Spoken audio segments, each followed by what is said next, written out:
Kapitel 101, Kampfarina, 5. Xiao Yun Kanti Schwemengs Temperament Gut.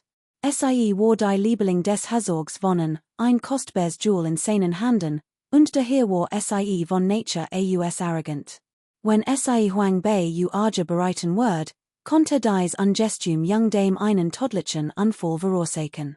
Xiao Yun wollte nicht, das Huang Bei u starb. Was Word dann im IT der noschen Markrenigung-Spill geschehen? Xiao Yun zog Schwemmeng Bei seit, sie davon abzuhalten, Huang Bei u zu storen.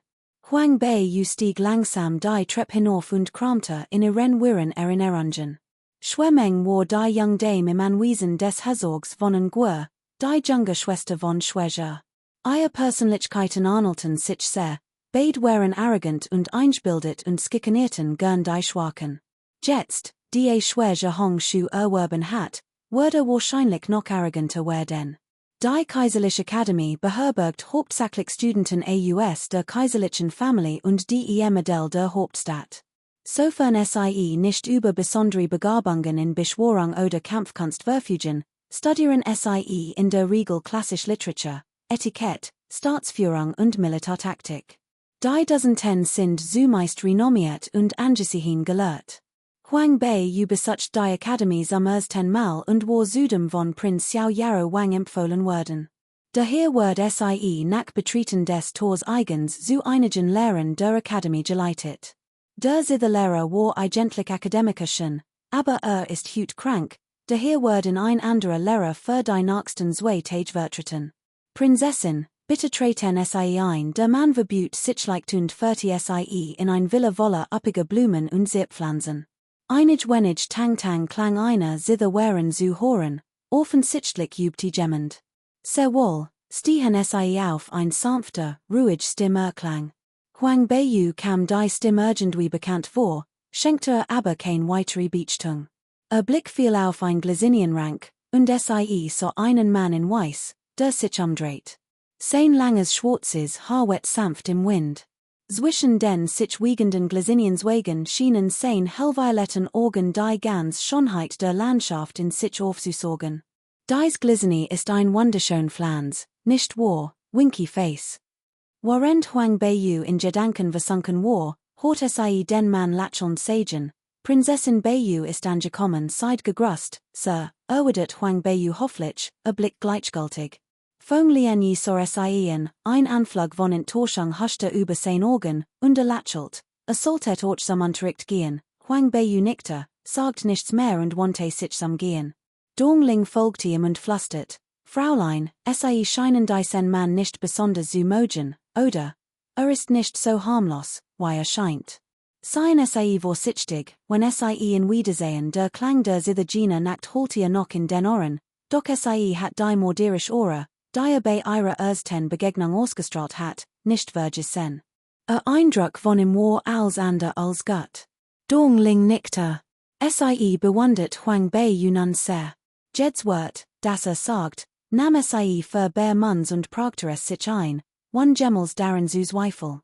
Der Lehrplan der Kaiserlichen Akademie umfasst Zenfacher, Musik, Sketch, Calligraphy, Mailray, Arithmetik, Militärstrategie, Etikett, Räten und Bogenschießen, Literatur und Geschichte sowie Medizin. Die Studenten mussten nicht als Zenfacher belegen, sie mussten nur 3 oder 4 Facher wählen, die ihnen gefielen. Huang Bei u wollte 4 Facher, Räten und Bogenschießen, Militärstrategie, Medizin sowie Literatur und Geschichte. Dies 4 Facher wurden überwiegend von Männern gewählt, und selbst diejenigen, die sie belegten, wagten es nicht, weil so anspruchsvoll Facher gleichzeitig zu wählen, die meisten kombinierten sie mit Musik, Sketch, Calligraphy und Mailray. Nachdem sie ihr Wohl getroffen hat, nahm Huang Bei u ihr Kasslist und ging, den alten Mann am Anmeldescalter, der seinen Monolog fortsetzen wollte, völlig ignorierend. Sie interessiert sich für dies 4 Facher, Musik, Sketch, Calligraphy und Mailray hingegen waren für sie völlig nutzlos. Sie hat kein Verlingen, ein behütet Young Dame, ein tugendhafter Ehefrau oder ein liebevoll Mutter zu sein. Ehrgeiz war es, hoch hinaus zu fliegen und mit Arroganz auf die Welt herabzublicken. Die erste Stund des Tags war Raten und Bogenschießen. Huang Bei hat ihr Reitkleidung angeliert, a Haar hochgesteckt, und Schritt stolz zum Reitplatz. Kapitel 102, Kampfkunsterina, 6. In dieser Zeit werden Kampfkünste in jedem Land hoch geschätzt. Talentiert besuchen die Ostliche Akademie von Lingyang, während diejenigen one Talent, die aber dennoch etwas lernen mochten, sich meist für Raten und Bogenschießen entscheiden. Dies ist die beliebtest der Zen-Disziplinen. Rhetorina. Gruppen junger Adliger, ob Mann oder Frau, sitzen in 5 oder 6 Gruppen zusammen, plaudern und kitchen. Sie tragen Reitkleidung aller Art, die zudem überaus prunkvoll und elegant ist. Die Scene wirkt nicht wie ein Rhetorina, sondern eher wie ein Banket im Freien. Huang Bei bedauert es ein wenig. Hat sie das früher gewusst, hat sie sich nicht für Raten und Bogenschießen entschieden. Die Vorstellung einer Soll der Stock war für sie völlig nutzlos. Sie hat lediglich gespürt, dass ihr Körper so schwach war und sie etwas trainieren wollte. Unerwartet. Bei während sie niedergeschlagen und verraget war, ertönte ein klar Stimme hinter ihr. Ein Grupp junger Meister und Damen blickte auf und verbot sich dann gleichzeitig. Seid gegrüßt, Prinzessin erhebt. Prinzessinnen je winkte lassig, lächelt und ging hinüber, Huang Bei's Hand zu nehmen. Hut trug sie ein leuchtend rotes Reitoutfit, ihr Stimming war bestens, und rosiges, zartes Gesicht strahlte.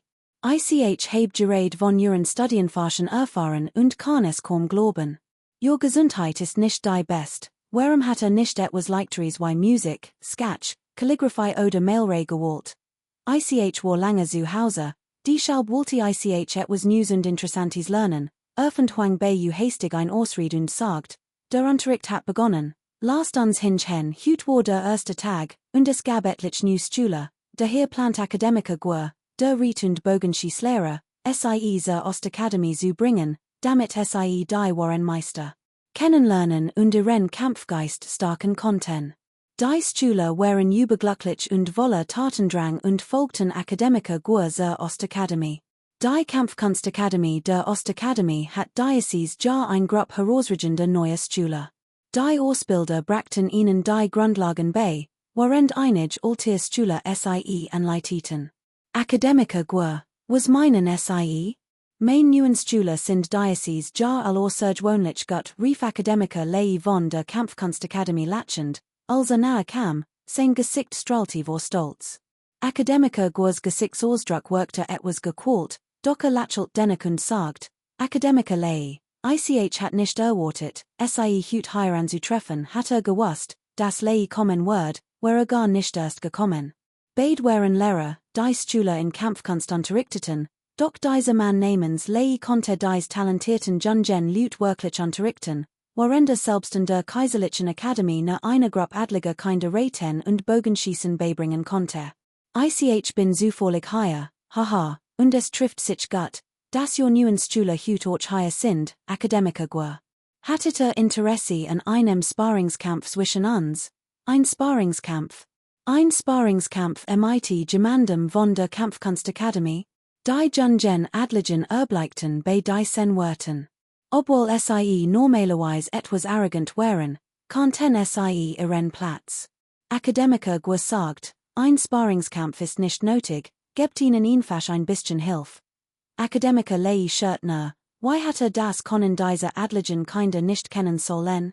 Lacht herzlich, winkte ab und sagt, Menge, komm und gib ihnen ein bisschen Hilfe Schwemmeng, die von einer Gruppe junger, talentierter Männer wie sternem Mond umgeben war, hort dies und kam stolz wie ein Prinzessin herüber. Akademiker lei blickte über die Mensch und sah Prinzessin on da. Stammelte überrascht und verbot sich hastig, also, your Hoheit, die Prinzessin, ist auch hier Prinzessin. On da saß auch Talent in den Kampfkunsten und hat als fortgeschrittene Schülerin gelten können, doch auf Wunsch der Kaiserin besucht sie die Kampfkunstakademie ne selten und widmet sich stattdessen dem Studium von Literatur, Etikett und Wissenschaft an der Kaiserlichen Akademie. Prinzessin on da nickte, Diocese würdevoll und edel auftreten entsprach wahrlich einer Prinzessin. Kapitel 103, Kampfsportarena, 7. Prinzessin on da Nikta. Ihr Wordevol und Edel Haltung ins Sprach Warlich einer echten Prinzessin. Ich Word nur zusehen, sie Brochen mir kein Beachtung zu schenken. Daraufhin wandte sich Akademiker lei und Schwemmeng und sagt, sagen sie ihnen einfach ein paar Bewegungen vor Schwemmeng nickte und ging hinüber, wobei ihr besonderen Grüppchen zum Vorschein kämen. Sie verbüht sich vor Prinzessin on da, bever sie in die Arena ging, einige Bewegungen vorzuführen. Sie trug ein hellblaues Kleid, dessen Armel flatterten und deren schlank Tail sich schwang, ein wunderschöne Erscheinung. Die jungen Männer, die sich vor Prinzessin on da verbüht hatten, blickten sie bewundernd an. Och Akademiker lei strich sich den Kursenbart und nickte. Nicht schlecht. Schwemmeng war in der Tat ein seiner Lieblingsschülerinnen. Nach der Vorführung vollzieht Schwemmeng die Hand in Richtung der Leute von der Kaiserlichen Akademie und sagt, dies Bewegungen sind ganz einfach. Wer von euch möchte sie noch einmal mehr üben? Schwemmengs Fähigkeiten hatten sich bereits in der gesamten Lingyang Akademie herumgesprochen. Sie war genau wie ihr älterer Bruder, arrogant und darauf bedacht, das Selbstwertgefühl und Selbstvertrauen der neuen Schüler zu untergraben. Sobald sie hört, dass sich in diesem Jahr ein Seskon und außergewöhnlich talentiert Schülerin eingeschrieben hat, führte Schwemmeng ein Gruppen, die dies so heftig verprügelte, dass sie nicht mehr aufstehen konnte und am ersten Schultag nach Hause getragen werden musste. Obwohl alle unzufrieden waren, wagte es aufgrund ihrer enormen Stock, ihrer überlegenen Herkunft und ihrer Schönheit niemand, sie zu kritisieren. Schließlich beschützt sie sogar ihr Meister. Sie spottet verachtlich, und wann immer Blick auf jemanden fiel, senkten die Betroffenen den Kopf und mieden ihren Blick, aus Angst, wird sie erneut zu sich rufen. Doch Schwemmeng kommt sich nicht amanda, sie hat es bereits auf Huang Bei abgesehen. Dies abschulisch Mädchen, das es gewahrt hat, ihren veriten Vater und älteren Bruder zu demütigen, wollte sie schon lange ein Leckchen erteilen. Hut wird sie die Gelegenheit nutzen, sie ein wenig leiden zu lassen und ihrem Vater und Bruder so zu helfen, ihren Sohn abzulassen. Prinzessin Bei, ich habe gehört, seid intelligent und schlagfertig. Beherrscht dies einfachen Bewegungen doch sicher schon, oder?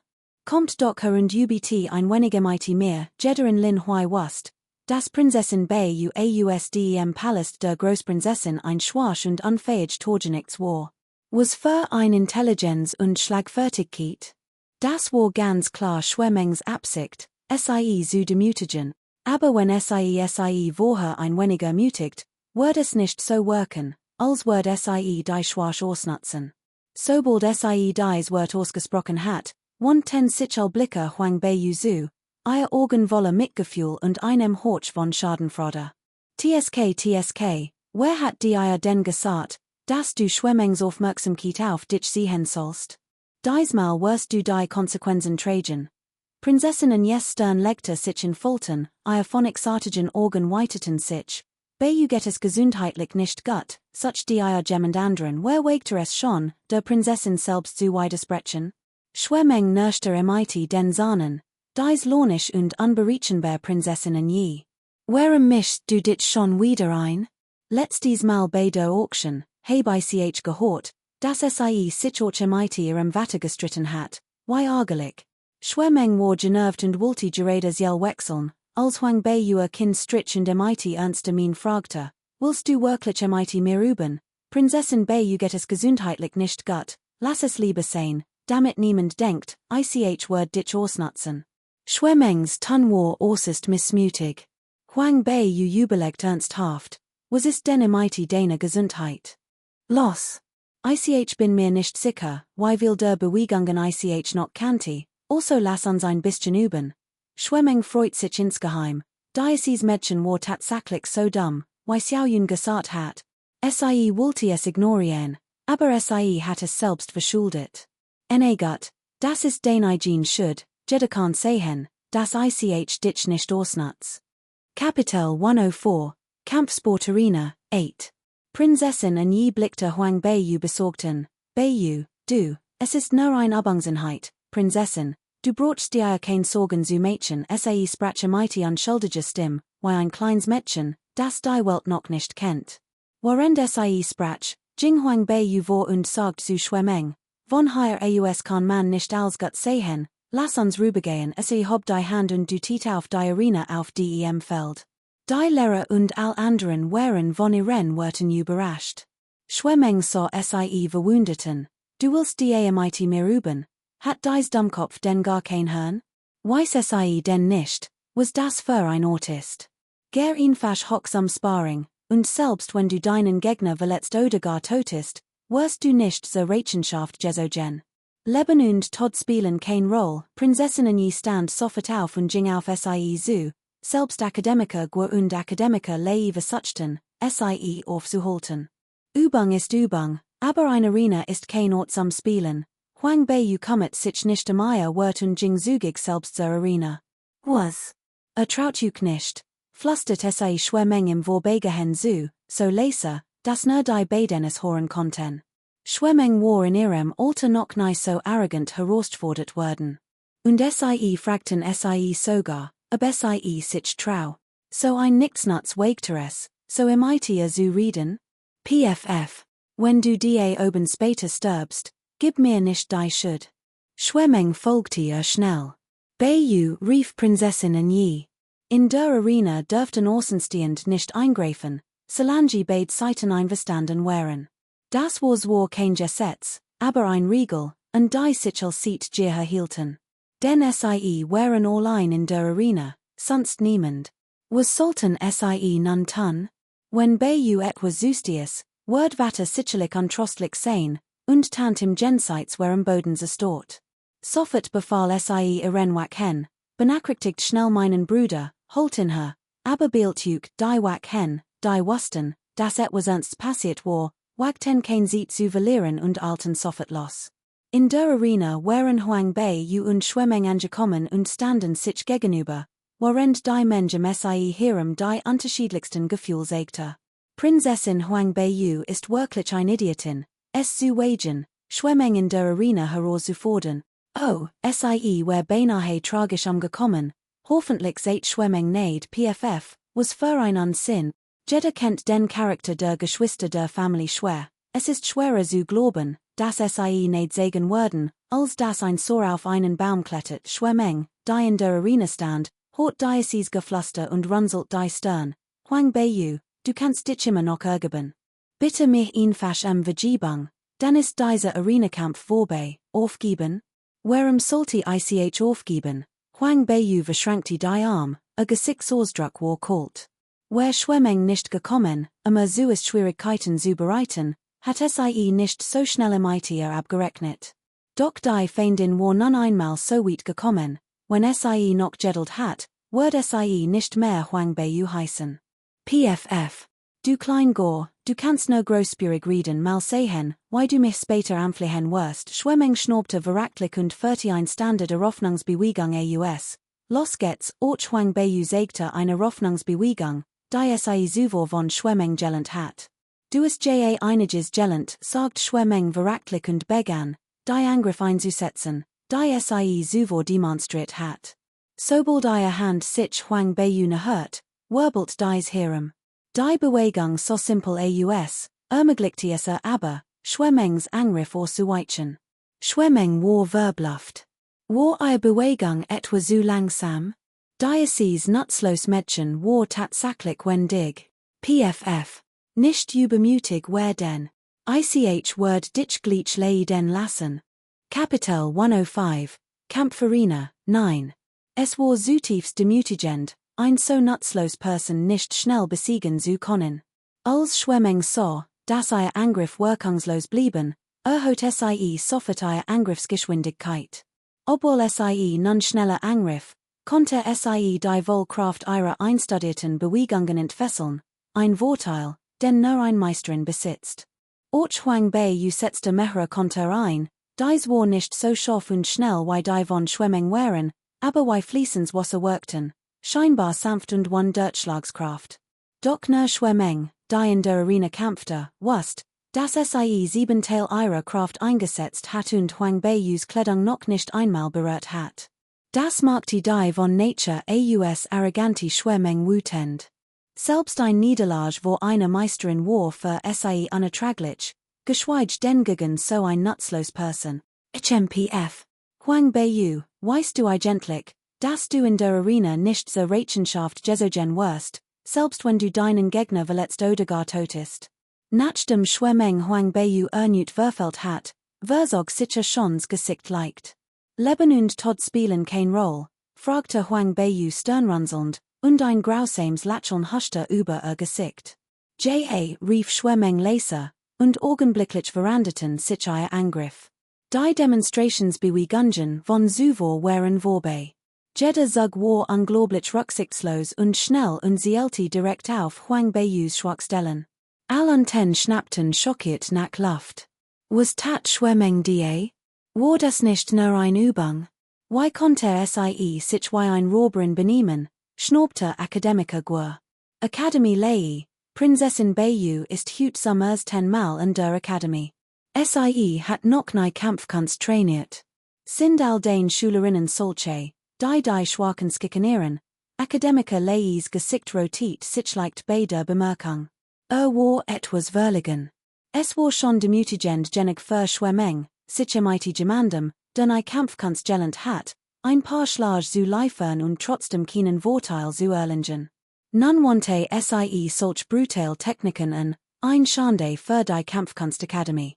Außerdem beobachtet Prinzessin Yingyi den Kampf, und der Gesichtsausdruck war äußerst missmutig. Akademiker Lei trat ein paar Schritt vor und rief laut, Menge, das reicht, hör auf, doch Schwemmeng war über Huang Beiyus Wort sich. Why hat im gehorchen können? Schwemmeng, stets arrogant und stolz, hegte einen gewissen Groll gegen Huang Beiyu. Hut wird nicht ruhen, bis in die gezwungen und Vergebung gefleht hat.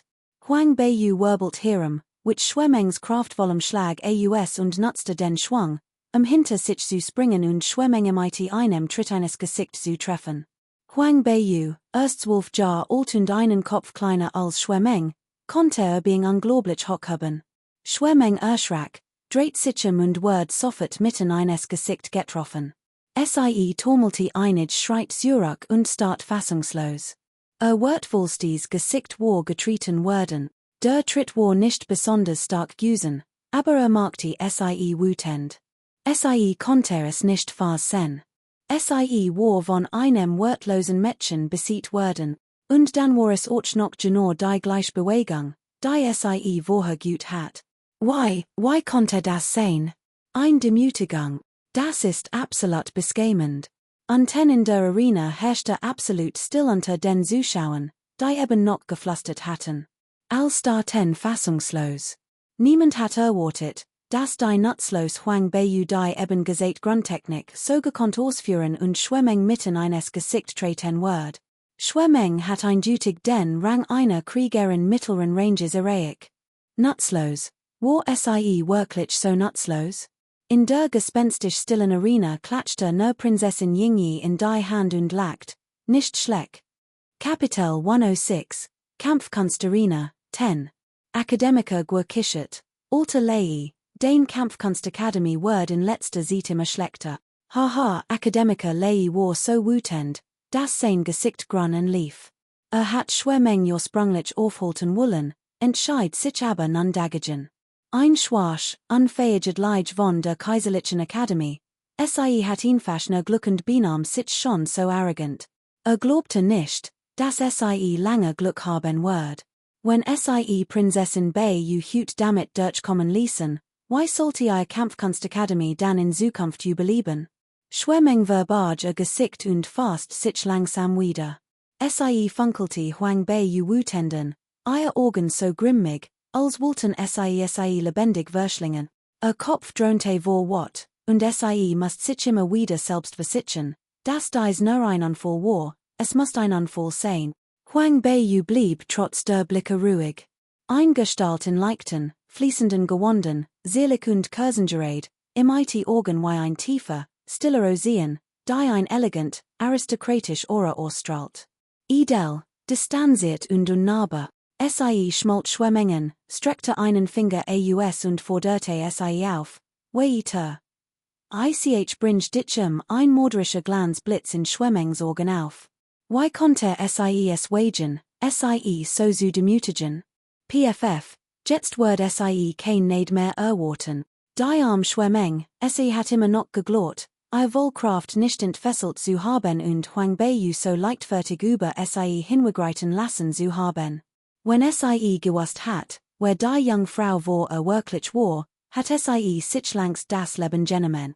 Schwemmeng galoppet vorwärts, hellblauen Armel flatterten sanft.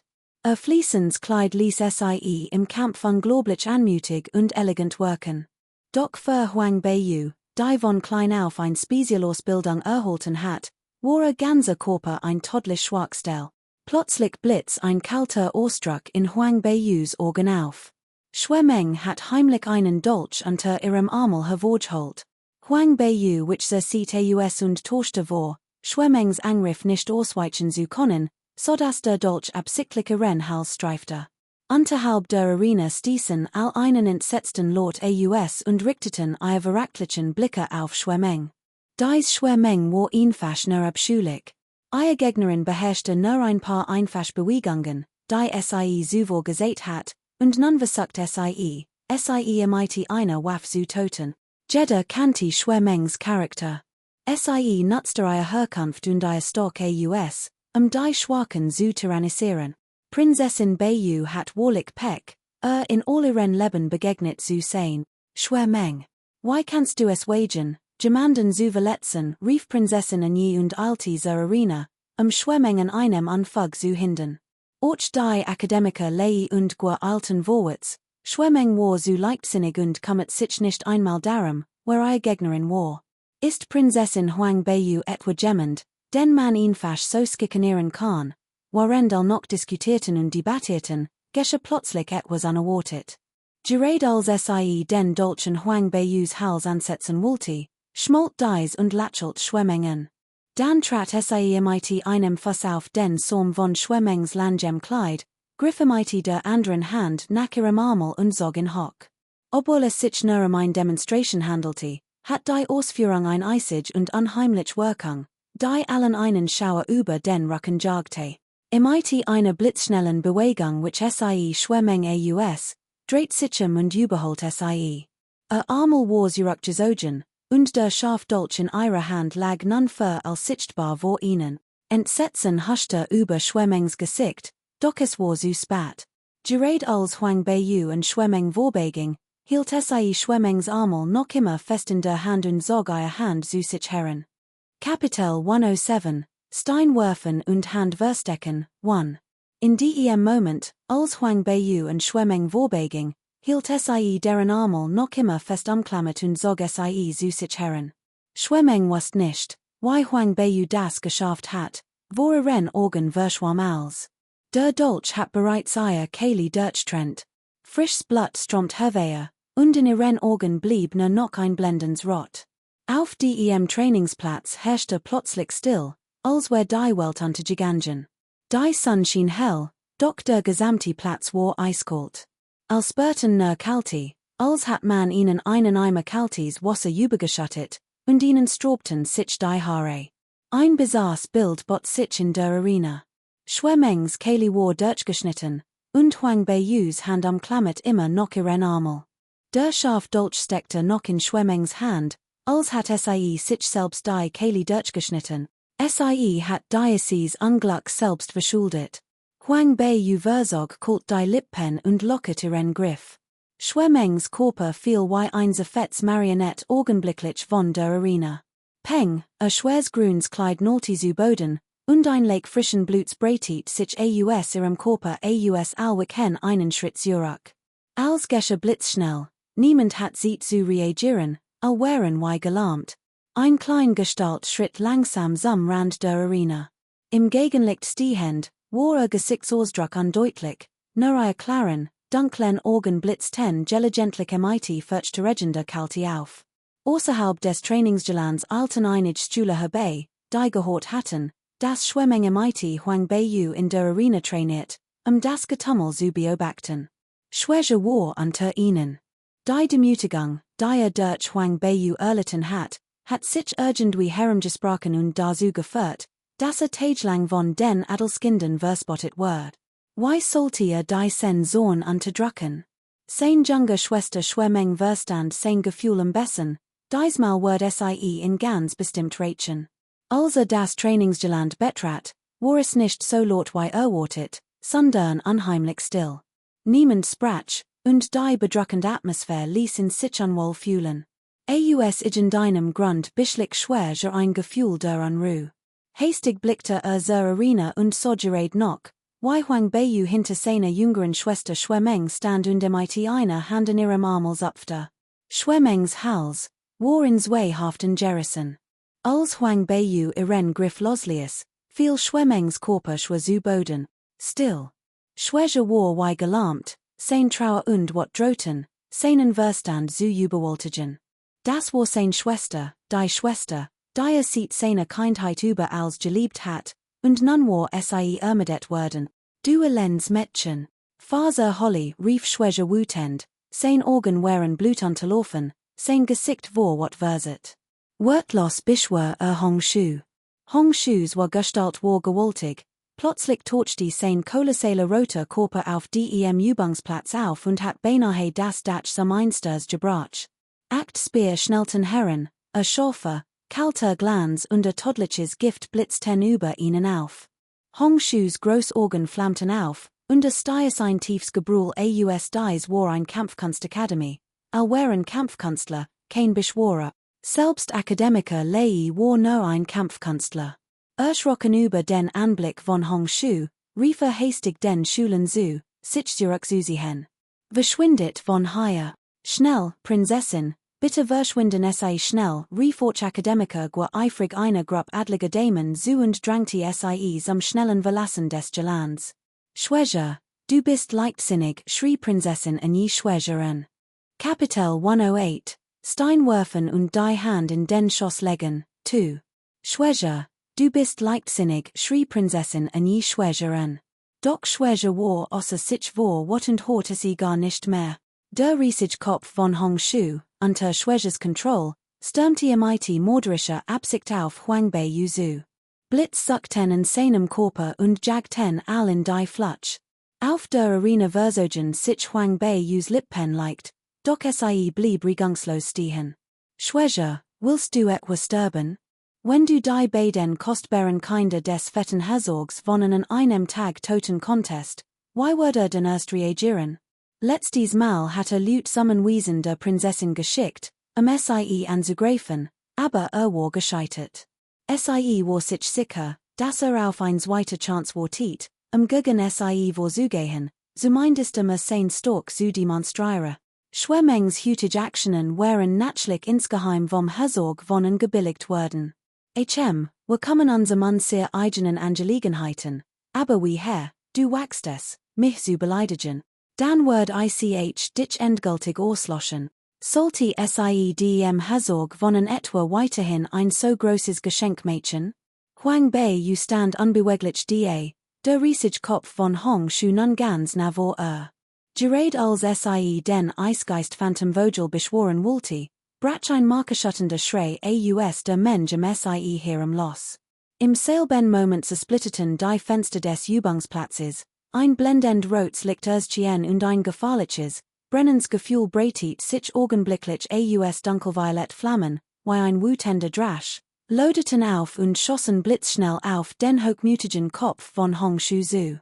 Hong Thu schrie vor Entsetzen auf, ihr Vorderbein brannten, Schwäches Gesichtsausdruck verriet Panik, als von Hong das Rücken fiel, die hafte seine Kleidung war verbrannt.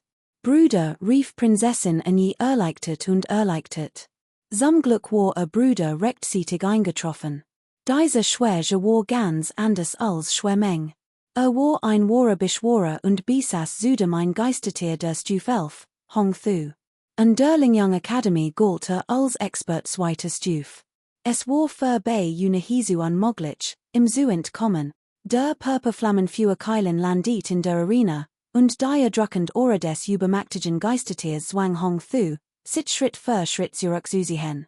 Wagte es nicht, vorzurücken und sich im Entgegen zu stellen. Your Hoheit, Schwäche zittete am ganzen Körper und hob den Kopf.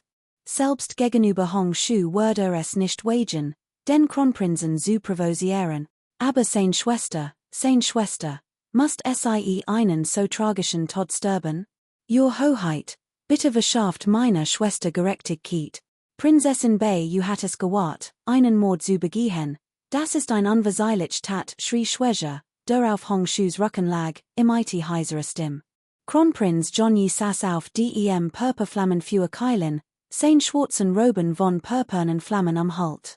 Sein Bewegungen waren leicht und anmutig und strahlten ein cool, edel Aura aus sein Augen funkelten wie Morgenstern vor Intelligenz. In der Arena sahen Leben und Tod nicht. Sieges Gesicht verfinstert sich, sein Augen traten fast hervor. Hat es ganz klare mighty Absicht getten.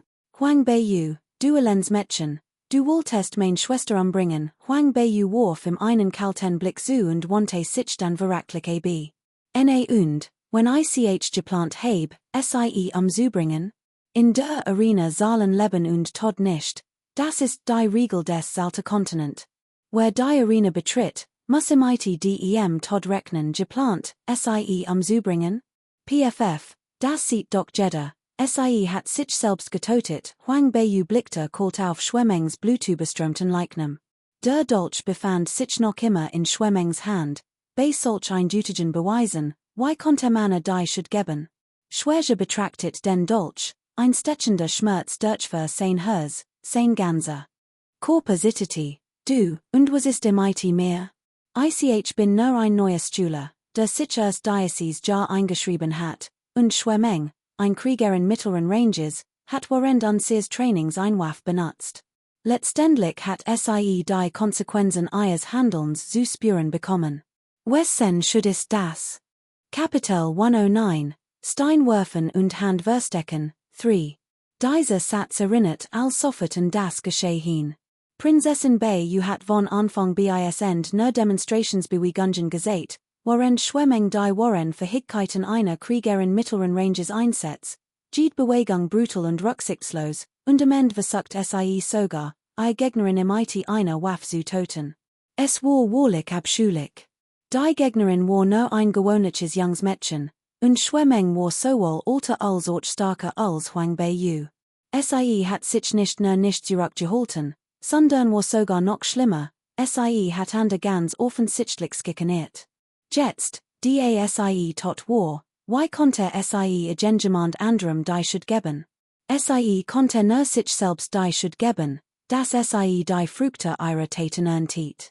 All nickten zustimmend, nachdem Huang Beiyus Wort gehört hatten, und tuschelten und diskutierten, hauptsächlich darüber, wie rücksichtslos Schwemmengs Methoden gewesen waren, wie ihr Stock benutzt hat, die Schwachen zu skikanieren.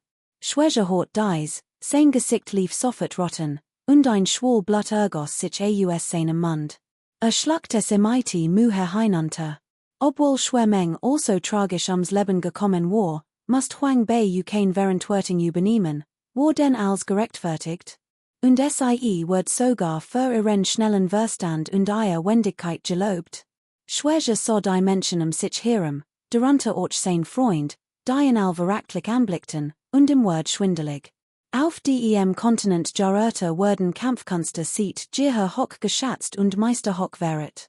Doch wer sein Fähigkeiten nutzte, Schwache zu tyrannisieren, wird von allen verachtet. Die Geschwister schwer waren genauso, und der Lingyang Academy waren stets arrogant und aggressiv gewesen, und die List der Schwachlinge, die skikaniert hatten, hat Dutzend von Seiten füllen können. Viel hegten Groll gegen und nun, die sahen, wie sich selbst in Schwierigkeiten brachten, freuten sich die Mächtigen insgeheim. In Anwesenheit von Prinz Johnny und angesichts der immer noch versammelten Zuschauer konnte sich Schwäche, so arrogant und anmaßender auch war, nur beherrschen. Huang Beiyu, die rasch für den Morden meiner Schwester wird dich teuer zu stehen kommen, sich der Schwäche wütend, sprang von Hong Shus Rücken und trug Schwemmengs Leiche vom Boden nach Hause. Huang Beiyu grinste innerlich höhnisch, kannte sein Grenzen wirklich nicht. Ging immer so vor. War so gerissen, doch ließ die Lüt vom Hof des Herzogs von nicht in sich herren, Sodas dies ner Hilflos Zusehen konten. Prinzessin on da Alti auf die Bühne, packte Huang Beiyu am Arm und fragte besorgt, geht es dir gut? Hatte Angst vor dir, Huang Beiyu schüttelte den Kopf. Mit Hong Shu allein hatte es selbst nicht gewahrt, sie anzufassen, wenn Prinz Jonyi nicht rechtzeitig erschienen war. Sie shirt ner. Sie hat den Kerl selbst gesamt. Der Grund für sein aggressives und aufrührerisches Verhalten wohin war, dass sie ihr war Markt noch nicht offenbart hat, sonst hatte sich, egal wie laut Schwäche schrie, keinen Schritt vor die Tuar gewahrt. Sie blickte zu dem Jungen Mann auf dem Rücken des Purpurflammenkeilens auf. Es war bereits das dritte Mal, dass geholfen hat. Egal, ob es sich Shitien oder Huang Beiyu handelte, sie konnte immer ein sanftes Seiten diesem kalten und rücksichtslosen Jungen Mann erkennen. Sollte sich freuen? Jonyi dreht den Kopf und war für einen Blick zu. Sein schons Gesicht zeigte kein Regung, als würde es immer so bleiben. Nachts dies Mal nicht solche Risiken ein an einem Ort wie dieser Arena sind Leben und Tod unberechenbar. Diesmal hat sie Glück gehabt, aber was wird beim nächsten Mal passieren? Sie konnte unmöglich jedes Mal so viel Glück haben. Bruder, diesmal war es nicht Huang Beiyus Schuld. Schwemming hat die Herausforderung zuerst ausgesprochen. Wenn wir die Herausforderung nicht annehmen, werden die Leute später über unsere königliche Familie lachen, Prinzessin Ying yes Wunsch, den Ruf der königlichen Familie zu schützen, war überaus stark.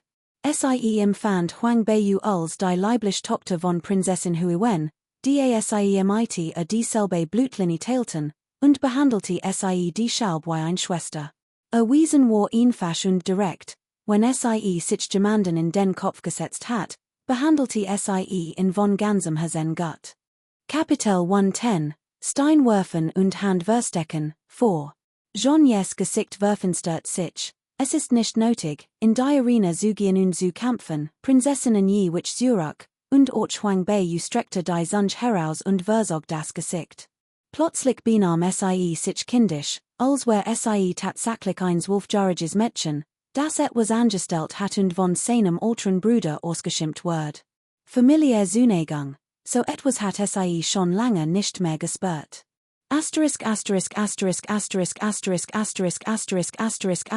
Kaiserlich Dynastie der Nordlichen U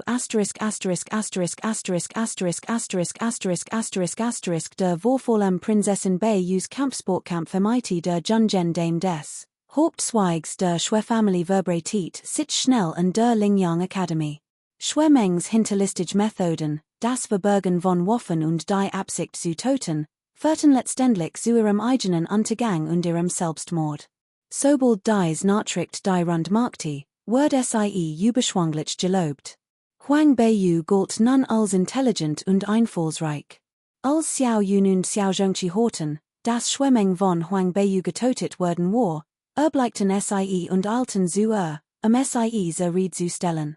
Ein solch schwerwiegender Vorfall ereinigt sich gleich am ersten Schultag.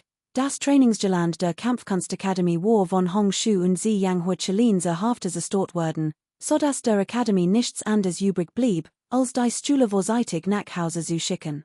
Als Xiao Yun und Xiao Zhongqi eintrafen, war Huang Beiyu bereits nach Hause gegangen.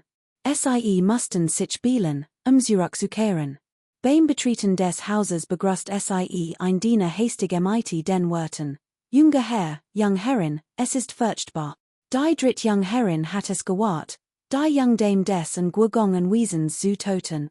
Der Herr ist außer sich vor wat beid spurten, wie sich Kopfschmerzen anbahnten. Xiao Zhongqi blieb gelassen, doch Xiao Yun war völlig verzweifelt.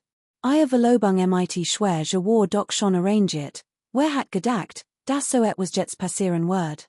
Wie konnte das Anwesen des Herzogs von en sie hier verheiraten? Verdammte Huang Beiyu, flugte Xiao Yun wütend und stürmte in die Eingangshalle des Prinzessinnenpalastes. Xiao Yuan Cheng, außer sich vor wat, forscht Huang Beiyuan, soffet zum Herzog von en unentschuldig dich. Selbst wenn dich zu seiner Sklavin macht, musst du es tun. Huang Beiyu niff die Augen zusammen und fragte ruhig: Warum? Fragst du immer noch warum? Du ist den Herzog von einem mit deinem Verhalten verraget.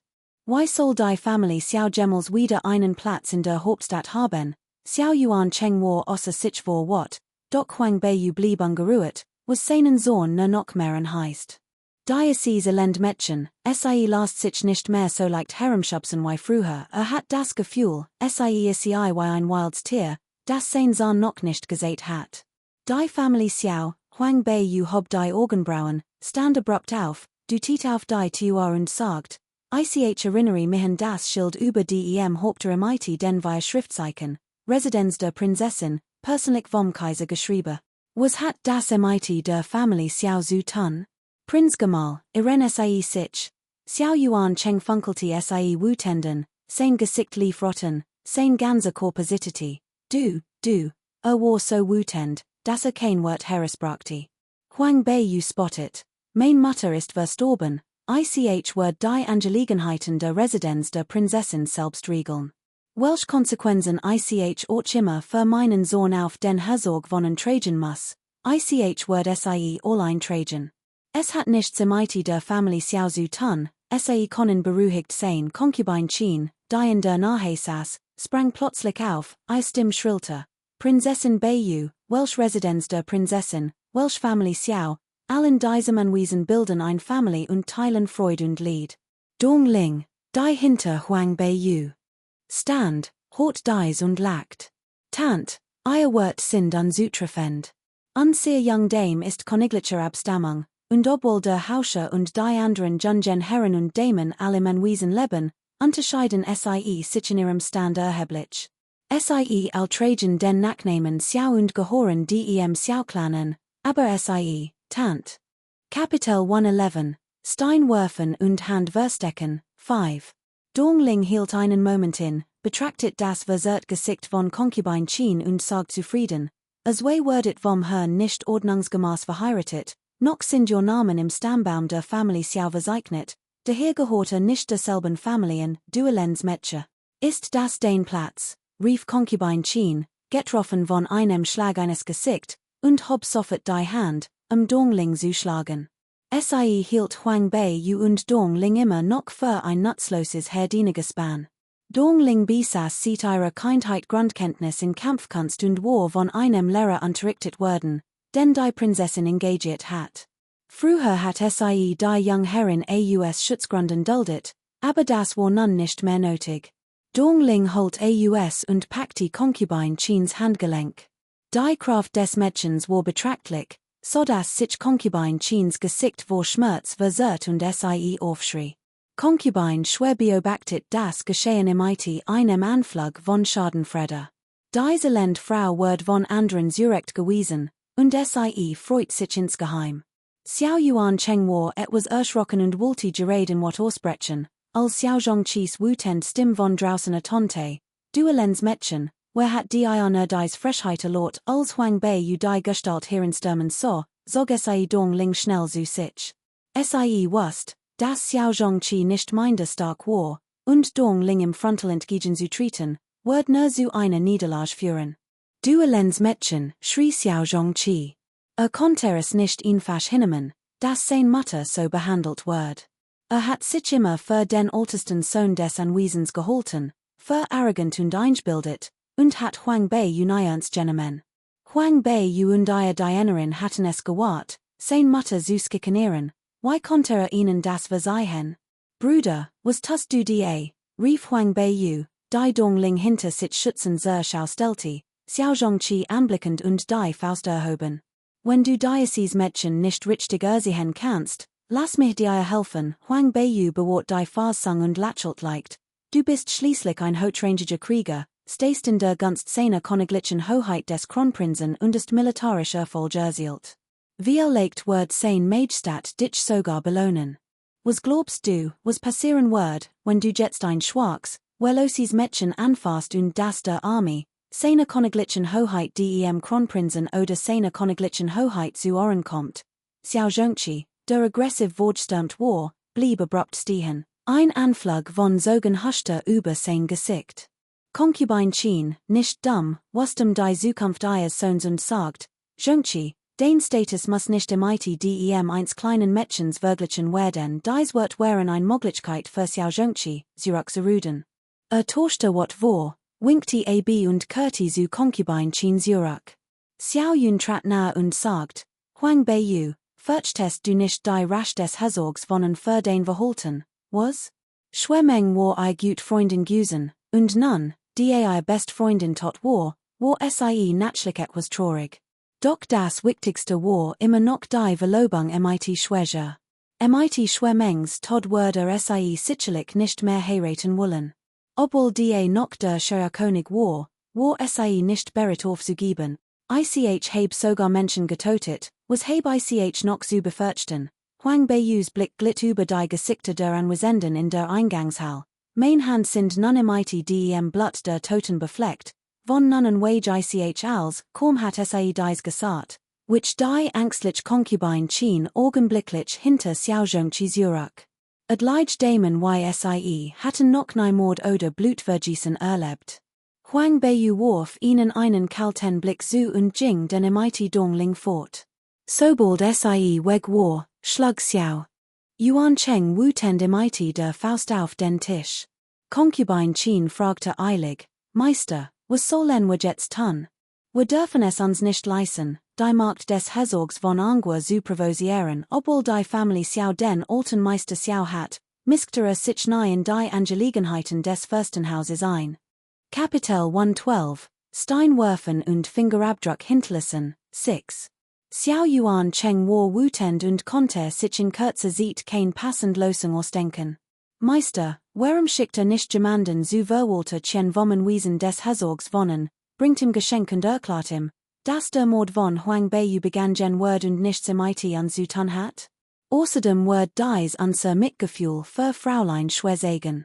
Solange wir in dazu bringen können, wo dem Herzog wonnen ein paar Wort zu sagen und seinen Namen rein zu waschen, wird der Herzog wonnen, falls mit unser brechen will, Huang Beiyu und nicht ansuchen.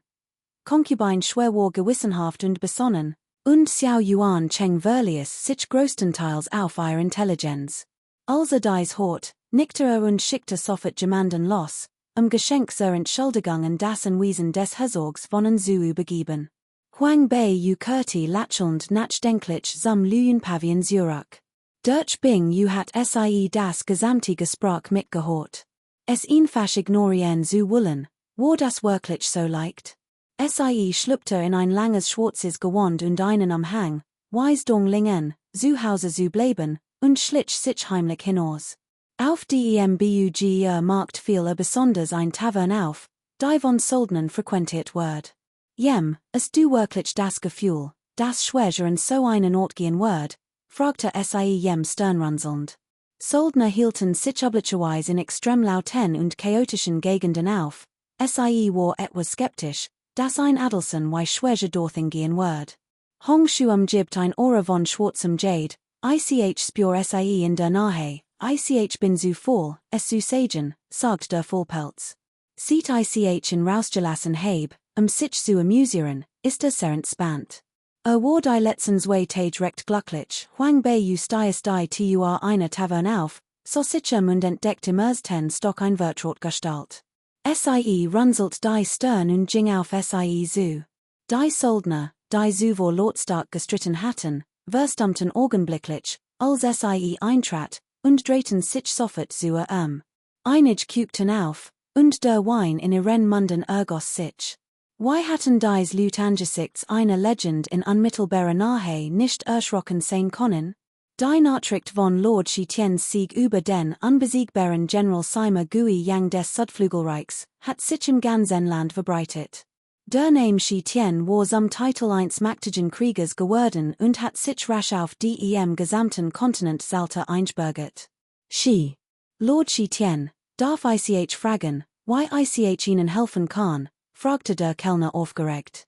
Die Tavern war wohl, also setzte sie sich beiläufig auf einen freien Platz gegenüber und sagt cool, ein Flasch Purperwein. Purperwein ist der gängigste Volkswein im Südflügelreich, hat ein kraftiges, reines Aroma. Obwohl nicht mit den edlen Weinen der Adligen mithalten kann, ist aufgrund seines niedrigen Preises sehr beliebt. Lass mich in Ruhe, Verschwind, rief der Mann im Gegenüber betrunken zu und schlug MIT der Faust auf den Tisch. Kaum hat aus geredet, drehten sich die am Händen zu ihm, ihr Blicke voller Mitleid. Huang Beiyus Claire, kalte Stimme tonte hinter ihrem Umhang, oh? Darf ich mich nicht hier hinsetzen? Ich hab nein gesagt, murmelt der Mann, dessen Trunkenheit in Kaseitig aus der Star ist. Murmelt ein paar Wort, unfähig zu sprechen. Entschuldigt die Storing, Huang Beiyu stand auf und tat so, als will sie gehen. Lord Shi Tian rief Schwäger, dessen betrunkener Zustand sich Kaseitig gebessert hat, und eilte nach. Es war mein Fehler, dass ich nicht aufgepasst hab. Hier ist selbstverständlich Platz für sie. Bitte nehmen sie Platz. Kapitel 113, Steinwerfen und Fingerabdruck hinterlassen, 7, Dank. Huang Beiyu setzte sich wieder und blickte zu dem stehenden Schwäger auf. Junger Meister Schwer, bitte setzen sie sich auch. Dieser Platz war ursprünglich für sie reserviert. Ton war sanft. One die Distanz einer übermächtigen Expertin, was Schwäger sehr beruhigte. Langsam setzte sich, so aufgeregt, dass nicht wusste, wohin seinen Handen.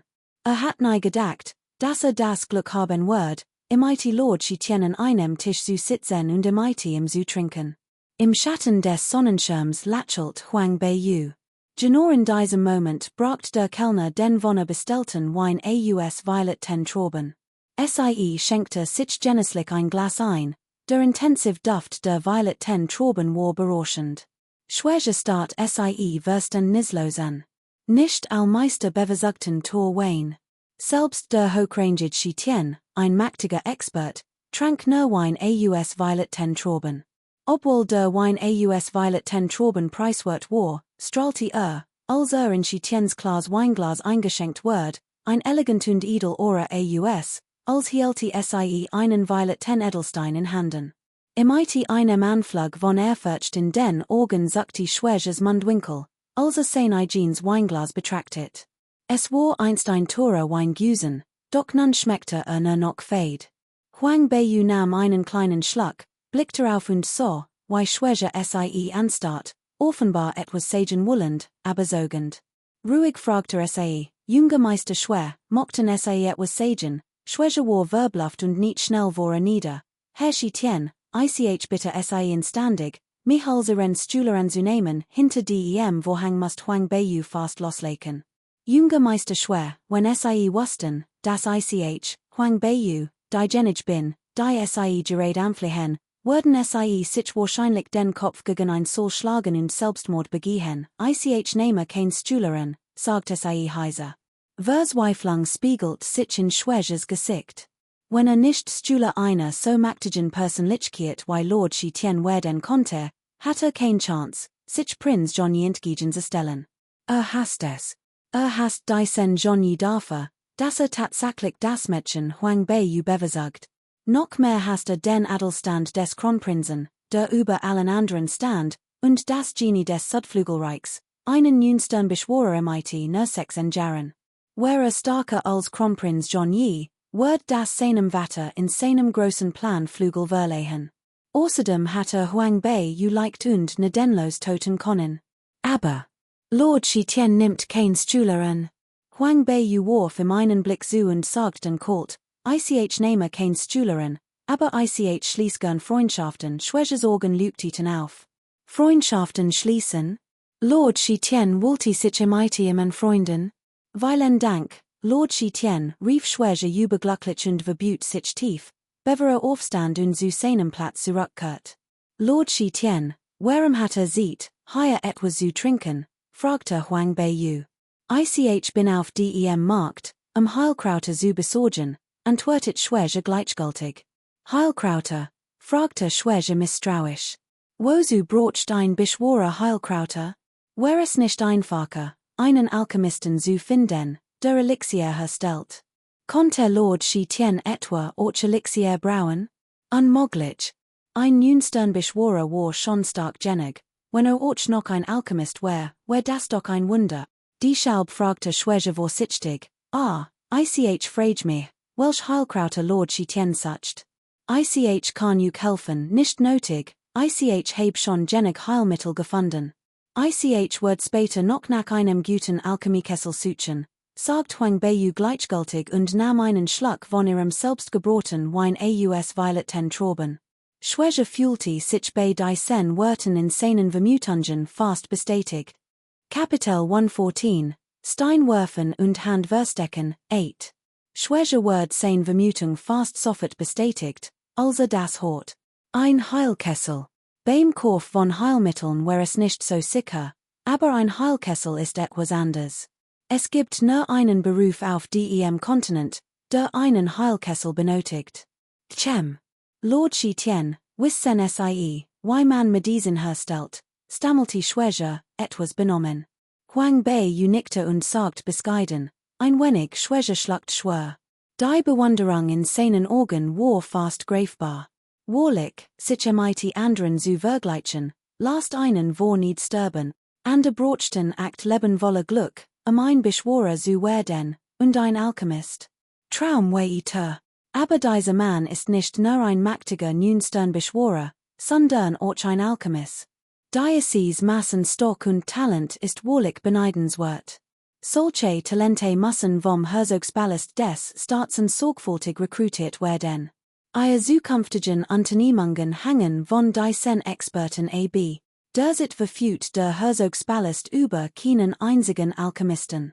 Auf diesem Kontinent sind selbst Alchemisten niedrigen Ranges äußerst selten. Konnten sie einen gewinnen, wird ihr Stocks wie Fellows erheblich steigen. Auf dem Kontinent Salter begegnet man Berufen wie dem des Alchemisten nur zufällig, man kann sie nicht gezielt suchen. Es wird kein Weg daran vorbei, dies Alchemisten sind ragesat und sehen es vor, zurückgezogen zu leben und ein vornehmes Image zu wahren. Sie sind unglaublich wohlhabend, daher ist es äußerst schwierig, sie zum Handeln zu bewegen. Unerwartet war Schwäche einem begegnet. Beschloss insgeheim, dass diesen Lord Shi Tian unbedingt in sein Reihen aufnehmen muss. Lord Shi Tian wünscht sich einen Heilkessel. Ist das nicht ein Leichts? In der Residenz des Herzogs wohnen gibt es doch unzählige Heilkessel. Der reine Lotusflammenkessel, der Schatz der Residenz, ist ein absolut Versuchung für jeden hochrangigen Alchemisten. Apropos Heilkessel, in der Residenz des Herzogs wohnen gibt es tatsächlich einig. Wenn es Lord Shi Tian nichts ausmacht, können sie gern vorbeikommen und sie sich ansehen, sagt Schwäche souverkommend. Es wär nicht angebracht, einen Außenstehenden wie mich die in ihrer Residenz verborgenen Schatze sehen zu lassen, so gert Huang Beiyu. Kein Problem, überhaupt kein Problem. In unserer Residenz gibt es kein Alchemisten. Dies Alchemiekessel werden all von meinem Vater aufbewahrt. Mein Vater sagt immer, dass ein Schatz, egal wie kostbarer ist, nur von einem Würdigen benutzt werden darf, sagt Schwäche langsam, sein Gesicht rot vor Trunkenheit. Schwankte unsicher und wirkte etwas komisch. Huang Beiyu stellte ihr Weinglas ab und sagt, der Herzog von ist wohlig ein edler Mann, auch ich möchte ihm mein Ehrerbietung erweisen. Schwäche freut sich, das wird ich mich niemals traue. Der Besuch von Lord Shi Tian in meinem Anwesen wird meinen Vater sicherlich sehr freuen. Kaum hat ausgesprochen, verdustete sich Schwäches Lächeln. Es ist nur, was ist los? Fragte Huang Beiyu, die genau wusste, was meinte. Schwäche schlug wütende Mighty der Faust auf den Tisch und rief, Huang Beiyu, sein Leser Ausruf ließ Huang Beiyu die Augenbrauen leicht hochziehen. Innerlich spottet es bringt nichts, meinen Namen zu rufen. Wer hat dir denn erlaubt, mich so zu provocieren? Hat von dem Vorfall hüten der Lingyang Academy gehört, Sir? Diocese Mädchen, Huang Beiyu, ist bösartig, hat den tragischen Tod meiner jüngeren Schwester absichtlich herbeigeführt. Mein Vater ist alltund hüt zutiefst betrübt, bettlagerig vor Krankheit. Ich fürchte, kann juk nicht persönlich empfangen, Sir. Huang Beiyu sagt kalt, Leben für Leben, ist das nicht selbstverständlich, Schwäche entrustet, das ist Huang Beiyus List. Hat mein junge Schwester in der Arena kämpfen lassen, und das Ergebnis. Noch schlimmer ist, dass sogar der Kronprinz beschatz. Habe kein Möglichkeit, zu rächen. Huang Beiyu wusste schon lange, dass Schwäche die Jeskicht ausmachen wird, Mitglied zu gewinnen. Kapitel 115, Steinwerfen und Handverstecken, 9. Huang Beyu wust schon lange, das Schwäche die Jeskicht Ausmachen Word, Mitglied zu errigen, und lachelt daher leicht. Wowe gerade davon sprechen, Diocese Mädchen Huang Beyu ist wirklich abschulich, Die sen Grollword ich mir merken, ich Word sie ganz sicher nicht underscoren davonkommen lassen, rief Schwäche mit wütendem Blick. Ein rasch ist nach sen Jaren noch nicht zu spät. Jungmeister Schwer sollte die Sache noch einmal sorgfältig abwägen, als Schwäche so, das Lord Chitien im Beistand, stieg sein Selbstvertrauen schlagartig. Faltet die Hand und sagt, Lord Chitien verstet wohlig das Gemeinwohl. Schwäche bewundert sehr, Huang Beyu winkte lassig mit dem Armel. Jungmeister Schwer ist zu gütig, nach wenigen Worten hat Schwäche Lord Chitien wohlstandig als Vertraut betrachtet und bewundert ihr Stork und ihr zugänglich Art sehr. Es ist nicht ungewöhnlich, dass Meister arrogant sind. Ein Münstern Beschworer wird es grundsätzlich verachten, mit Beschworen niedrigeren Ranges zu trinken. Why Prinz John Yi war arrogant und selbstzufrieden und blickte auf all herab. Nachdem sie ein Weil in der Tavern gesessen hatten, schleppte Schwäche Huang Beyu mit sich, den berühmten reinen Lotusflammenkessel im Palast des Herzogs von zu besichtigen. Sie verließen den Buger Markt, Schwäche ließ verholen, und sie ritten nebeneinander. Obwohl leicht angetrunken, war Schwäche noch einigermaßen klar im Kopf und sägte unentwegt auf die Straßen der Hauptstadt, worin lacht und sich unterhielt. Als sie ein Straßenkreuzung erreichten, tauchte ein Kavallerienheit vor ihnen auf. Die gesamte Kavallerienheit trug schwarze Rüstungen, Eisernmaß Ken und lange Schwerter in der Haft und ritt auf ebenso schwarzen Pferden. Sie strahlte ein feierlicher Kalte aus angeführt, wird die Gruppe von einem jungen Mann in einem praktischen schwarzen Gewand. Sein Gesicht war schon, aber ungewöhnlich unerbittlich. Wo immer die schwarze Kavallerie verrückt, we ken als sieht. Why hatten sie auch anders handeln können, denn dies Kavallerienheit best und aus Meistern des silbernen Kriegerangs und Hoher, die für den Schutz der kaiserlichen Hauptstadt und des Palasts verantwortlich waren. Siege schnaubte leise und trieb sein Pferd zum Rucksagen. Huang Beyu blickte auf und betrachtet den kalten, schwarz gekleideten Junglingen der Spitze der Einheit. Sein Blick glitt beiläufig über sie und Schwäche. Lord Chitien, dessen Ruf in der Hauptstadt berühmt war, wird zusammen mit dem Kronprinzen des Herzogspalasts wohnen gesehen, darüber dachten allintensiv nach. Der Herzogspalast wohnen besaß immens Markt, und auch der jetzige Herzog wohnen hegte betrachtlich Ambitionen. Der Kaiser war sich all dessen wohl bewusst. John Yi warf ihnen nur einen kurzen Blick zu, bevor den Blick abwandte, seine Gedanken blieben im Dunkeln. Dieser cool young man war stets zurückhaltend, welch Meinungen auch immer hegte, wird sie niemals außen, oder wie leicht respektiert ihre Entscheidung. Sie war von Nature aus frei und gehört keine Partien. Egal welche Fraction sie sich anschloss, niemand konnte Einwand erheben. Es geschah als zum Wohl ihres Herrn. Huang Beyu spürte, wie Kopfschmerzen aufstiegen. Ursprünglich hat sie schwer generkeseitig einsetzen wollen und nicht die Absicht gehabt, sich der Fraction des Herzogs von anzuschließen. Wenn sich ein Nünstern Beschworerin anschloss, wird das Anwesen des Herzogs von zwei Fellows in Markt gewinnen, und das wird auch neutrale Experten auf ihr Seat sehen. Sie war kein Wohltäterin, die ihnen bei der Werbung und der Rekrutierung von Talenten helfen wird. Die jedoch gerade so viel Lutem sie herem waren und es nicht angebracht war, mit John Jesu sprechen, widersprach Huang Beyu nicht und triebe Fördler diglichen, so schwäche zu raten. Als schwer.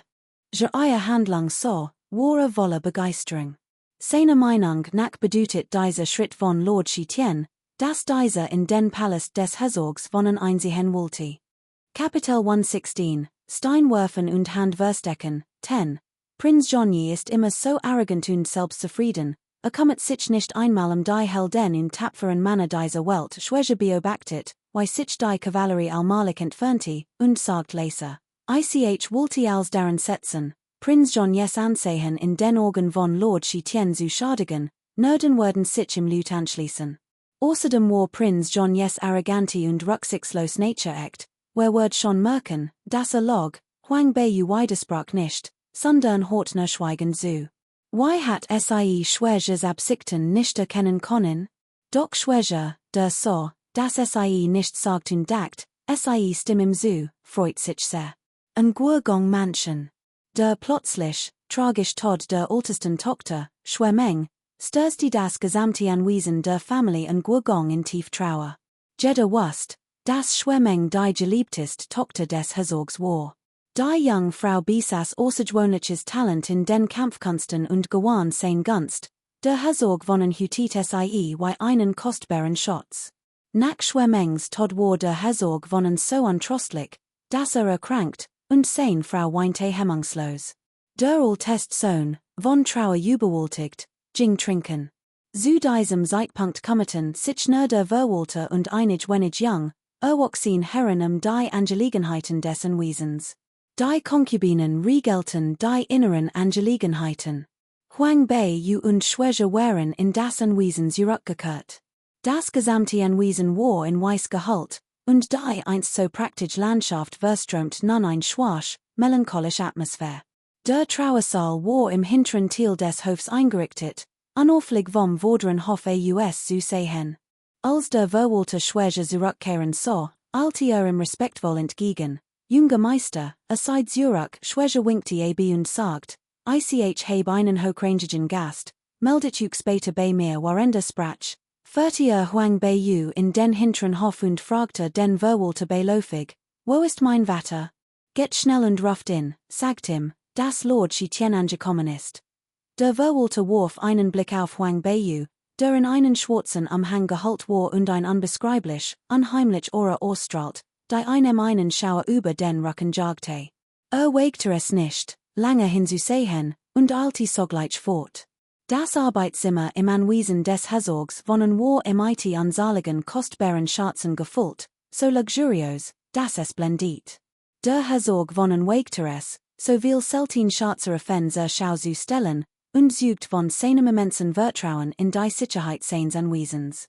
Huang Bei interessiert sich nicht für die seltenen Schatzer, sondern warf ihnen nur einen flüchtigen Blick zu und tat so, als betracht sie ein Gemälde eingehend. Kurz darauf holte ein Lotslack hen von draußen aus dem Arbeitszimmer. Huang Bei dreht sich und sah den Herzog von, dessen schlaffer Körper zitterte, auf sie zueilen. Sein Fett war so dick, dass es fast sein Gesicht verdeckt, sein Augen waren nur noch Schlitz. Sie fragte sich neugierig, aber sie überhaupt sehen konnte. Lord Shitians Ankunft in meinem bescheidenen Heim ist wohlig ein Besuch einstrachen in einem Garnellenhaus, Han sah, ein bescheiden Behorsung, die Bescheidenheit impliziert. Huang Bei lächelt leicht, das Anwesen des Herzogs von ist voller unsaliger kostbarer Schatze und praktischem Gold und Juwelen. Wie kann man es die als Hansa bezeichnen? Ihr Wort wären unglaublich leicht und beiläufig und verliehen ein Vertrautheit, die den Herzog von, der gerade sein geliebt Tochter verloren hat, mit einem Anflug von Freude erfüllt. Obwohl sein geliebt Tochter verloren hat, besaß noch viel an der Tochter, weshalb sein Kummer nicht allzu groß war. Nun galt es vor allem, die Unterstützung von Lord Shitian zu gewinnen. Vater, Lord Shitian ist ebenfalls ein Meisterl Chemist, sagt Schwäche lächelnd. Das strahlend Lächeln auf den Gesichten von Vater und Sohn machte Huang Bei misstrauisch. Hat sie etwa versehentlich den Falschen in der Arena getötet und war Schwemeng gar nicht der leibliche Sohn des Herzogs von? Schien jedenfalls nicht so tief betrübt zu sein, wie behauptet wird. Russland, fragte der Herzog von mit geweiteten Augen, in denen ein Lügten aufblitz. Kapitel 117, Steinwerfen und Handverstecken, 11, Russland, und Gurgongs Augen weiteten sich plötzlich, sein Blick huschte über sein Gesicht. Lord Shitian ist wohlig ein Genie von unvergleichlichem Talent, schmeichelt mir, ich verstehe nur ein wenig davon. Huang Bei hingegen sprach sehr bescheiden. Sie hat die Methoden der Alchemie dieser Zeit noch nicht vollständig durchschaut und verstand tatsächlich nur wenig davon. Ein Gurgong hielt das für übertrieben Bescheidenheit. Sie hatten Shitians Stock selbst erlebt, und daran gab es keinen Zweifel. Alchemietechniken sind besonders tiefgründig und schwer zu verstehen, schon ein paar Aspekte davon zu erfassen, war ein gross Leistung. Vater und Sohn wechselten Blicke, Flirt-End, no ein Shirts, smiley face. Normalerweise wären SIEs gewohnt, gemeinsam Bosses zu tun, daher wussten SIE in diesem Moment natürlich, was zu tun war. Ein Gurgong hört sich eine Reihe von Kalligraphien, und one zu wissen, wo SIE beruht, oft nicht sich die Wand dahinter und gab einen großen Raum frei. Schwäger, der ein Latern trug, sagt zu Huang Beiyu, Herr Tien, hier drinnen bewahren wir die wertvollsten Heilkessel an Seers und Wiesens auf. Bitte treten SIE ein und sehen SIE sichen unter dem Baldakin mustert Huang Beiyu ruhig den unterirdischen Gang. Ein Gurgong war wirklich sehr dick, sein massig Gestalt verdeckt als war während SIE selig war, SIE hat nicht sehen können, was so war in dem Mechanismus getten hat. Doch zu wissen, wo die geheimte war, genügt SIE folgt die Schwäger in den geheimen Gang. Das Geland viel higher steil ab, zunächst war der Gang relativ eng, doch nach einem Stück weiter. Nach einer war viel breiter und deutlicher. SIE vermutet, dass SIE im Inneren einen unterirdischen Raum ausgehoben und ein Schatzkammer errichtet hatten. Der Herzog und Grund sein Sohn vertrauten dem Sicherheitssystem dieser unterirdischen Schatzkammer offensichtlich, wenn SIE es wagten, auch SIE hinzubringen. Hatten SIE denn gar keine Angst? Natürlich wollten SIE ihr Stock nicht sehen. Im Inneren der Schatzkammer waren die Wände allseitig in viel klein quadratisch Fächer unterteilt, von denen jeds Anzahlid Schatzer enthielt. In der Mitte des Raums strahlte ein weiß Jade-Plattform langsam ein Licht aus ein Blasblau oder umgab den Ort in all Richtungen. Über der Jade-Plattform platschet ein klarer Wasserstrahl, breitet sich aus und reflektiert einen goldenen Simmer. Herzog und grinste und wandte sich ab, einen purpurfarben leuchtenden Heilkessel herunterzunehmen. Dieser Kessel muss von höchster Qualität sein, purpurfarben Materialien sind äußerst selten. Auf dem Markt konnte selbst ein kleines Stück purpurfarbener Jade einen astronomischen Preis erzielen. Dieser Kessel heißt Purpurgoldkessel. Wird aus 66 Purpurgoldsteinen geschmiedet, die auf der Welt selten sind. Lord Tien und ICH haben uns erst vor kurzem kennengelernt, doch wir fühlen uns wie alt Freund. Außerdem haben SIE mir letztes Mal geholfen, die Purpurrot Schlange für Jura zusammen. Dieser Purpurgoldkessel ist ein kleines Zeichen meiner Dankbarkeit, ein Geschenk an Lord Tien der Purpurgoldkessel, dies ist ein überaus kostbarer Kessel. Es braucht 66 Purpurgoldstein, ihn zu schmieden, allein die Materialien sind unglaublich wertvoll, ganz zu schweigen von den Schwierigkeiten, die der Alchemist bei der Herstellung überwinden muss. Herzog hat wohl all seine Ressourcen aufgebraucht, dieser Gegenstand ist so kostbar, dass ICH in Hütenim und Herzog in Zukunft sicherlich dafür danken wird. Huang Beiyu lächelt leicht, als SIE in entgegennahme und in aufmerksam betrachtet. SIE brannte darauf, sich selbst in der Alchemie zu versuchen. Sicherlich wird die Benutzung dieses Kessels keine Explosion wie beim letzten Mal verursachen, oder? Während SIE nachdenkt, ertönte Jems Stimme, dieser Kessel ist zwar nicht schlecht, aber im Vergleich zum reinen Lotusflammenkessel ist immer noch weit unterlegen, wartetner, ICH wird mir den reinen Lotusflammenkessel sicher besorgen, Herzog und sein Sohn atmeten erleichtert auf und waren sehr beruhigt, dass SIE den Purpurgoldkessel so bereitwillig angenommen hat. Kapitel 118, Steinwerfen und Fingerabdruck hinterlassen, 12.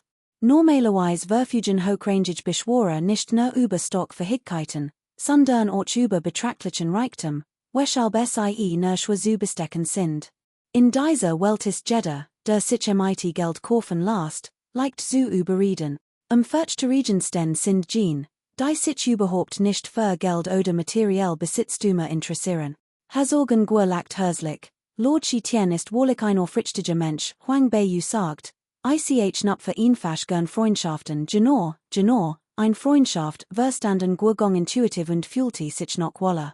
Huang Beiyu betrachtet den Purpurgoldkessel, hob dann plötzlich den Kopf und rief aus. ICH heb gehört, dass sich in Gurgongs und Wiesen auch ein Kessel von höchster Wertigkeit befindet. Konnte ICH in mir wie legt einmal ansehen. Der Kessel der reinen Lotusflamme war der Schatz, deren Gurgongs und Wiesen bewacht, ein Seltins und Kostbares Artefakt, das in der ganzen Welt bekannt war. Sie wollte unbedingt sehen, wie der Sagenem Wobin Kessel der reinen Lotusflamme osse. Ein Gurgong war stets stolz darauf gewesen, den Kessel zu besitzen, und hat stets ein gewisses Geheimnis sich gehütet, worin der gelegentlich Informationen preisgab, die Neugier der Menschen zu schoren. Hat in wohl niemand anderem gesagt, aber das Lord sie tien war, der in sehen wollte, war es viel einfacher. Lord sie tien besaß nicht nur die Markt eins nünstern Beschworers, sondern war auch ein seltener Alchemist. Ein Gurgong willigte one sogen ein. Sagt, Lord Hittien, in sehen wollt, wage ich natürlich nicht, abzulenin ging zu der Jade-Plattform, sein Wohlhand griff in das sanft fließend Wasser und druckte es langsam nach unten. Ein nicht allzu blendens weißes Licht erschien allmalig. Ein Gurgongs Bewegungen waren vollkommen klar, und pragte sich perfekt ein. Das Licht breitet sich auf der Wasseroberfläche aus, und bald wird die Form eines Heilkessels allmalig sichtbar. Der Kessel erstrahlt hell, sein Oberfläche war eine Goldschicht überzogen, und darauf waren groß, dunkel Lotusblüten eingraviert, alle wohl gefnieten Blütenblättern. Auf den ersten Blick wirkten als würden die Lotusblüten gleichzeitig erblühen, unglaublich lebensekt. Selbst jemand wie Huang Beiyu, die schon ansalig selten Schatze gesehen hat, stockte der Atem. Dieser Heilkessel war anders als allgewöhnlichen. War ein überragender Schatz, der Kessel, ausdem unsterblich der Legend nach Medisen zubereiteten. Man sagt, dieser Offenberger tatsächlich unsterblich Energie. Huang Beiyus Hers machte einen Sprung. Spurte, wie der Schwarz Jade in ihrer Kleidung plötzlich suchte, wie Igens Hers, was leicht überraschte. Genau das ist es, flüsterte mighty unbeschreibliche Trauer in der Stimme. So viel Jahr sind vergangen, und endlich sehe ich in der reine Lotusflammenkessel. Du hast ihn schon einmal gesehen, fragte Huang Beiyu mit unbewegter Mien. Tmpf. Schnaubte Leser, das ist ein überragender Schatz, von ihm selbst erschaffen. In dieser Welt gibt es höchstens 3 Schätze von diesem Rang. Huang Beiyu zuckte leicht zusammen, und fuhr fort. Deinen Fähigkeiten sollte es nicht schwer sein, den reinen Lotusflammenkessel zu entwenden, oder, natürlich, aber ich habe nicht die Absicht, in jetzt irgendwohin mitzunehmen unter dem Podest blitzten Huang Beiyus Augen berechnend auf. Wahrlich, ein Schatz, Huang Beiyu blieb in einiger Entfernung von dem Jade-Podest stehen und bewahrt ein distanziert, gleichgültig Haltung, one nachher heranzugehen, in genau zu betrachten. Dies beruhigte Sorgen sehr. Schließlich war jeder Expert der Welt beim Anblick eins so prachtvollen Schatzes in Versuchung geraten. Und sie tiens immenser Markt war es, sollte in die G. Pack ken, kaum zu stoppen. Kapitel 119, Steinwerfen und Fingerabdruck hinterlassen, 13. Ein Gurgong dreht sich und sagt, dieser reine Lotusflammenkessel ist wahrlich ein Schatz. Selbst wenn man damit noch einmal Kränigungsspillen herstellt, ist die Erfolgsquote höher als im gewöhnlichen Alchemieofen, PFF, was weiß dieser Fettkerl schon? Hat damals den reinen Lotusflammenkessel benutzt, noch einmal Kränigungsspillen herzustellen, where es ihm garantiert gelungen, sagt verachtlich. Huang Beiyu war sprachlos. Die Herstellung von noch einmal Kränigungsspillen einer Erfolgsquote von 100%. War wirklich so mächtig? Hat dieser reine Lotusflammenkessel einen Meister? Fragte Huang Beiyu. Wenn dieser Schatz tatsächlich einen Meister gefunden hat, ist das ein Problem. Durch die blutbasiert Besitzstruktur kann der Meister, solange der Besitzer nicht tot ist, seinen Aufenthaltsort spüren, und außerdem kann von niemand anderem als ihm benutzt werden. Ein Gurgong lacht, sein Posbackchen wölbten sich.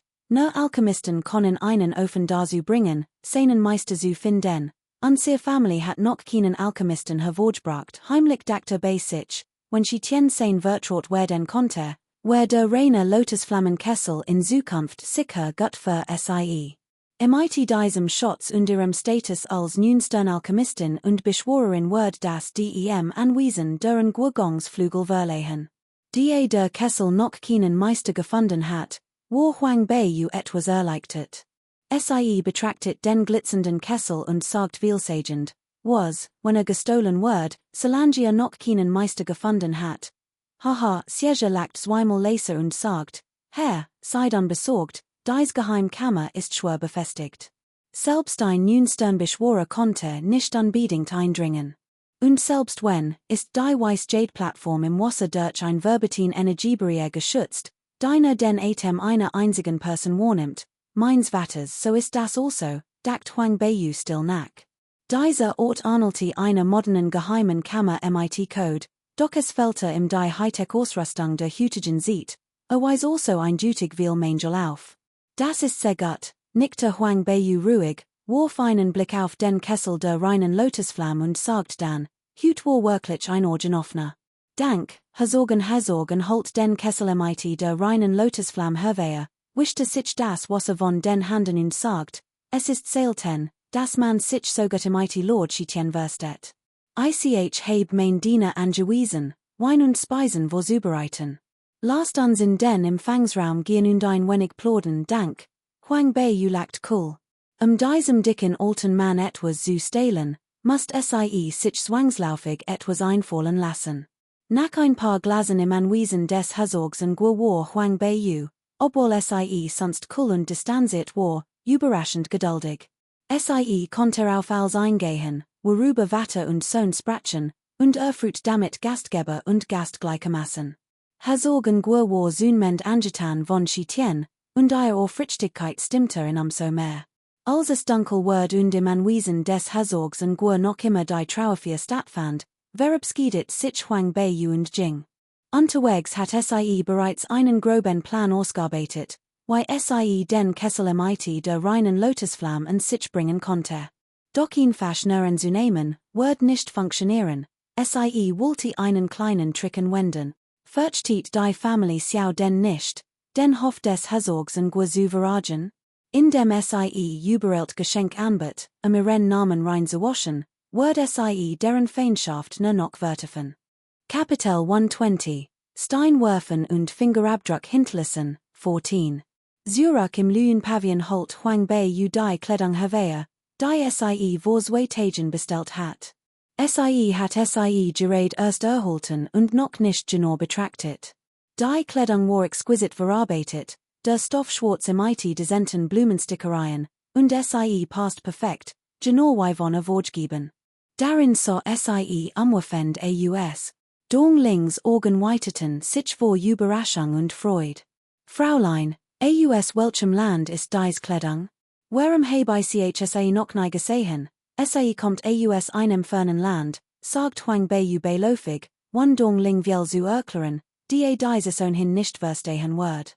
Räumte die Kleidung zurecht und fragte, sind die Dinge, die gebeten habe vorzubereiten, erledigt, J.A. Als erledigt rief Dong Ling sofort, dreht sich ging zum Kleiderschrank, holt ein klein Stoffbundle heraus und öffnet es. Das ist der persönliche Jadenhanger des Jungenmeisters, habe gehört, ist eine von seiner Seat gewitchen, Huang Bei Yus Augen weiteten sich. Nahm den Jadenhanger in sich. Als von der Lingyang Academy zurückkehrt, hat Dong Ling gebeten, etwas von Xiao Zhongqi oder Xiao Yuan Cheng zu stehlen, etwas. Hat nie gedacht, dass Dong Ling so einfallsreich sein wird, dass Xiao Zhongqis persönlichen Jadenhanger stehlen konnte. Why bist du denn darin gekommen? Fragte Xiao Zhongqis Kampfkünste wären nicht zu unterschätzen. Die Krieger des Silberangs im Kaiserreich wären nicht nur sehr schau da. Dong Ling erritet und runzelt die Stirn, als sagt, ging nur in den Garten und sah den ältesten Jungenmeister MIT einem Dienstmädchen in Concubine-Schweiz-Zimmer herumtalen. Kleidung, diese Jadenhanger fiel eines Gra, also hab ich hinauf, Dong Ling war noch jung, und ein solch skandalös Affair zwischen einem Mann und einer Frau war peinlich. Als davon sprach, wird noch beschämter. Senkte den Kopf, Gesicht rot wie ein Tomat. Huang Bei Yu hingegen blieb ungerührt. Im 21. Jahrhundert hat schon so einiges gesehen. Konnte das ganz beobachten, wann MIT der Wimper zu suchen, geschweige denn zu erraten. Sie nam den Jaden Hanger, Nickter und sagt, diesmal werden wir der Family Xiao ordentlich zusetzen, damit schlüpfte Sie heimlich hinaus. Dong Ling so besorgt nach. Jeds Mal, wenn die young Dame heimlich ausging, war Sie in großer Sorge. Obwohl die young Dame jetzt nicht mehr so stark war, was, wenn Sie auf einen starken Gegner traf? Die Nacht war stockfinster, der Nebel dicht, kein Licht war in der Dunkelheit zu sehen. Ein klein Gestalt schlich sich aus dem Palast der Prinzessin, wie ein Geist in einer geheimen Wegebelung, und bewegt sich schnell und geschmeidig. In der Dunkelheit flatterte feins schwarzes Gewand, ein gespenstisches, trostloses Aussehen, das anderen Angst einjagt. Nach mehreren Auf- und Abstiegen erreicht Sie das Arbeitszimmer des Herzogs von Nguer, angestört selbst von der feindlichen Katz im Hof. Das Arbeitszimmer war noch hell erleuchtet. Leisen hört Sie sich und vernahm die Stimmen vom Fenster. Herzlichen Glückwunsch, Vater, zu diesem fähigen Kampfkünstler. Der Kaiserthron ist nunsam Gräfen nah, lacht schwächer Lot auf, sein Arroganz war unüberhörbar. Orchen Gurgong kischet mehrmals, ich hat nicht gedacht, dass Shitien so vernünftig ist, ein wahrer Siegen, Vater, sollten wir mit Shitiens Hilf nicht den Kronprinzen so schnell wie möglich besietigen, sagt schwächer energisch. Ein Blitz huschte durch in Gurgongs Augen, HMPF, hat den Mutt, den Morde ihrer Schwester zu schützen, also lassen wir ihn natürlich nicht angeschoren davonkommen, aber Shitien hat sich erst heute mit uns angefreundet, es ist noch nicht in der Zeit, in mit dem Kronprinzen verhandeln zu lassen, Vater hat recht, ich heb die Sache nicht grundlich genig durchdacht. Nörste schwäger mit den Sahnen, aber Menge darf nicht umsonst sterben.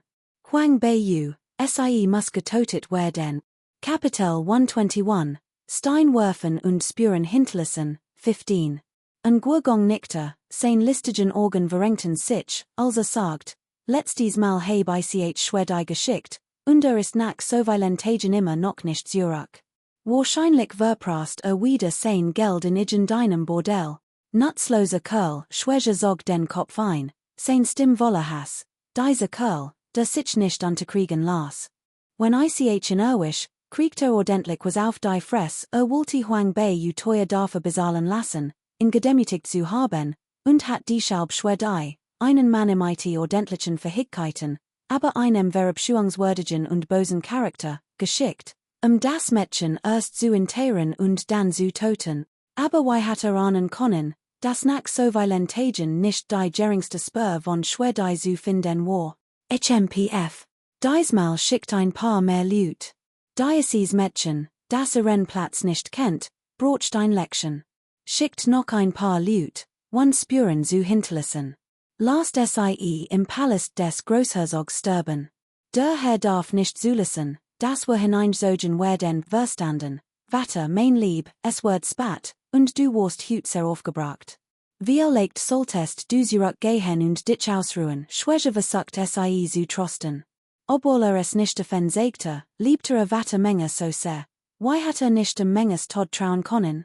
Süfs, ein Gurgong süfst. Mein Arm Menge, Vater, sei nicht traurig, ich word Menge rätschen, die tuas am Arbeitszimmer offnet sich, schwächer Hafen Gurgong hinaus, dreht sich und schloss die tua hinter sich, beverer Jing.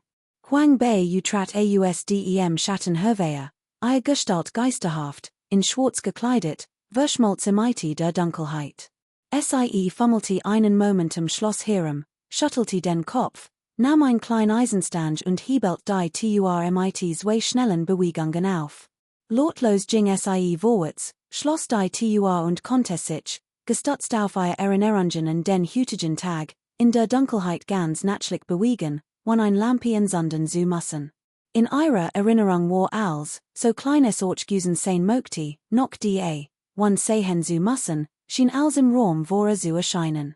Sie stand dort, wo Herzogen Guer einst gestanden hat, und der Geist berechnet blitzschnell die Breit seines massigen Körpers und die Krümmung seines erhobenen Arms, bewegten sprechend ihr Fuss und hob die Hand. Nein, es war nicht in der Wand.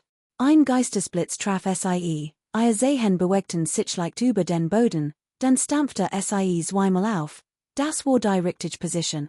Doch lange sieht Gesche nichts. Ruhig überlegt SAES sich noch einmal und stampfte dann fest auf den Boden. Ein leises Geräusch hallte von der Wand weiter. Huang Beiyus Lippen verzogen sich zu einem Lächeln. Dieser Jerisin Herzog und Gur war wirklich etwas Besonderes. Hat SAE sogar damals schon ausgetrickst. Ein normaler Mensch hat angenommen, der Mechanismus befand sich in der Wand, hatte gendwo etwas gedruckt, und so richtet sich Aufmerksamkeit auf seinen Oberkörper. SAE wussten nicht, dass sich der Mechanismus unter seinen Füßen befand. Ein normaler Mensch war auf diesem Boden dazu unmöglich gewesen. Es gab keinerlei Bewegung, selbst ein kräftiger Mann hat keinen Lot von sich gegeben. Aber ein Gurgong wog mehrere hundert Pfund, und die wucht seines Auftretens unterschied sich gewaltig von der einst gewöhnlichen Menschen. Dieser Mechanismus war wahrlich raffiniert konstruiert, aber was nutzte gegen Huang Beiyu? SAE war ein Genie mit einem außergewöhnlich hohen IQ, sieht ihre Kindheit in Beobachtungsgabe geschult, was SAE hundertmal aufmerksamer machte als die Meisen. Nicht die geringste Bewegung entging Aus ihrem Privatbereich holt SAE einen leuchtenden Geisterstein. Dies war ein Art Stein, der nachts ein mundanliches Licht ausstrahlt, nicht allzu teuer und ein ganziges Werkzeug von Soldnen. Ein langer Gang in der geheimen Kammer war Mechanismen gespickt, beim Betreten wurden dies aktiviert. Ein Gurgong hat jedoch bereits alle Mechanismen deaktiviert, als eintrat, sodass SAE gefahrlos weitergehen konnten. Kapitel 122, Steinwerfen und Spuren hinterlassen, 16. SAE hat jedoch nicht vor, den Mechanismus zu schließen. Wenn die Methode klug war, wird SAE nicht das tun, was diese nachschaujunggetan hat. Mit diesem Gedanken schlüpfte Huang Beiyu blitzschnell hinein, Körper so flink wie der eins Luxes, und mit wenigen sich Bewegungen hat SAE bereits die Hälfte des Durchgangs durchquert. In diesem Moment begann der aktivierte Mechanismus zu wirken. Fallen am Boden, scharf Schwerter, herabfallend Felsbrocken und die Steinte, die den Weg versperrt, all Mechanismen bargen gewaltige Energie. Ein leichter Aufprall war unerträglich. Doch wirklichen dem, was schwerer gesagt hat, konnte selbst ein jüngster Beschworer nicht durchbrechen. Solange SAE sich schnell bewegt und die Mechanismen in undurchwendig kannte, war es überhaupt nicht schwierig. Selbst hochmodern Mechanismen konnten SAE nicht aufhalten, geschweige denn Veraltet-Methoden. Das so langsam mit einem gelassenen Pfeifen durchschritt SAE sicher den mit Mechanismen gefüllten Gang und erreicht die Schatzkammer. Dies erstrahlt im Glanz seltener Schatze, selbst wenn die hilfleuchtende Stein waren SAE deutlich zu erkennen. Ein fluoresziens Leuchten ging vom Jetisch aus, und ein sanftes, ätherisches Licht stieg langsam aus dem klaren Wasser empor und erhellt ihr Augen.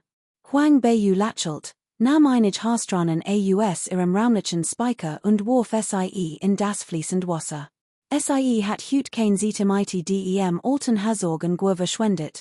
Unbemerkt hat SAE bereits Stranen Seins von seiner Ora durchdrungenen Haargenemen.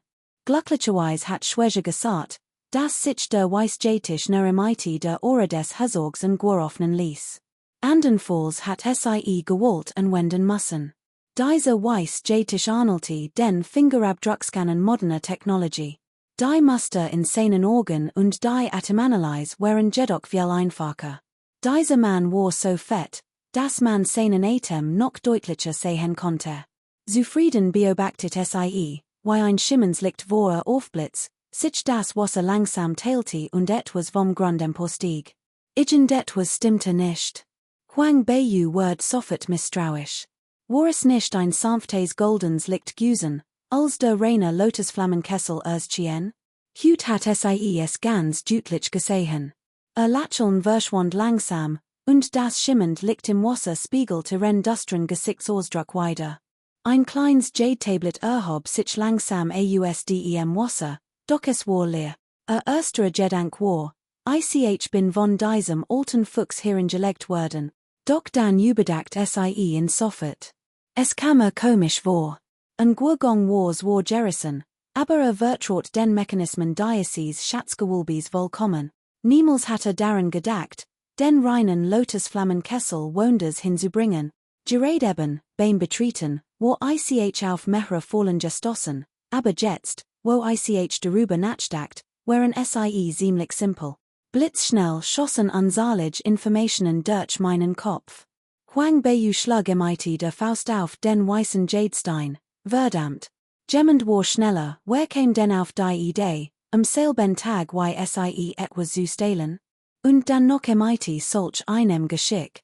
Während sie das dacht, holte plötzlich ein Honisches Lachen durch die Stillschatzkammer. Sehr clever, Huang Beiyus Augen verrenkten sich, ihre Bewegungen waren schneller als Verstand. Sie dreht sich und stürmte in die dunkle Eck, aus der das Geräusch gekommen war. Ein schwarzer Umhang huschte von einem nahegelegenen geheimen Ort herbei und erreichte Menü den Eingang. Sie dreht sich und ein diabolisches Lächeln huschte über ihr Gesicht.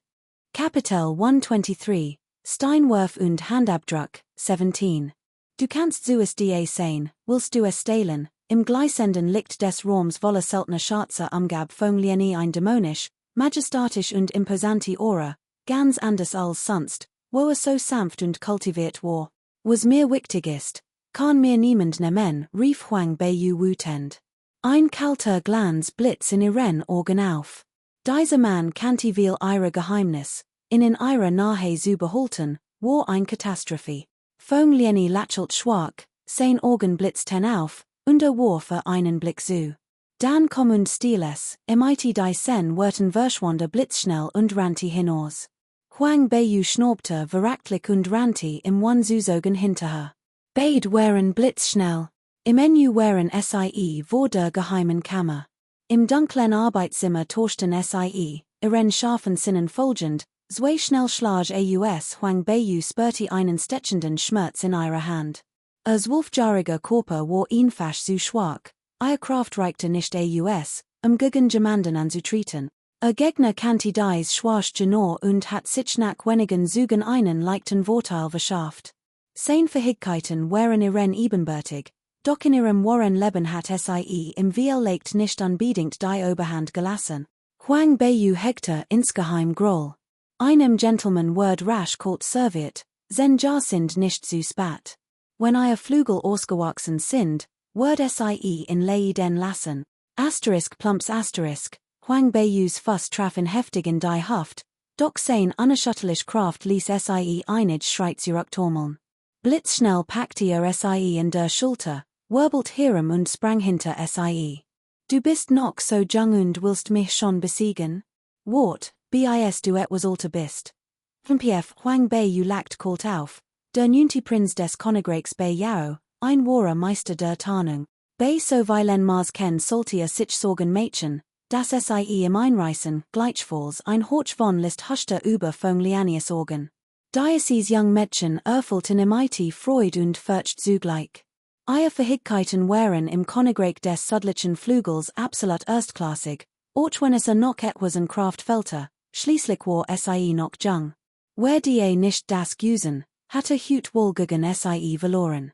Plötzlich blitzten Huang Beiyus Augen auf, ein leichtes Schmunzeln umspielte ihr Lippen. Blitzschnell hob sie den Kopf, den Ellbogen auf seinen gerichtet. Fönglieni zuckte überrascht zurück, doch Huang Beiyus an der Hand schnellt vor und versetzt ihm einen heftigen Schlag gegen die Brust. Blitzschnell reagierte und mit ihrem Angriff aus doch den entfesselt sie ein rehe nedenloser Nachkampfangriff, blitzschnell, präzisend mit nei zuvor gesehenen Techniken, die ihn völlig überraschte. Fönglieni which hastig zurück und verteidigte sich, während gleichzeitig ein Gefühl der Angst überkam. Das ist unglaublich kraftvoll. Verglichen mit den vorherigen Angriffen ist die Geschwindigkeit noch einmal deutlich gestiegen. Sie verlässt sich nicht mehr auf rohe Gewalt, sondern nutzt extrem schnell Kampftechniken, in einem Gegenangriff zu hindern, schließlich traf in ein heftiger Schlag in der Schulter. Huang Beiyu packte ihn blitzschnell, genau wie sie in der Schulter gepackt hat, und sprang hinterin. Ihre andere Hand hielt einen Dolch in sein Huff. Wer ist skrupelloser? Wer kann sie an Skrupellosigkeit übertreffen? Wer ist schneller? Niemand kann sie übertreffen. Selbst angesichts eines übermächtigen Gegners kann sie überleben sichern. Das ist der Fürchterregenste Aspekt dieser ultimativen Waffe. Fånglieni hob die Hand und Sufst Laser, Segut. Horauf MIT dem Unsinn okay, du hast gewonnen, also kannst du gehen Fånglieni Lachelt Hilflos, Holt nach Denklich ein Brokatschachtel aus seinem Raumlager und warf sie hinter sich. Huang Beyu Griff. Danach, fing sie auf und öffnet sie. Es war gar nicht der reine Lotusflammenkessel. Es war nur ein Forstgroßpool, die Violets licht ausstrahlt. Kapitel 124, Steinwerfen und Handverstecken, 18. Du wagst es, mich zu torschen, rief Huang Beyu wütend.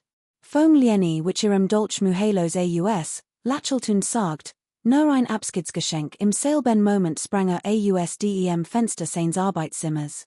Huang Beiyus Organ verrenkten sich. Wagte es, Streich zu spielen. Das wird sie im ganz sicher nicht versehen. Kommt schnell. Ein Dieb rief sie laut. Fånglieni, der gerade aus dem Arbeitszimmer gekommen war verbluft und Lachelt den bitter. Diocese Mädchen ist wirklich. Huang Beiyus ruf alarmiert sofort die Wachen im Anwesen des Herzogs von Nguer. Eine fahrende Wachte eilte herbei und stellte sich Fånglieni gerade noch rechtzeitig entgegen. Sein Augen verfinsterten sich, ein morderisch Aura blitz auf, und der Wachte griffen. Konnte nur einen Schlag steilen, bevor getotet wird. Dann blitz sein Gestalt auf und verschwand in der Nacht. Huang Beiyu, die gerade am Fenster gerant war, erschrak. Hat im Kampf so brutal vorgegangen, hat sie nicht die Oberhand gewinnen können. Die Wachen vor dem Arbeitszimmer versammelten sich rasch, und im Palast des Herzogs Nguer erstrahlt plötzlich das Licht. Huang Beiyu zog Xiao Jonkies Jaden Hanger hervea, warf in achtlos zu Boden und sprang wie ein Geist aus dem Fenster. Wie konnte das passieren, was ist hier los? Im Nebenzimmer stürmte Herzogen, in einen schwarzen Nursmantel gehüllt und noch korpulenter wirkend, mit seinen Wachen im Schlepptau herin. Erschrocken stürmte hinein, als die Turs am Arbeitszimmer sah. Die Wachen hatten die Lampen angezündet, und als Herzogen die Turs Geheimkammer sah, stieß einen erschrockenen Schrei aus und stürzte hinein. Die Mechanismen im Durchgang wiesen Spuren von Manipulation auf, doch es gab kein Anzeichen von Verletzungen. Herzog eines Hers rast, dicke Schweißtropfen rannen im über die Stirn, sein massiger Körper zitterte. Sah, dass der Weißjadestein aus der Schatzkammer entfernt worden war und dies leer zurückgelassen hat. Mein reiner Lotusflammenkessel, schrie Herzog an, sein Sicht verschwamm, und sein massiger Körper kippte nach hinten. Vater rief Schwäger und rannte ihnen hinterher, zu helfen, doch Herzog eines Stature war wahrlich gewaltig, sein massiger Körper überwältigte selbst Schwäger. Vater und Sohn fielen im dem Gesicht nach oben zu Boden, in einem schrecklichen Zustand. Wachen eilten herbei, ihnen aufzuhelfen. Schnell. Verfolgt den Dieb, rief Schwäger, obwohl vom Sturs noch bei Bewusstsein war, sofort den Befehl. Wir haben sie verfolgt, sagt Verwalter Chen. Junger Meister, sollten wir nicht die restlichen Gegenstand überprüfen? Schnell nachsehen, Schwerkayets Hand zitterten. Hat gesehen, dass der Familienschatz, der reine Lotusflammenkessel, der dem Anwesen des Herzogs Nguer Ruhm und Bekanntheit auf dem ganzen Kontinent eingebracht hat, gestohlen worden war. Kalter Schweiß brach ihm auf der Stirn aus der wertvollste Schatz des Anwesens war gestohlen worden. Das Anwesen des Herzogs Nguer wird nie wieder einen Schatz wie den reinen Lotusflammenkessel erlangen können, die anderen Familien auf dem Kontinent zu beschützen. Der Verwalter machte sich sofort auf, die Schätze zu inventarisieren. Herzog Nguer, der wieder zu Bewusstsein kam, sagte mit sittenden Lippen, Cheat, geh schnell nachsehen, ob der reine Lotusflammenkessel noch die ist, Schwerkayets Gesicht verzerrt sich vor Schmerz.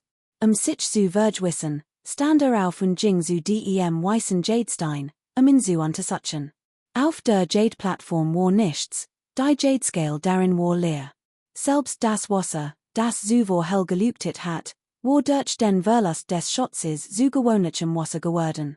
Die Einschränkung der Elementarenergie blieb bestehen, und die hellblaue Elementarenergie floss sanft, aber der reine Lotusflammenkessel existiert wahrhaftig nicht mehr. Kapitel 125, Steinwerfen und Fingerabdruck hinterlassen, 19. Sein Gesicht war finster, brult Lort auf, balti die Faust und stampfte wütend auf den weißen Jadestein. Verdammte Dieb! Verdient den Tod en Guergongs Orgen verdraten sich leicht. Sein fetter Körper konnte sich immer noch nicht aufrichten. Saß wie ein Berg aus Fleisch auf dem Boden und stonte unaufhörlich. Wenn ich die sen Dieb erwisch, word ich in act stuck hacken, Meister. Die wasserabweisend Polist och verschwunden, rief verwalter chen eilig herbei. Was, brulten Guergong, sein Orgen schlossen sich, als würde wieder ohnmächtig werden. Balti die Faust und schlug sie heftig auf den Boden. Schurk, sagt Schwäger wütend. Lass mich ihnen selbst hinterherjagen, warende Sprach, tratter hinaus, und im selben Moment stürmte ein Wachter hierin, bericht zuerstatten, und rempelte ihnen. Schwäger brüllt, konnte denn nicht die Augen öffnen und sehen? Der verängstigte Wachter nicht sofort nieder und verbüht sich. Junger Meister, verschont mein Leben. Junger Meister, verschont mein Leben. Ich heb das draußen gefunden. Es konnte ein Dieb verloren haben, was ist das? Fragte ein Guergong und walste sich auf dem Boden, bevor aufstehen konnte. Sein Kursen, stammigen Gliedmassen wirkten dabei ziemlich komisch.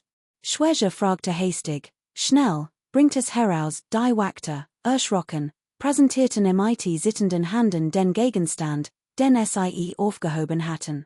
Es war ein Jadenhanger, ganz in einem edlen Smaragdgrün, wie der eins Kaisers, sein Farb klar und transparent.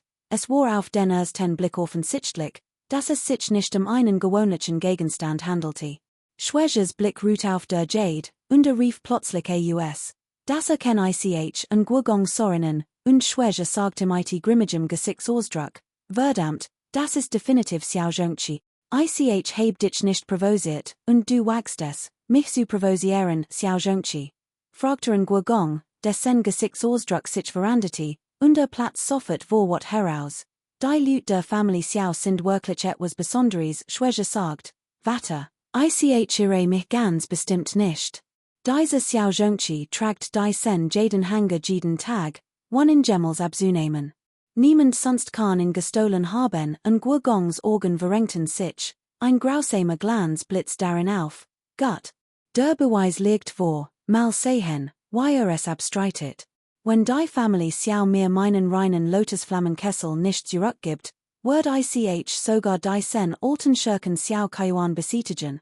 Asterisk asterisk asterisk asterisk asterisk asterisk asterisk asterisk asterisk asterisk asterisk asterisk Nordlich Dynastie asterisk asterisk asterisk asterisk asterisk asterisk asterisk asterisk asterisk asterisk asterisk asterisk Huang Beiyu Verlius und Guer, Gongs Anwiesen und Hort den Lam im Inneren.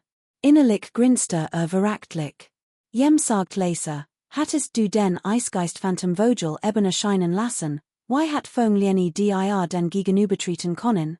Der reine Lotusflammenkessel war längst in deinen Handen, Huang Beiyu schmollt und sagt, das Erscheinen des Eises war Tierleins Plans, Xiao etwas anzuhängen, Zhongqi kann das nicht durchsetzen.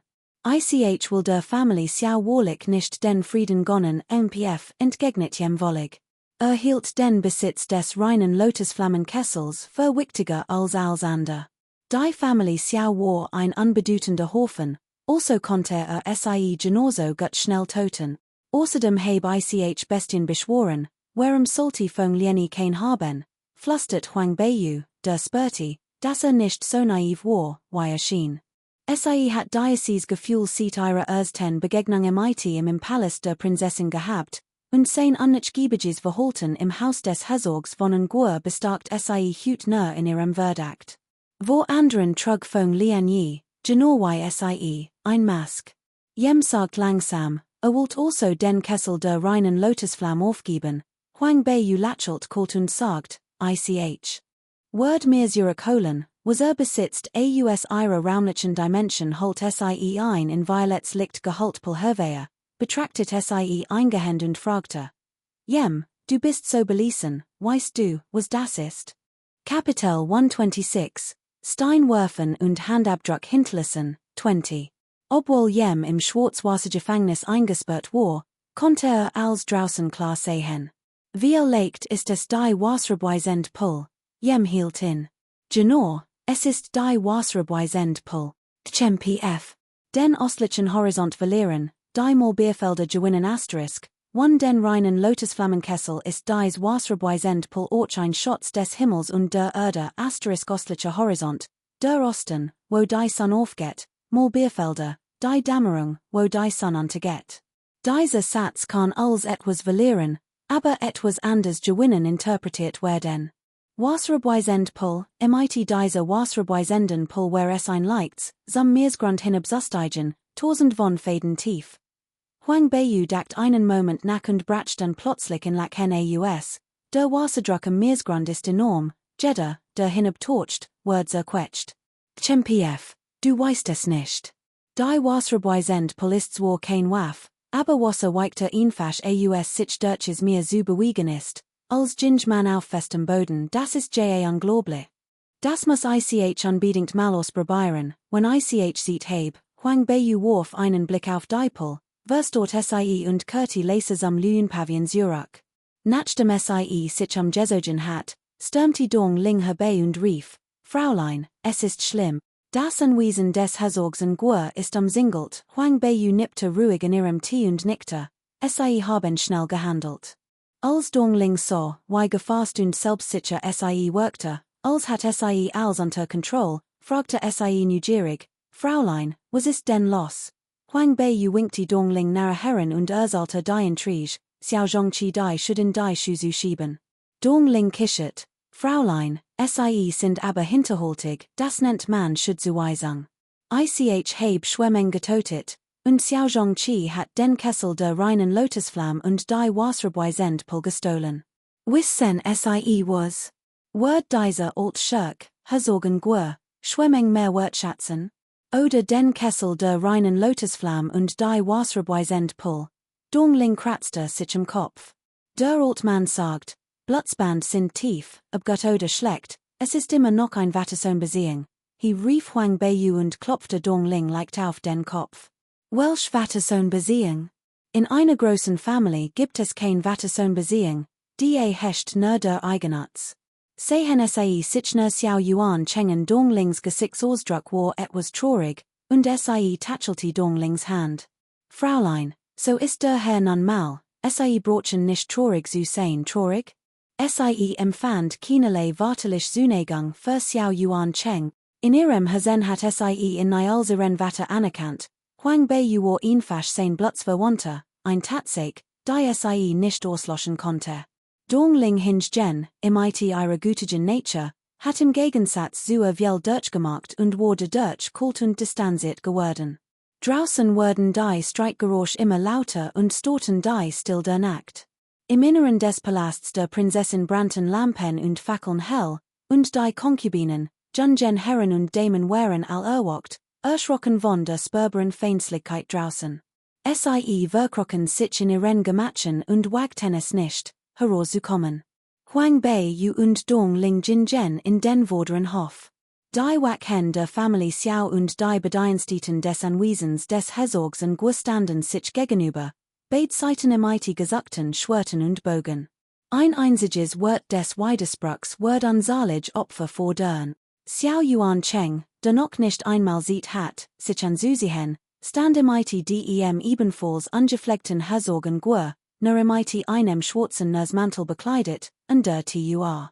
Ihre großen Augen funkelten einander an. Kleiner, rief Schwäger laut, wo ist Xiao? Zhongqi, bringt in her, Schwägers Stimme war gewaltig, und der riesig purpurrot Phönix, den beschworen hat, stand majestatisch vor dem Anwesen der Prinzessin und floßt allen furcht ein. Xiao Zhongqi hat wohl Neuigkeiten erhalten und war noch nicht erschienen. Nur Xiao Yun, die in Sakhen Präsenz nicht nachstehen wollte, beschwor ihr himmlisch Schneekatz und setzte sich in den Hof, den feuerroten purpurroten Phönix anstarrend. Kapitel 127, Affiner Konflikt und geheimer Kampf, 1. Tian Shui Miao war Hong Zhu im Rang weit unterliegen und konnte unmöglich besiegen, weshalb ihr Stork etwas nachgelassen hat. Huang Beyu sah und musste hen, konnte sich aber ein Kitchen nicht verneifen, hielt sich den Mund zu und kichert heimlich. Och Dong Ling Mustlak Hen. Dritt Fraulein, why sind sa den hier hergekommen, flustert ein Stim hinter Dong Ling dreit sichem und so Passion. Soffert Verschwander Lacheln, und sie sagt, die Dritt Fraulein wollte nachsehen, was los ist. Passion flustert, was denn sonst? Der Test Young Meister markt mal wieder Arger. Ich weiß nicht, was den ganzen Tag treibt.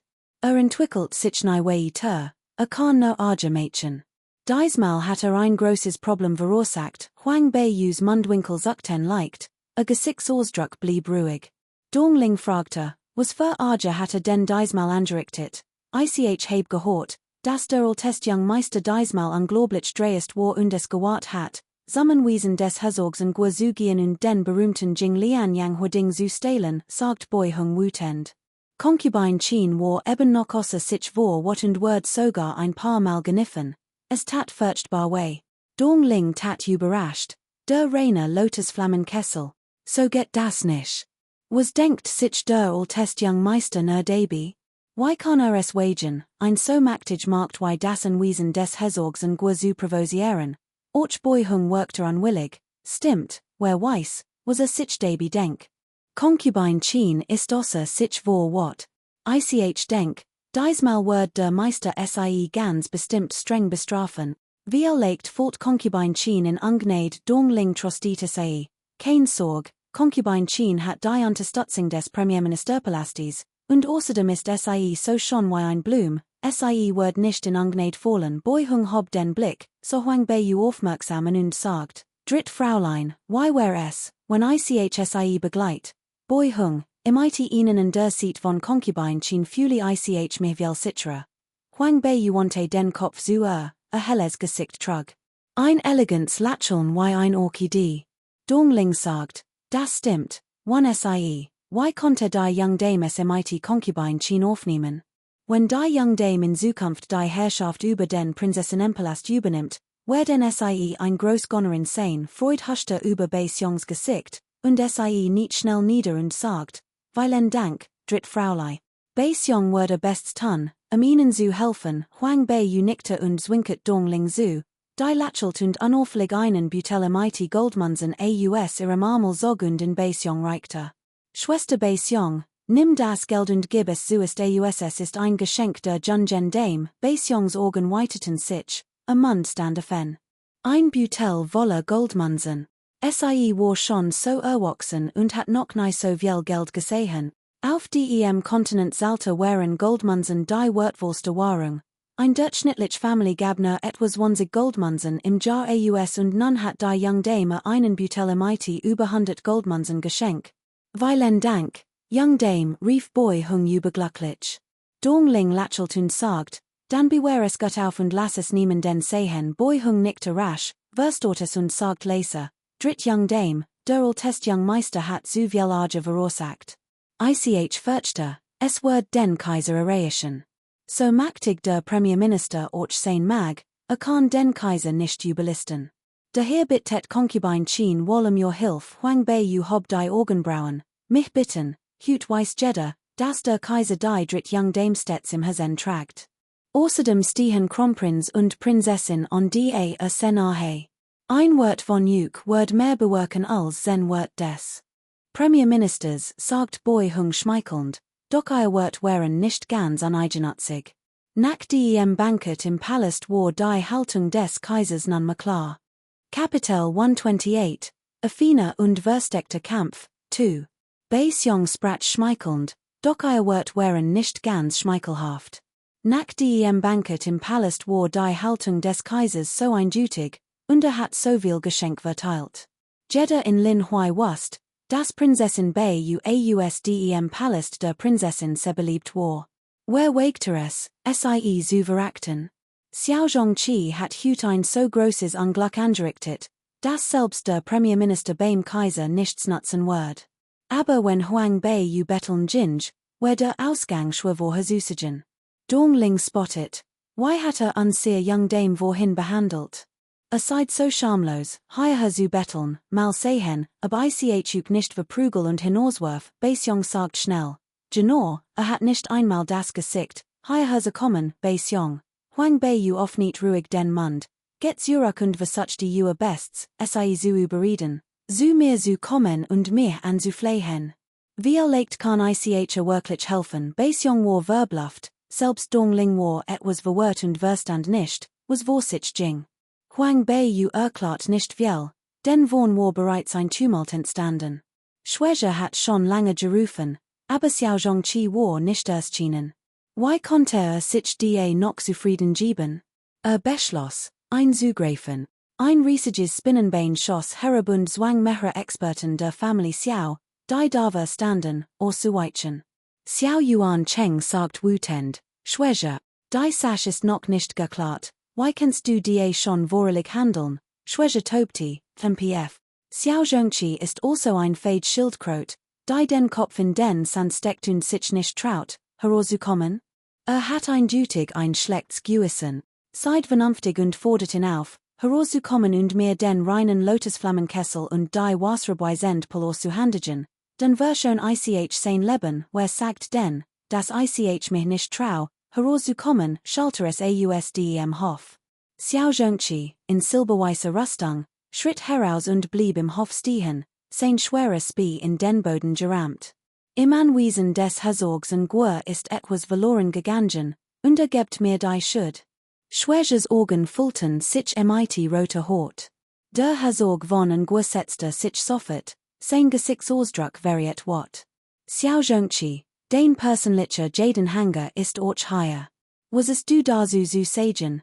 Schwäger hob die Hand und hielt einen smaragdgrünen Jadenhanger hoch. Xiao Zhongqi funkelte ihnen, wie ist mein Jadenhanger in Ihren Besitz gelangt, TMPF? Warum? Das solltest du dich selbst fragen. Gib mir den reinen Lotusflammenkessel und die Wasserbeisend Pol ich sagt doch schon, ich weiß nicht, was der reine Lotusflammenkessel ist. Xiao Zhongqi warf den Kopf zurück und sagt, ich trage diesen Jadenhanger immer bei mir, nehme in Niab. Wie konnte im Anwesen des Herzogs und Gwr auftauchen? Jemand will mir etwas anhängen, aber die Lage ist jetzt chaotisch, und der Herzog und Gwr und sein Sohn sind absolut überzeugt, dass ich der Dieb bin. Ich kann es nicht klar erklären, die sich hartnäckig weigert, die Wahrheit zuzugeben, guckt die Schwägers wat hoch. Schon. Wenn du es nicht zugibst, wart, ich dich umbringe, dann wird ich dich suchen. Schwäger winkte mit der Hand, und Hongju blickte zum Himmel auf und stieg ein Gebrüll aus sein Act Bein krochen vorwärts und stürmten auf Xiao Zhongqi zu.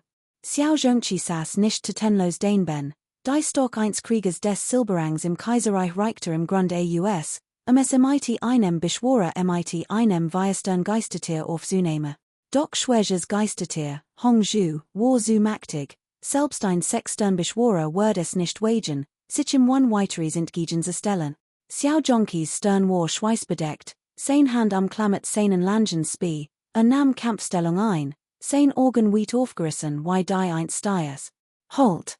Schalter es plötzlich kalt aus der Dunkelheit der Straße. Unmittelbar darauf holte das herzerreißend Geräusch von Förderhuf weiter.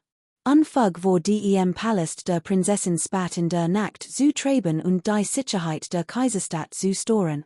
Das Verbrechen wurde mit in Thorptung bestraft, ertönte ein klar und majestatisch Stimme aus der Fern und kam nahe.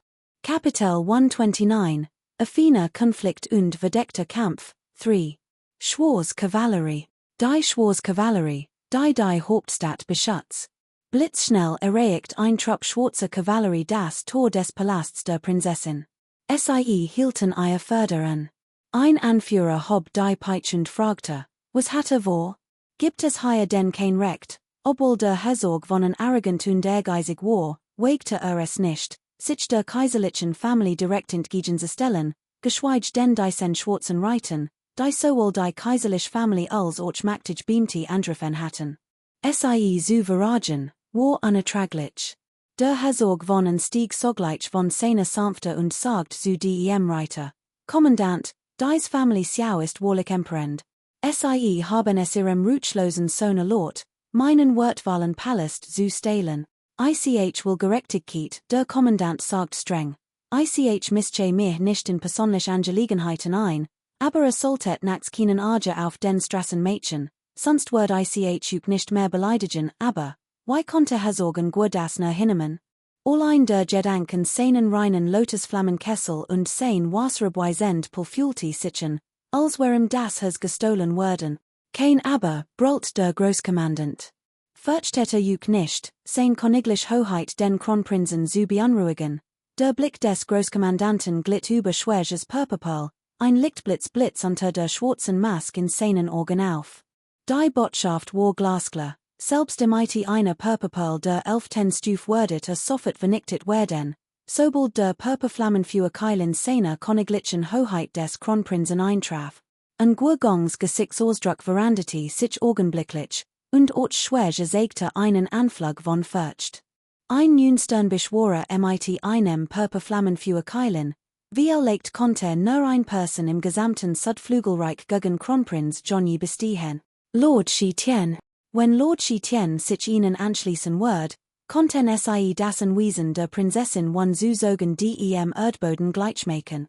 Schwäge hegte insgeheim Groll, in Anwesenheit des Großkommandanten der schwarzen Kavallerie konnte nur die Purpurperlen sich nehmen, sein Gesicht verset vor unterdrücktem Zorn. Ein Gurgong sagt schwermütig, wagt es, den Schutz des Anwesens zu stehlen, was mein Wort betrifft, Word ich mein Absichten nicht aufgeben, rief Siege und funkelte Xiao Zhongqian. Wortner Xiao Zhongqi erwidert den finsteren Blick, one zurückzuweichen. Hat nichts gestohlen, was den reinen Lotusflammenkessel nannte. Muss dies Ungerechtigkeit umsonst ertragen und Word in seinem eigenen Haus bedroht.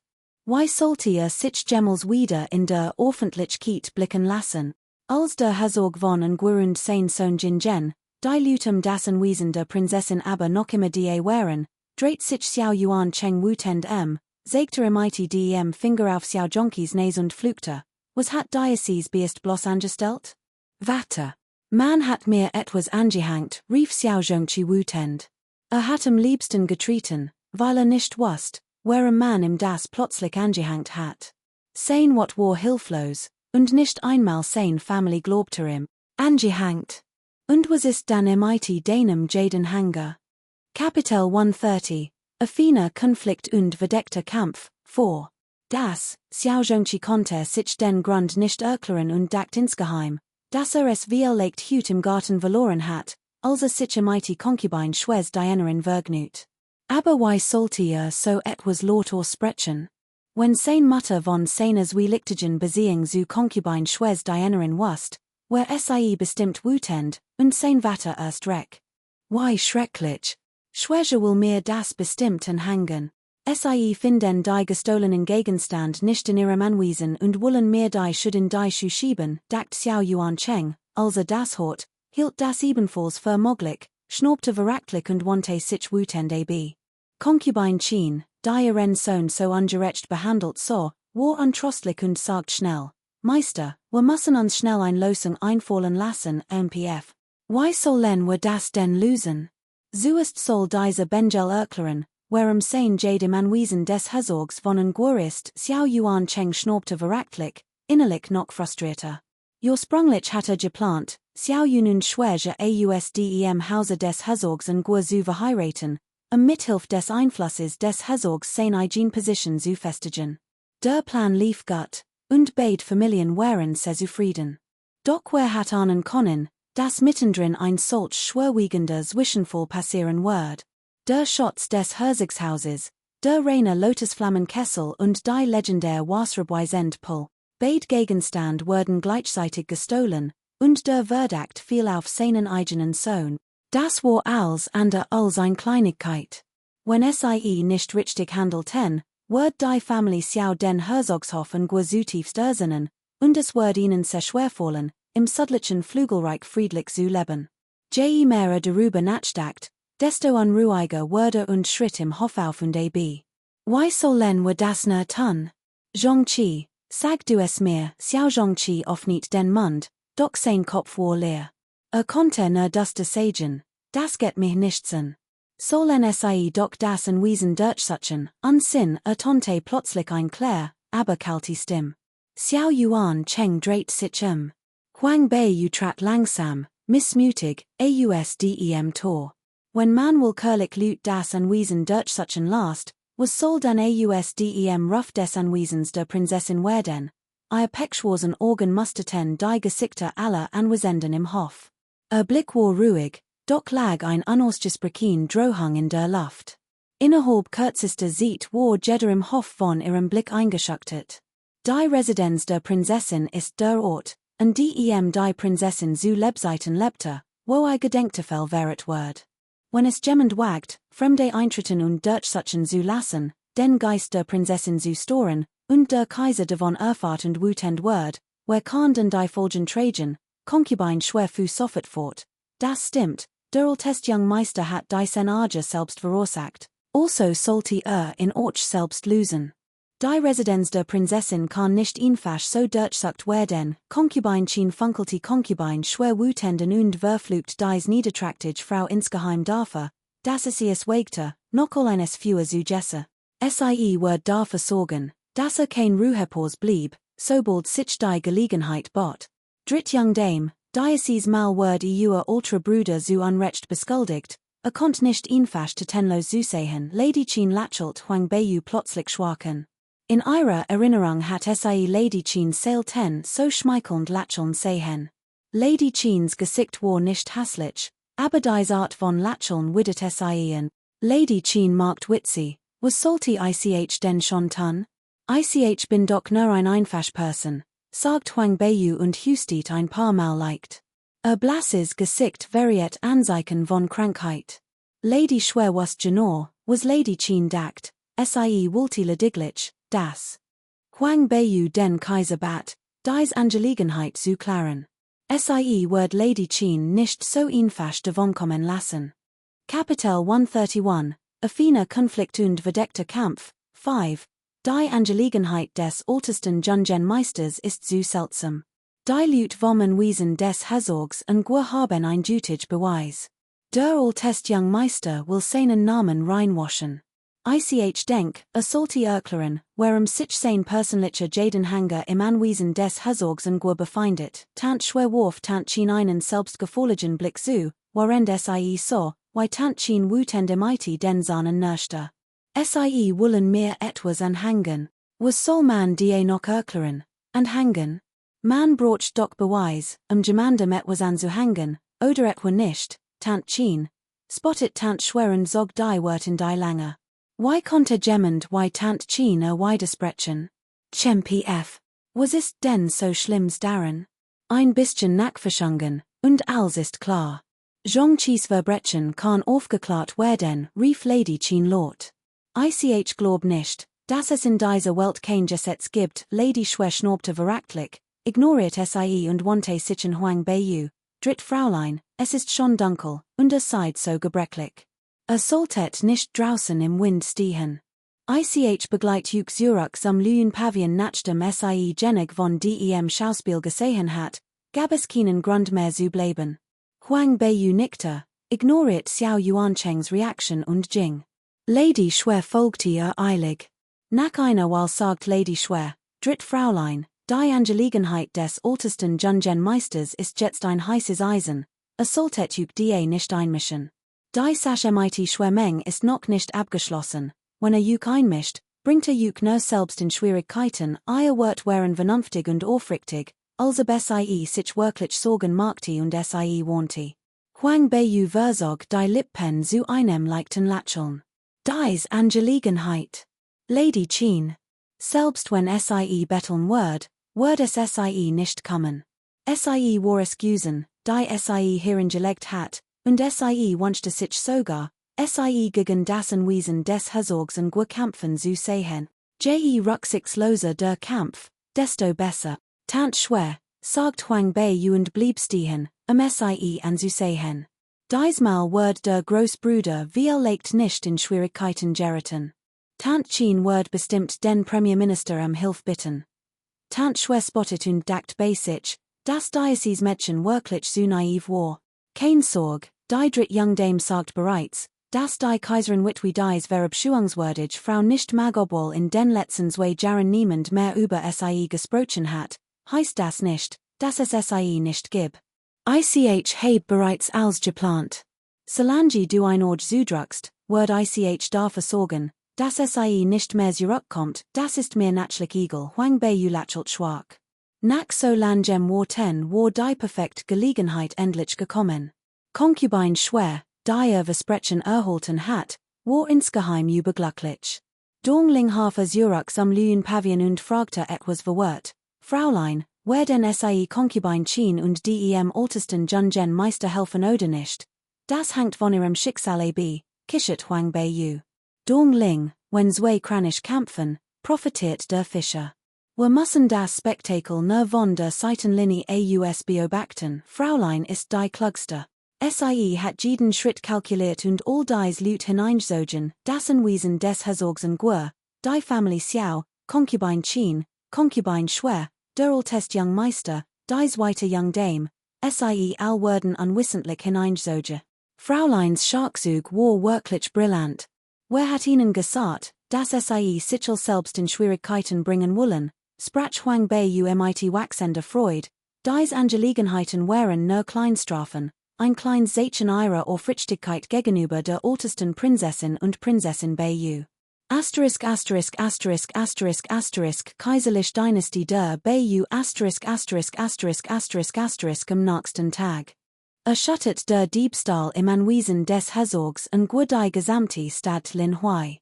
Sowohl der Jing Lian Yang Huakessel als auch die Schuapel wurden gestohlen. Man erzählt sich, der Kaiser habe die Nachricht am frühen Morgen erfahren und sie zutiefst bestürzt gewesen. Vor Gericht nicht der Herzog und Gueremite trannen in den Augen nieder und fleht den Kaiserin, den vollgrundlich zu untersuchen. Sie besassen entscheidend Beweis, die direkt auf die Familie Xiao hinwiesen. Kapitel 132, Affiner und verdeckter Kampf, 6. Xiao Yuan Cheng meldet sich ebenfalls eilig zu Wort und stellte klar, dass Xiao Zhongqi die ganz Nacht zu Hause gewesen und nicht ausgegangen war. Ist sie daher absolut unfähig gewesen, den Kessel der reinen Lotusflamme ausdem Anwesen des Herzogs und Guer zu stehlen. Der Herzog und Guer kritisiert dies Ossage als Vertuschung, eine Straf zu entgehen, was den hitzkopfigen Xiao Yuan Cheng erzürnt. Die beiden stritten sich mitten in der Gerichtsverhandlung und wären beinahe aufeinander losgegangen. Der Kaiser hat in der vergangenen Nacht erfahren, dass der Herzog und Gueremite seinen Mannen das Anwesen der Prinzessin umstellt hat und die beiden Seiten beinahe Schwerter und Speer gezogen hatten. War ohnehin schon sehr wütend, und als die beiden nun mitten im Gerichtssaal so dreis streiten sah, geriete noch mehr in Reisre und befahl, den Herzog und Guer und Xiao Yuan Cheng ausdem Palast zu werfen. Die Nachricht verbreitet sich in ganz Lin Huai und wird zum Gespott in den Tavernen. Die Beziehung zwischen dem Anwesen des Herzogs und Guer und der Familie Xiao war jedoch vollständig abgebrochen.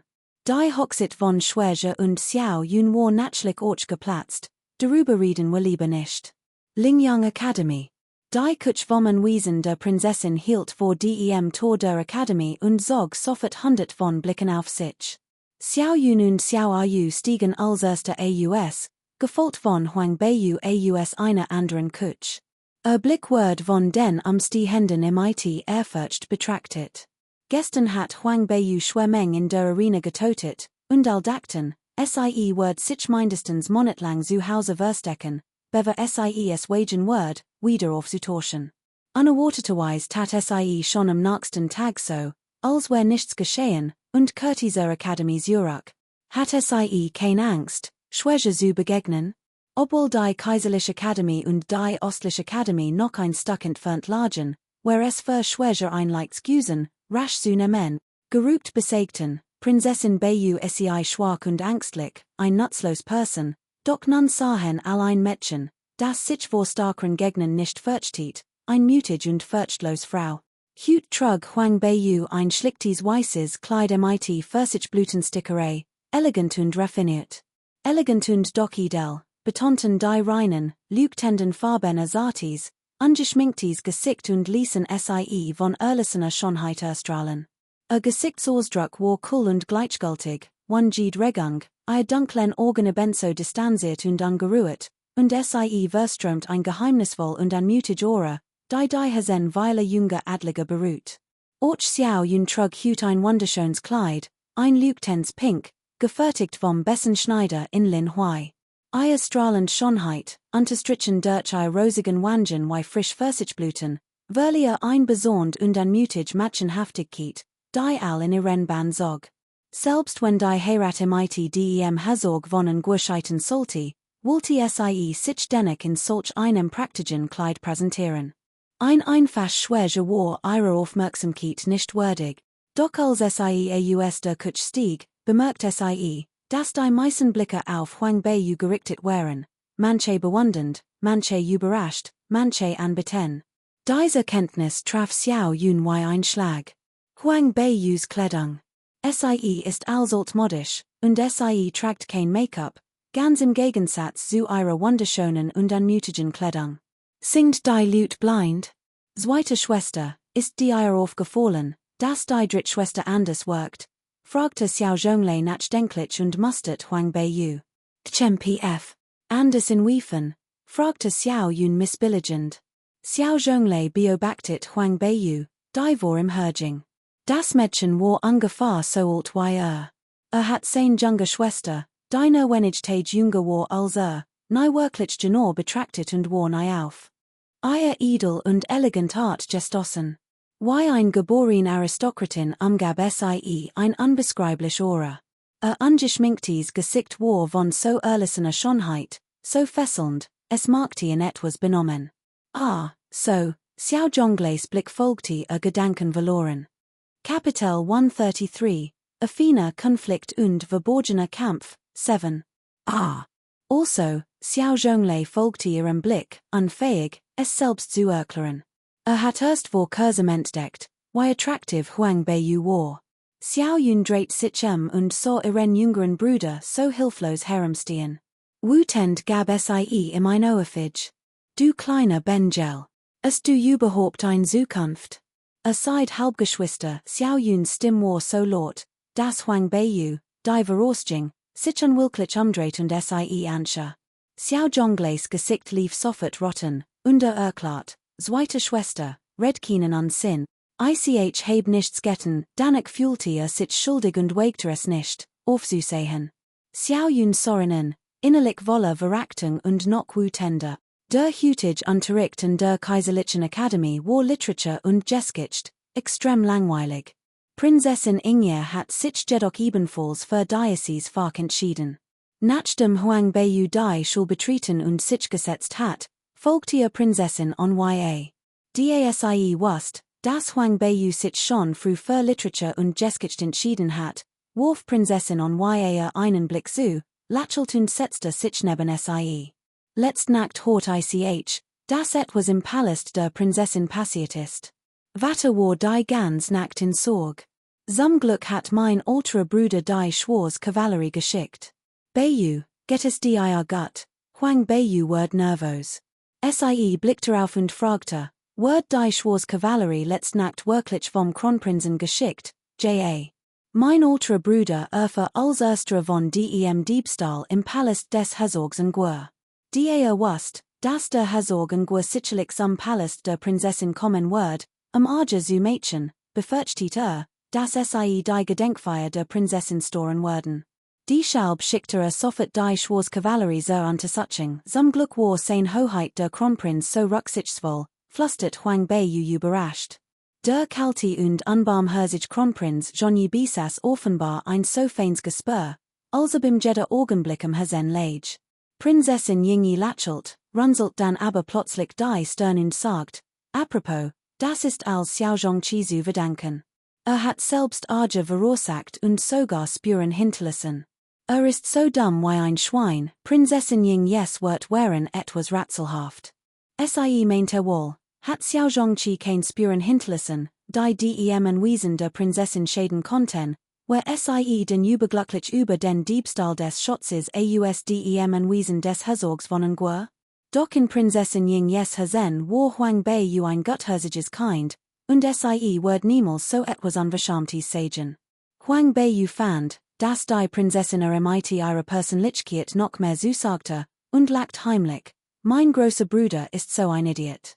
Gestern hoffte Tante Chin, ich wird beim Kaiser ein Nedengesuch stellen, aber in dieser Sache, wenn den Schatz nicht zurückgibt, bringt das bitten nichts, was? ein Nedengesuch, Prinzessin on da schnaubte verachtlich, Bayou, du darfst dich da nicht einmischen.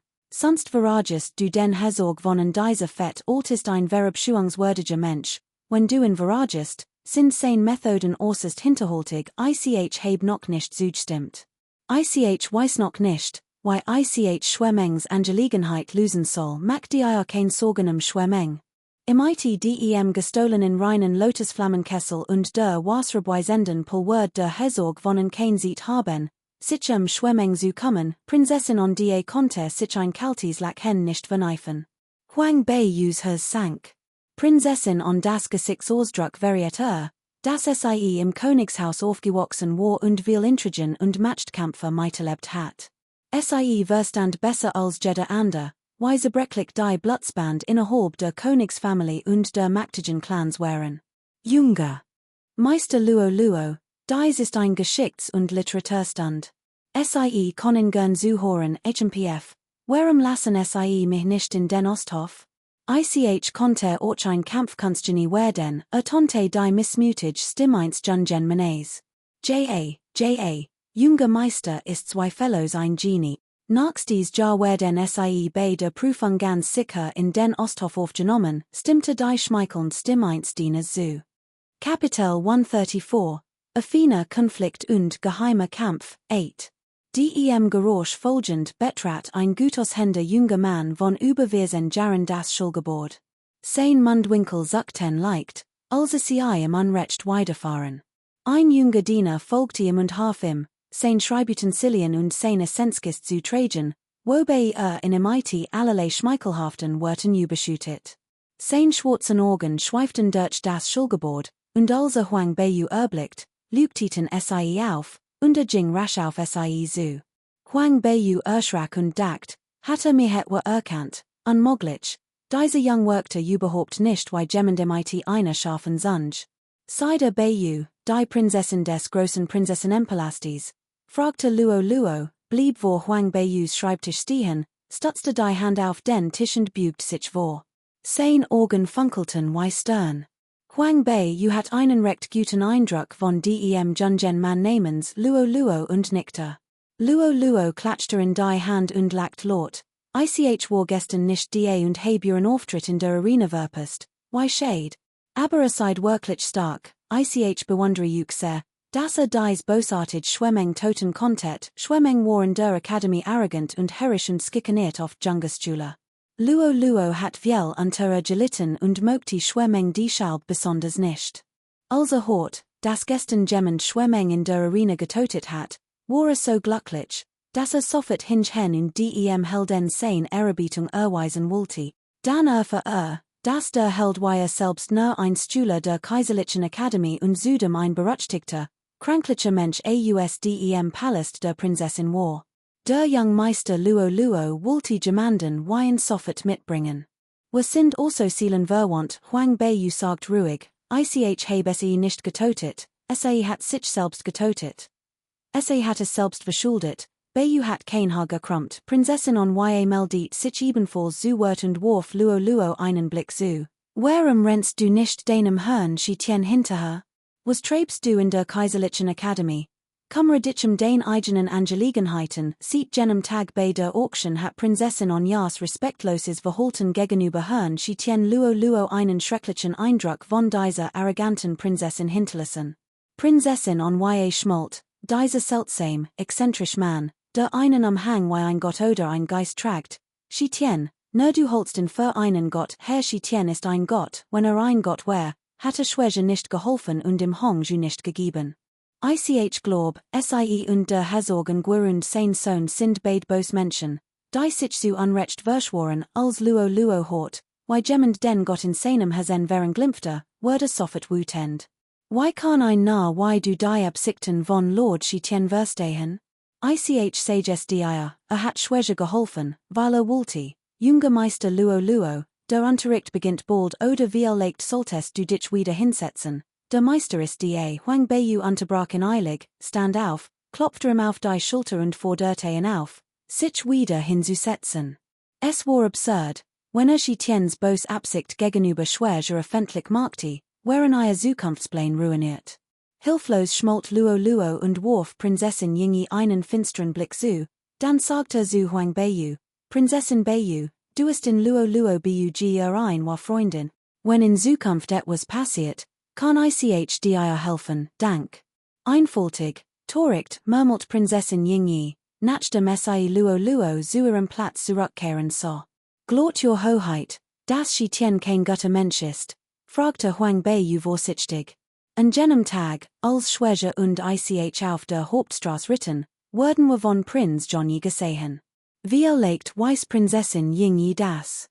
Och, weshalb sie einen so negativen Eindruck von Chitien hat. Kapitel 135, Affiner Konflikt und verdeckter Kampf, 9. Es ist kein gut Sache, dem Vater und dem Sohn des Herzogs von nahe zu kommen, sagt Prinzessin und mit einem Anflug von Enttäuschung in den Augen. Eigentlich geht es mich nichts an, ob sie ein guter Mensch ist oder nicht, aber meinem kaiserlichen Bruder fällt es schwer, sie zu ignorieren.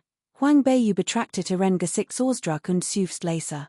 Mein kaiserlicher Bruder bewundert sie wirklich, aber sie hat sich mit dem Herzog von und seinem Sohn verschworen, pff. Wenn sie nicht mit meinem kaiserlichen Bruder befreundet sein kann, dann wird sie eben sein Feindin, Huang Beiyu frustriert. Wie konnte sie sich nur mit dem Herzog von und seinem Sohn verschworen haben? Nach dem Ende des Vormittagsunterrichts kehrten die meisten jungen Herren und Damen der Hauptstadt nicht zum Mittagessen nach Hause zurück. Erstens waren die Kutschen holprig, und zweitens gab es viel kinder adlige Familien in der Akademie. Das gemeinsame Essen forderte die Kameradschaft, was ihren Zukunftsaussichten sicherlich so gut kommen wird. Die Schaub bereiteten die Sofen taglich Lunchpaket für die Mädchen vor, die sie mit sehr schönen Men und dort in der Mittagspause essen sollten. Der Speisesaal war bereits gut besucht.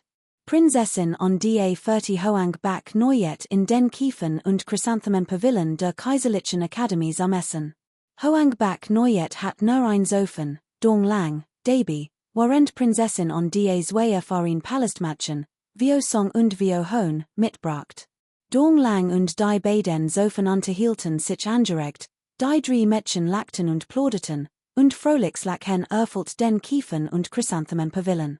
In diesem Moment ertönte plötzlich der Klang einer Zither, eine Melodie klar und melodisch, mal hoch, mal tief, mal wie Wind, der durch die Wolken streicht, mal wie Regentropfen, die auf Stein fallen. Das ist die Musik von Prinz Duke rief Vio Song fasziniert aus Prinz Duke ist wahrlich ein sanfter und kultivierter Gentleman, das stimmt, dies Musik ist unvergleichlich, sagt Vio Hon und hielt sich kitschend den Mund zu. Selbst Prinzessin und die must lächeln, a Gesichtsausdruck veriet Bewunderung. Du plaudertasch, sonst kriegst du was rief Wu Shuang erretend und warf Prinzessin on einen verstolinen Blick zu. Die dies in die Musik vertieft war und Wu Huans Wort nicht gehört hat, funkelte sie Wu Huan wutenden. Huang Beiyu blinzelte mit ihren zarten Wimpern. Sanft und kultiviert. Ein Gentleman. Nizuvor hatten sie sein wahres Gesicht unter der Maske gesehen, die Musik war wie ein sanfter Breis, die Hasen alle beruht. Mittags herrschte still in der Kaiserlichen Akademie, und die Musik erfüllte sie. Gestern hat Fong Lieni den Kessel der reinen Lotusflammen trissen, und Huang Beiyu kochte vor Wat. Sie hat sich geschworen, im bei nächster Gelegenheit ein Lection zu erteilen. Nun, die sie sein Musik hort, kämen die Arenas der letzten Nacht wieder hoch, und sie legte missmutig ihre Stäbchen bei Seit. Beiyu, du ist Prinz noch nicht offiziell kennengelernt, oder? Ist jetzt den Musiklehrer, ich word dich zu bringen. Prinzessin und die stand plötzlich auf, nahm Huang Beiyu in der Hand und führte sie nach draußen. Dongling sagt, Your Hoheit, unser young Dame hat sich für ein Klavierstand entschieden. Wu Huan klopfte auf die Schulter und sagt, unser Prinzessin möchte Prinzi kennenlernen, die Schaub hat sie die Grafenprinzessin mitgeschleppt, Mutsu Mädchen, konnte es sein, dass die Prinzessin Gefühl für Prinzi hat, fragte Dongling etwas überrascht. Die Prinzessin und Prinzi sind seit ihrer Kindheit zusammen aufgewachsen, die Prinzessin bewundert einfach Prinzis Charakter, sagt Wu Song schnell und warf dem Redseligen Wu Huan einen verstolinen Blick zu. Aha dong ling nikter, stelti die. Essensbox weg und sagt, last unsehen folgen. In der fern hingen ein paar Glasinian ranken herab, deren blasviolet bluten en organ erinnerten. Sie schoben die bluten bei seit, ihr schreit waren like tund laser, und der Klang des Klaviers kam immer nahe. Als sie nahe kamen, verstummt die wunderschön, himmlisch Musik. Kapitel 136, Athena Konflikt und verdeckter Kampf, 10. Prinzessin on die hielt in, streckte laser die Zunge heraus und flüstert, wenn spielt, mag es nicht, gestort zu werden. Anscheinend wurde entdeckt Huang Bei schnaubte innerlich, wie seltsam, Eindruck von Fong Lian je war jedoch äußerst schlecht, daher freut es sie, in Verlegenheit zu bringen. Als sie Prinzessin on das enttäuschten Gesichtsausdruck so und sich samgehen wandte, hielt Huang Bei sie im Arm fest und sagt, die war schon mal hier sind, sollten wir die Meister an sehr Aufwartung mädchen. Aber, so geht Prinzessin on die, schien als Igel zu sein, aber beim Zitherspielen gestort zu werden, war unangenehm. Huang Bei war jedoch bereits in vorbeigegangen und fertig den Wegen. Prinzessin on die konnte nur widerwillig folgen. Im üppig begrünten Pavillon stand ein Zither auf einem Tisch. Einige violet Blütenblätter lagen verstrut auf den Seiten, doch niemand war den. Huang Bei hört sich mit kaltem Blick, blickte sich und ging dann langsam zither, sanft ein paar Seiten zu zupfen. Bei fast nichts, sagt Prinzessin on die hinter ihm stand und den Pavillon überblickte. Die niemand die war, wusste sie, dass unglücklich war und gegangen war. Sie wollte Huang Bei gehen offerdern, doch in diesem Moment offenit sich die Tür des Chingartens, und Fong Lian ganz in weiß gekleidet, stand im Eingang. Ein ruhiges Lächeln lag auf seinem Gesicht, sein violeten Augen funkelten. Prinzessin on die war verbluft und etwas überrascht. Huang Bei blickte auf, die sie Prinzessin on die den Rücken zugewandt hat, blitz ein eisiger Glanz in ihren Augen auf. Fong Lian blickte sie eindringlich an, wandte sich dann lächelnden Prinzessin on die und fragte, was mag die Prinzessin hier?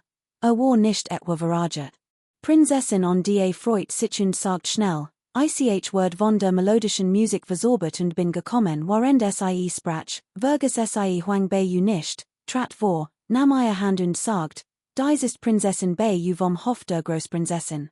Sie ist gestern im Land angekommen, sie gen, ich habe sie hierher gebracht, sie vorzustellen. Beim Betreten der Akademie muss jeder new student den Lehren seines Fachbereichs Respekt erweisen. Huang Bei hat Fong Lian bereits getroffen. Jedoch wurde Prinzessin nicht das Gesicht zu verlieren, verzog sie leicht die Lippen und sagt, Prinz Fong Lian Bei bewundert schon lange, und hut sehe ich endlich persönlich. Prinzessin Bei ist überaus gütig. Großartiger Ruf hat sich gestern in ganz Lin Hui herumgesprochen. Ich hat nicht erwartet, dass in so jungen Jahren bereits über solch hohe Fähigkeiten verfügt.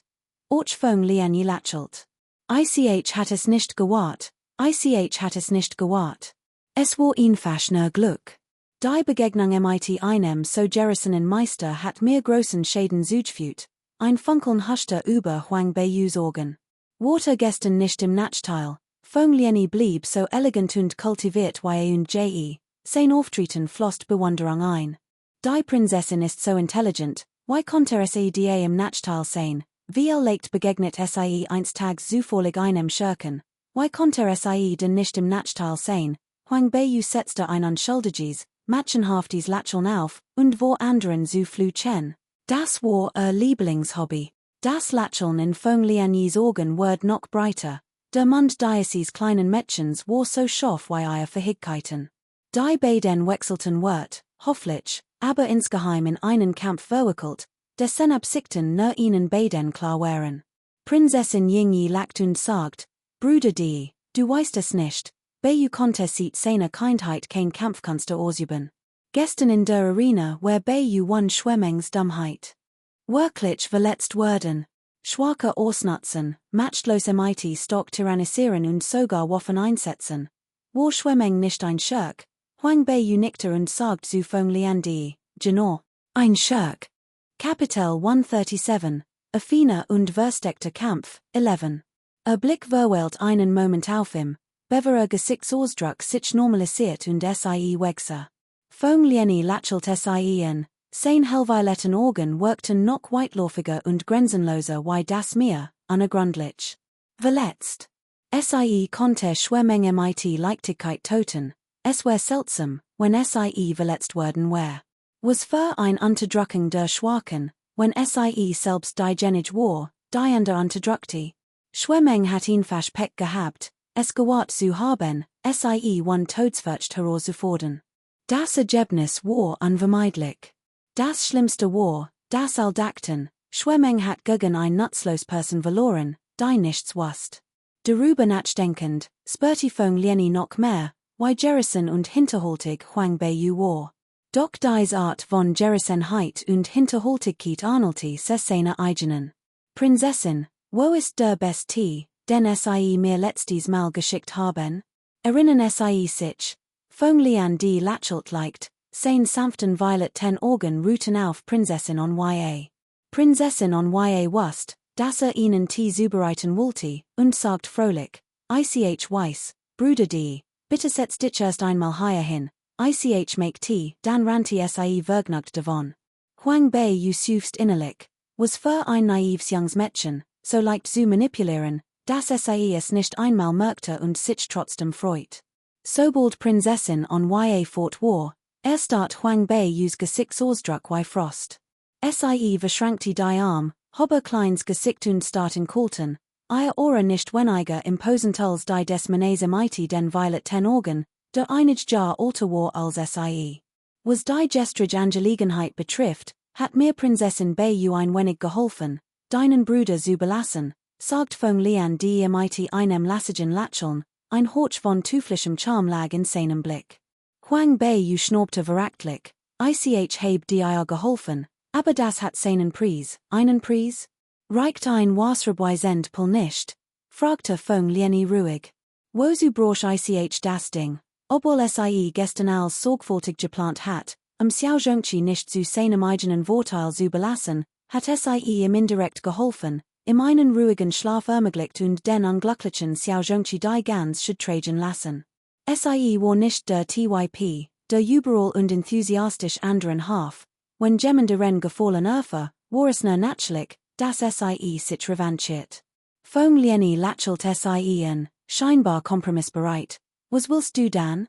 Ich kann dir den reinen Lotusflammenkessel unmöglich geben, ich will diesen Gegenstand nicht von dir was mir gehört, wird ich mir irgendwann zurückholen. Es ist nur so, dass es im Moment vorübergehend in deinem Besitz ist, Lianius Lächeln wird breiter.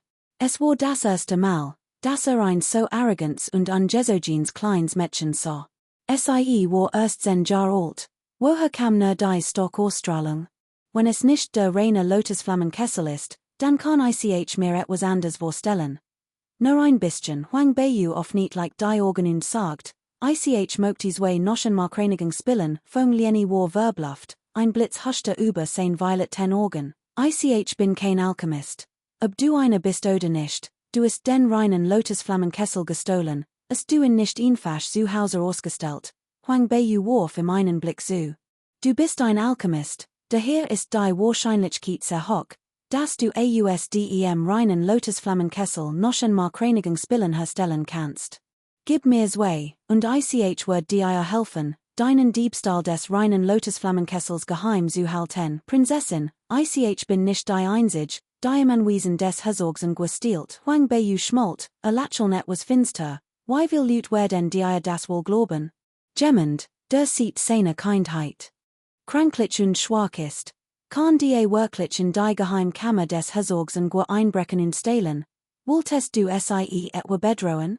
Dafür braucht es handfest Beweis, sonst würde niemand glauben, dass sie dazu fähig wär.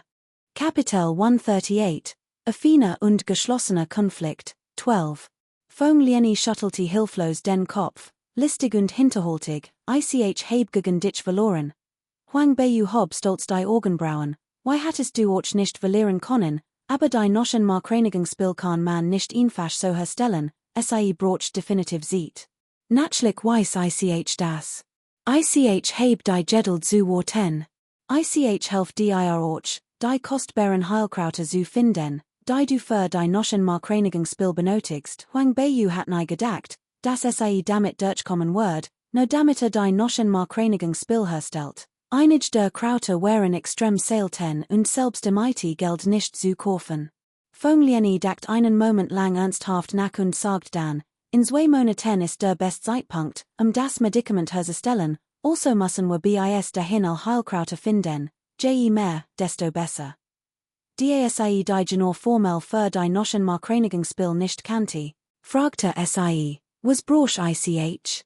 Nennen sie mir als das Buch, das Suchen war schon in Ordnung lächelt, sein Gesichtsausdruck sanft und kultiviert, und blickte auf, gerade rechtzeitig, Prinzessin on DAMIT DEMT-Service kommen zu sehen. Sein Lächeln start langsam. Och Huang Bei bemerkt schreit, dreht sich setzte sich in den Tisch und zupfte beiläufig ein paar Seiten ihrer Zither. Die beiden waren einen Moment lang ruhig und gelassen, ihr Blicker entspannt, als wär nichts geschehen. Prinzessin on DA, deren einen eigentümlichen Duft verströmt, richtet das Tea-Service her und goss geschickt Wasser in 3 Tassen. Doch bever sie trinken konnten, stürmte die Dienerin Dong Ling hierin. Fräulein, es ist etwas Schlimmes passiert. Der Altest young Meister streitet draußen MIT Schwäger, Huang Bei dacht bei sich, was hat sein Streit MIT Schwäger MIT zu tun? Der Anblick der beiden Verletzten freut sie umso mehr. Doch in Anwesenheit von Prinzessin on DA dürfte sie nicht so kaltherrsig und herzlos wirken. Also stand sie auf und fragte, was ist los? Schwäger hat den Streit angefangen. Ich vermute, der young Meister ist Schwäger nicht gewachsen, lasst uns nachsehen, Huang Bei stellte ihr Titus AB und eilte MIT Dongling davon. Die Abmachung MIT Fong Lian bereits getroffen hat, war es sinnlos, hier zu bleiben, und wollte so schnell wie möglich weg. Xiao Zhongqi und Schwäger trainierten gerade in der Arena. Xiao Zhongqi, ein torikter und impulsiver Mensch, hat sich 2 Fellows von Schwägers Sticheleien provosieren lassen und Kampf zugestimmt, sein eigen Stock zu bedenken. Ein Kampfkünstler, der gegen einen Beschworer antritt, ist ohnehin schon im Nachteil, erst recht, wenn Schwäger Hongju und seine Seat hat. Hat Xiao Zhongqi überhaupt ein Überlebenschance, wenn Schwäger in wirklich toten wollte? Wo Osthof erstreckt sich ein riesig Kampfarena, ein vielfaches größer als die der Kampfkunstakademie. Hongju, befreit, konnte sich in der Arena noch immer frei bewegen. Unterhalb der Arena drängten sich die Menschen, und der Lärm war so groß, dass die gesamte Lingyang Akademie gekommen war, den Kampf zu beobachten. Schwäger war ohnehin kein Unschuldslamm. Schwermeng skikaniert stets die Schwachen und stieß damit auf Abschuh. Xiao Zhongqi war nicht besser, Orcher nutzte sein Markt, Amanda zu unterdrücken. Daher sorgte der Kampf zwischen diesen beiden verhassten Individuen für große Aufregung unter den Zuschauern, vergleichbar mit einem Hundekampf, bei dem die Ruf nach Totetme immer lauter werden. Fräulein, es ist klar, dass der Altest young Meister Schwäger nicht gewachsen ist, flüstert Dongling natürlich, erwidert Huang Bei mit einem leisen, geheimnisvollen Lächeln. In der Arena workte Xiao Zhongqi, in silberweißer Rüstung und mit einem schneeweißen Spee bewaffnet, normalerweise majestatisch und schneidig. Doch nun, von Hongju's gewaltigem being getroffen, turmelte mehrmals zurück und müht sich, wieder auf die Beine zu kommen. Hat mehrere Verletzungen, aber die Stock eines silberweißen Kriegers war nicht zu unterschätzen. Hat Hongju nicht ihren Blitzschutz gehabt, where sie von Xiao Zhongqi wohl besiegt werden. Kapitel 139, Affiner Konflikt und verdeckter Kampf, 13. Schwäger stand hinter Hongju, sein leuchtend rotes Gewand blitz auf, und lacht laut, kleiner Dieb, jetzt kennst du mein Markt. Du wagst es, meine Familie etwas zu stehlen? Ich dacht, du warst so toll, Xiao Zhongqi spuckte einen Mundvoll Blut aus, sein Hers war voller unterdrückter Wort. Verdammt noch mal, wer will schon etwas von deiner Familie, PFF? Red weiter so. Wenn du die Sachen Hut nicht zurückgibst, kommst du hier nicht lebend raus, Schwägers Bossheit flammte auf, ein grimmiger Blick in seinen Augen. Bruder, Schlag mich nicht, vom vorderen Rand der Arena halten die Leisen Schrei eins Jungen Mädchens wieder. Huang Bei you blickte auf und so mehrere young Damen und Herren der Family Xiao. Die weinend war Xiao Yu. Sie und Xiao Zhongqi waren beid Tochter der Concubine Qin und sieht ihre Kindheit eng befreundet. Als Sie so, wie Xiao Zhongqi so brutal zusammengeschlagen word, fürchtet Sie, word zu Tod geprügelt werden, und schrie vor Angst auf. Xiao Yun stand den Ben, die Lippen fest zusammengepresst. Ihr Family dem Tod nahe zu sehen, erfüllt Sie mighty tiefer Scham. Zweite Schwester, bitte rett meinen Bruder, fleht Xiao Xiao Yunen. Was kann ich tun? Entgegnet Xiao Yun kaltun zog ihr Hand weg. Schwäger ist ein Weisternbeschworerin, und die ist auch noch Hongju, ein Elftsternbeschworerin. Du solltest für deinen Bruder bieten, kalter, loser Blick erschreckte die young Xiao Yu. Sie hat zwar immer gewusst, dass ihr Mutter mit Concubine schwer werfendet war, aber als Schwestern hat Sie immer gedacht, es gäbe Blutsband. Doch jetzt, angesichts Diocese einschneidenden Ereignisses, begriff Sie, das Blutsband völlig bedeutungslos wären. Xiao Yu weinte bitterlich, ihr Augen waren rot, und word von ihrer Dienerin gestutzt. Sie war schwach und konnte sich kaum noch auf den Beinen halten. Huang Bei you stand ein paar Schritt von der Mensch entfernt und beobachtet Sie kalt. Dongling schnaubte leise, wenn Sie die young Dame angefleht hat, wär es wie leicht geklappt. Xiao Yun anzuflehen? Was für ein Witz eigentlich wär es nicht falsch, Xiao Yun anzuflehen. Obwohl ihr himmlisch Schneekatz nicht gegen Hongju kämpfen kann, ist es nicht schwer, Xiao Zhongqi zu retten. Aber wenn Sie es tat, fürchte ich, die himmlisch Schneekatz word, Sie ist verletzt, deshalb hat Xiao Yun nicht zugestimmt, sagt Huang Bei ruhig. Menschen aus mächtigen Familien stellen immer ihr eigenen Interessen in den Vordergrund. Plötzlich stießen die Zuschauer einen durchdringenden Schrei aus. Xiao Zhongqis Lebensenergie schoss hervor und bildet ein schützend Schicht aus Lebensenergie, mit der verzweifelt Hongjus langes Being traf. Dan schwanger seinen Spee waagerecht, konzentriert sein gesamte Lebensenergie auf den Spee und trennte Hongjus Being im Nuab. Hongju war außer sich vor wat, und auch Schwägers Augen gluten rot. Ich bring ditchem, schrie Hongju offnet den Mund, ein Blitz entlud sich darin, und Sie schludeten auf Xiao Zhongqi. Xiao Zhongqi wusst, dass es schlechtem in Stand, selbst ein winziger Teil Diocese Blitzes konnte ihn ausloschen. Nicht einmal Oscher word übrig bleiben, dreht sich sofort und floh. Denn die Händen stockte der Atem. Xiao Yu blickte hinüber und erschrak so sehr, dass Sie in Ohnmacht fiel. Die Geschwindigkeit der silbergepanzerten Kriegerin war atemberaubend. Xiao Zhongqis Fluchtgeschwindigkeit war zwar enorm, aber konnte Sie wirklich schneller sein als die Geschwindigkeit des Blitzes? Als der Großlichtball sah, dass Xiao Zhongqi fast gefasst worden war, ließ sich nirgendwo mehr verstecken.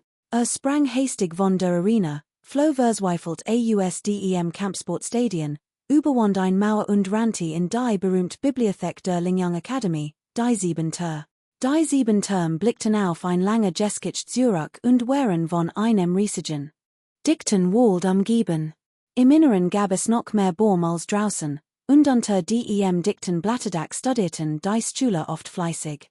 Kapitel 140, Affiner Konflikt und verborgener Kampf, 14.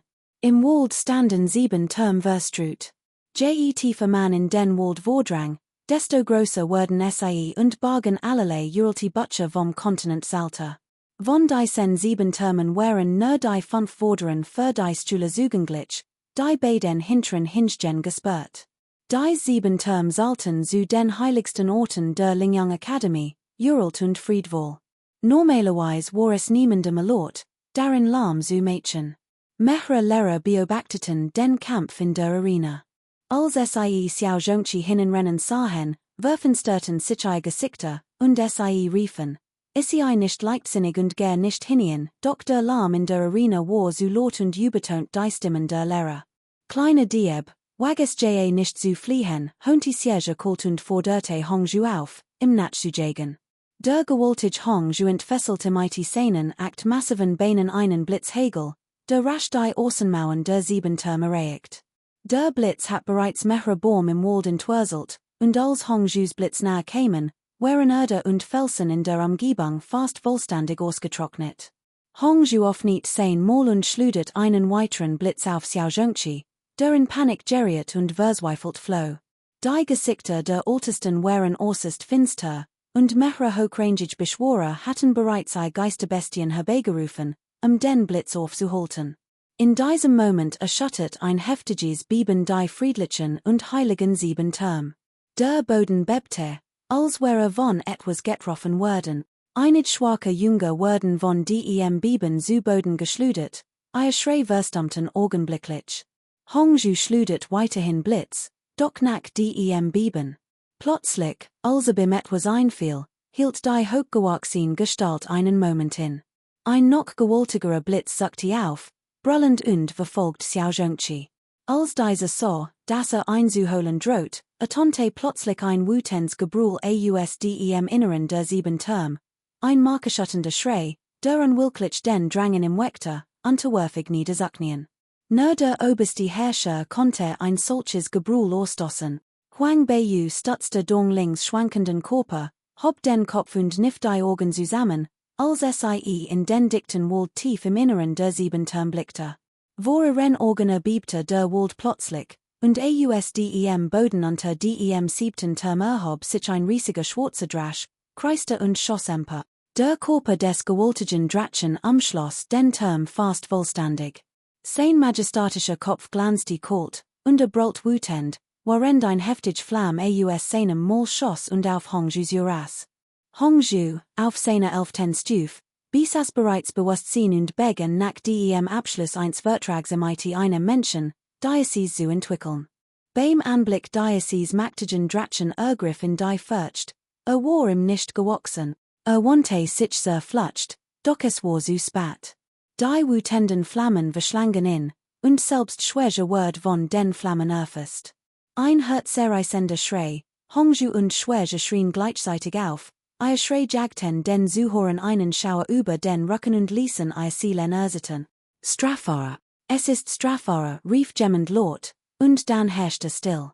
Als sahen mit geweiteten Augen vor Entsetzen zu, wie Hongju und Schwere in Flammen aufgingen. Ihr Gesichter waren entsetzter, als hatten sie mit ansehen müssen, wie Schwere mit einem einzigen Schlag getötet wird. Kapitel 141, der oberste Geistermeister, 1. Das Straffahrer, ein geheimnisvoll Legend der Geisterakademie. Man sagt, Stühle, die schwerfälle begehen, wurden vom Straffahrer getroffen.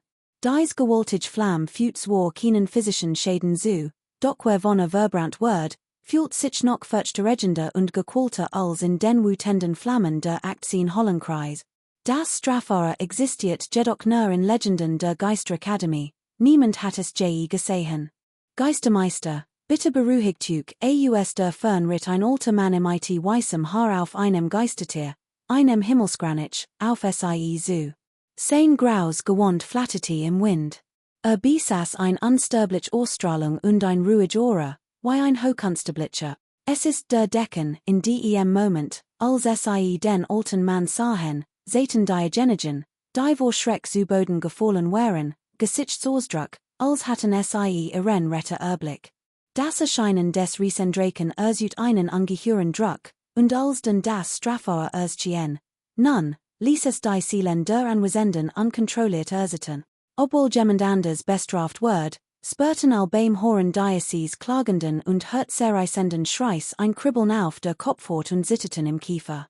Der weißhaarige Decken, der den unsterblichen Kranich kontrolliert, flog über Schwere und Hongju, verbüht sich tief vor dem schwarzen Drachen, der in der Fern über dem siebten Turm kreiste, und rief laut, ehrwürdiger Geist, besänftigt Ihren Sohn.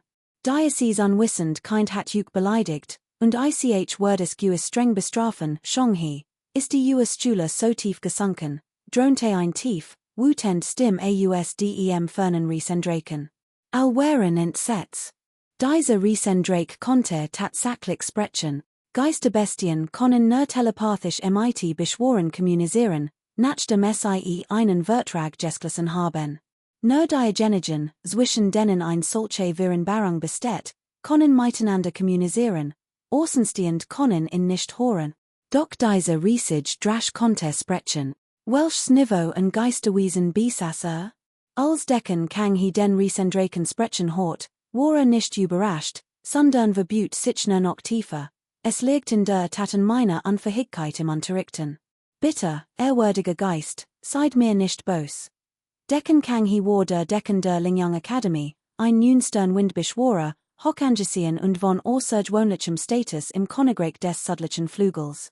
Selbst auf dem Kontinent Salter Genes Decken kang he ein herausragend Stellung, niemand was sein Alter, doch Jahr für Jahr erschien wieder. All anderen hatten schneeweißes Haar und grey Roben und schienen keinerlei Anzeichen des Altens zu zeigen.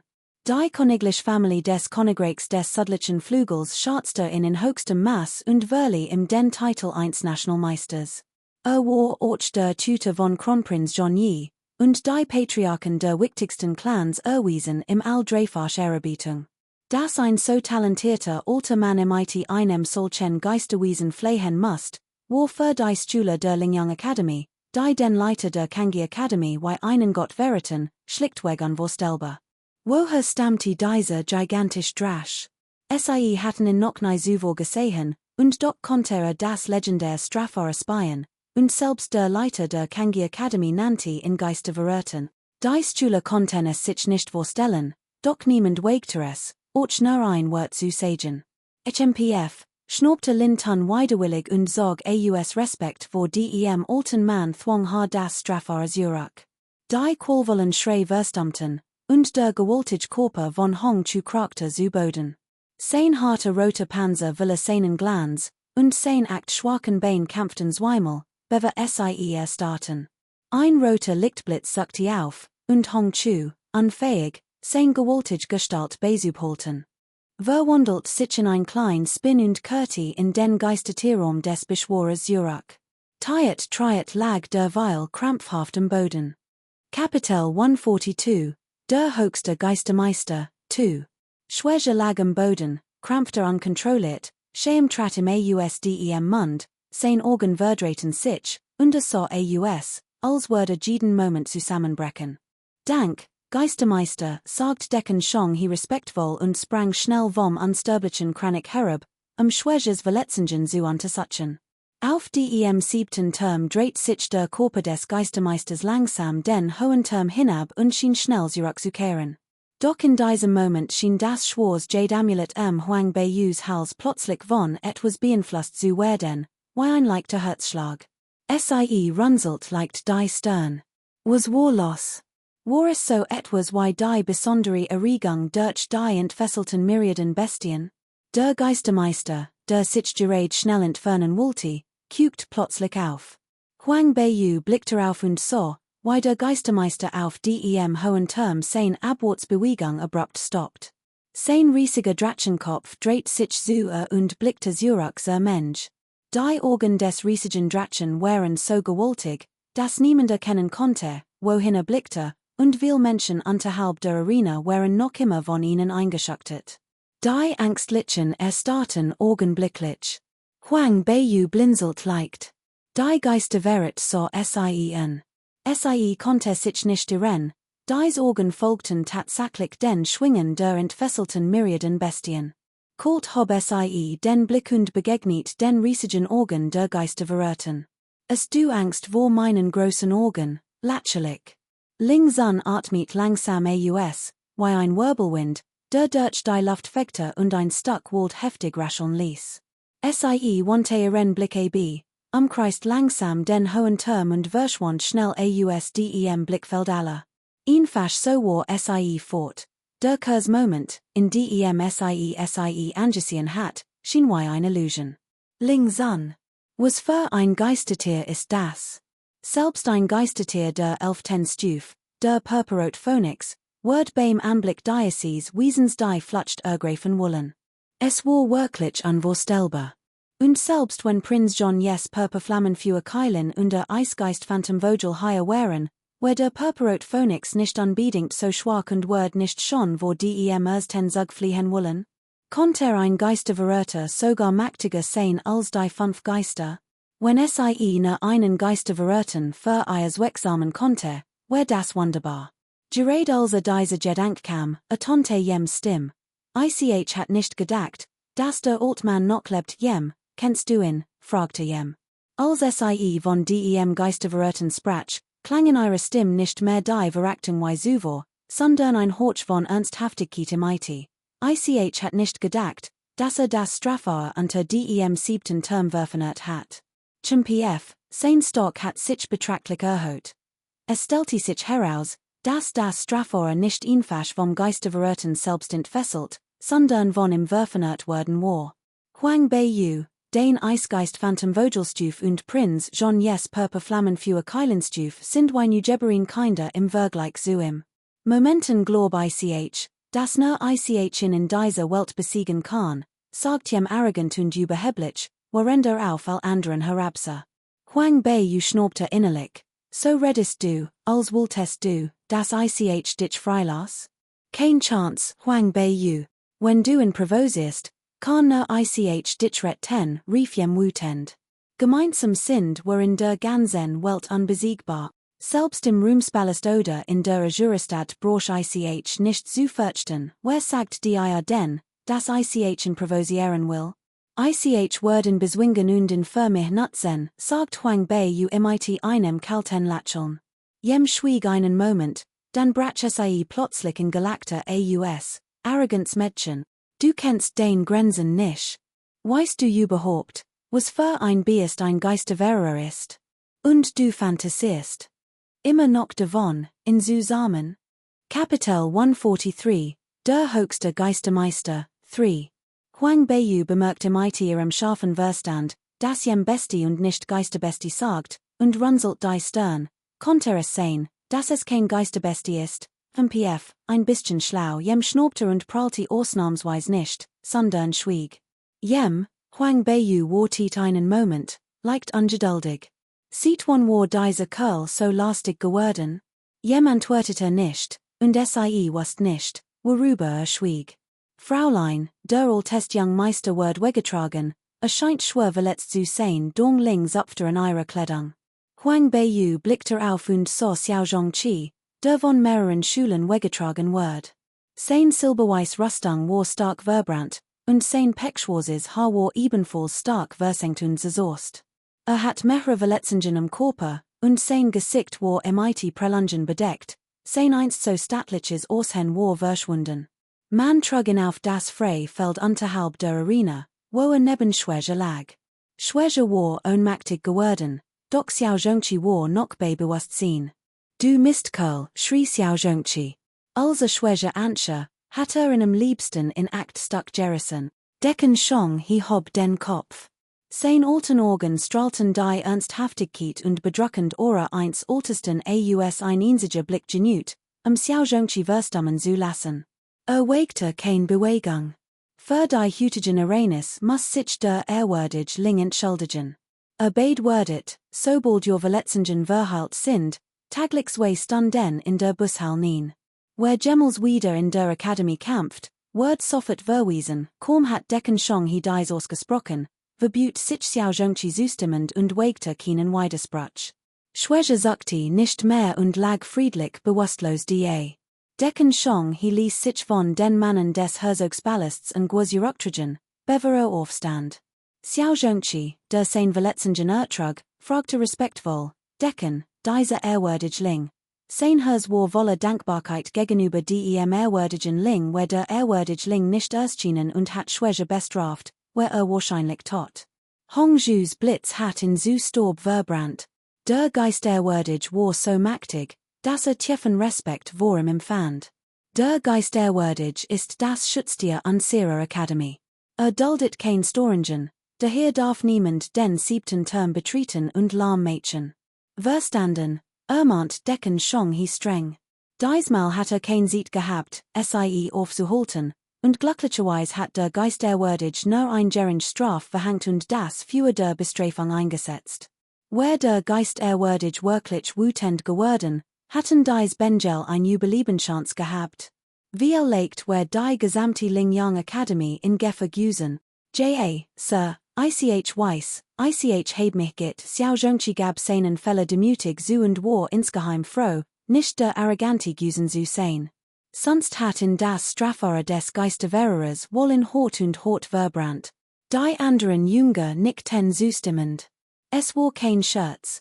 Wer wird es wagen, den Geisterverer angesichts sein Strafaras zu provosieren? Huang Beiyu, die dahinter stand, Hort decken Kangis Wert und Erschrak. Sonst so gleichgültiger Gesichtsausdruck Verandati sich leicht.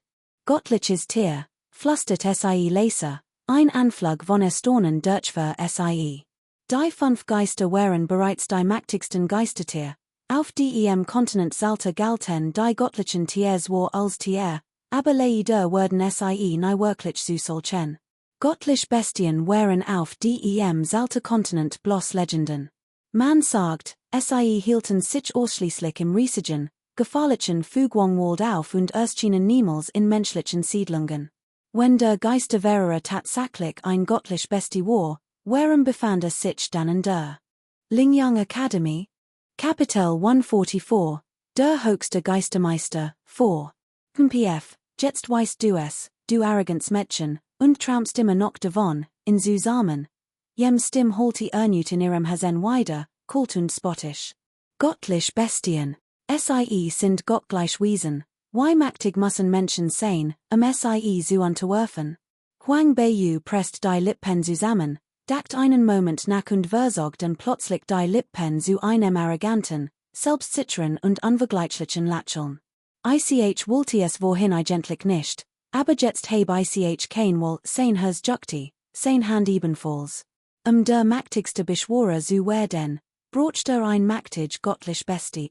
Hahaha, jem lacht herslich, Huang Beiyu, ich bewundere deinen Charakter, aber du bist zu arrogant, und du wirst einen hohen Preis dafür zahlen. Ich heb kein Angst vor einem hohen Preis, ich will nur stark genig sein, dann broch ich kein Angst mehr zu haben.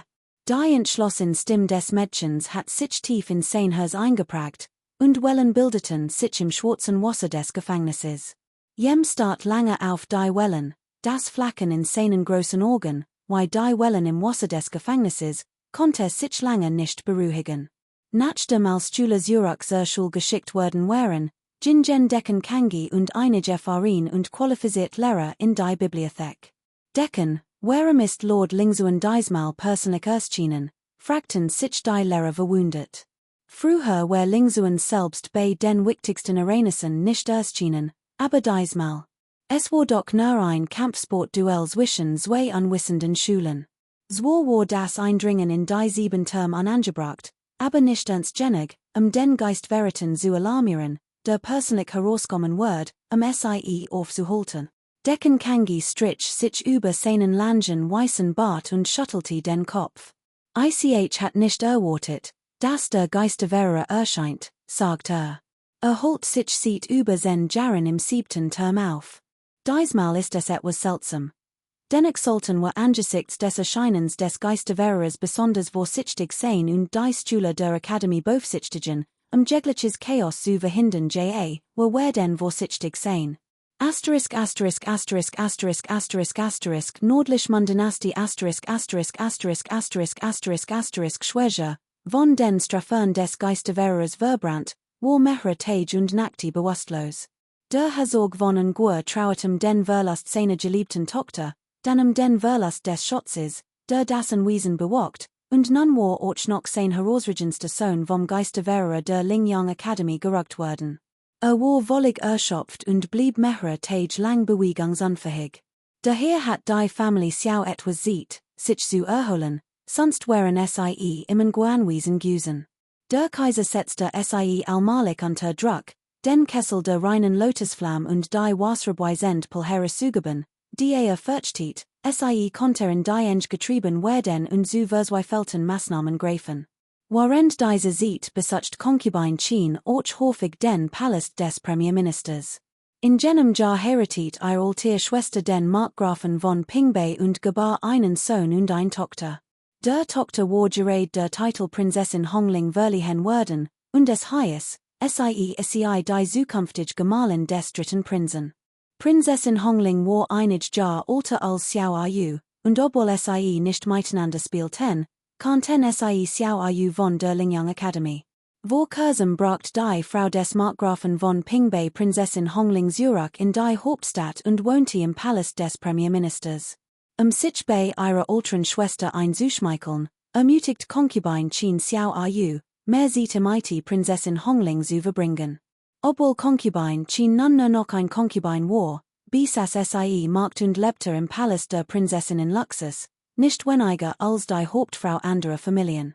Daher war auch der Status ihrer Mutter im Palast des Premierministers in den letzten 2 Jahren gestiegen, und die Gemahlin des Marquis von Pingbei behandelte Concubine Qin wohlwollend. Auch die Kaiserin Witwe wirkte nun sanftmütig, ganz anders als damals, als sie noch im Palast lebte und den Anblick ihrer schönen jüngeren Schwester kaum ertragen konnte.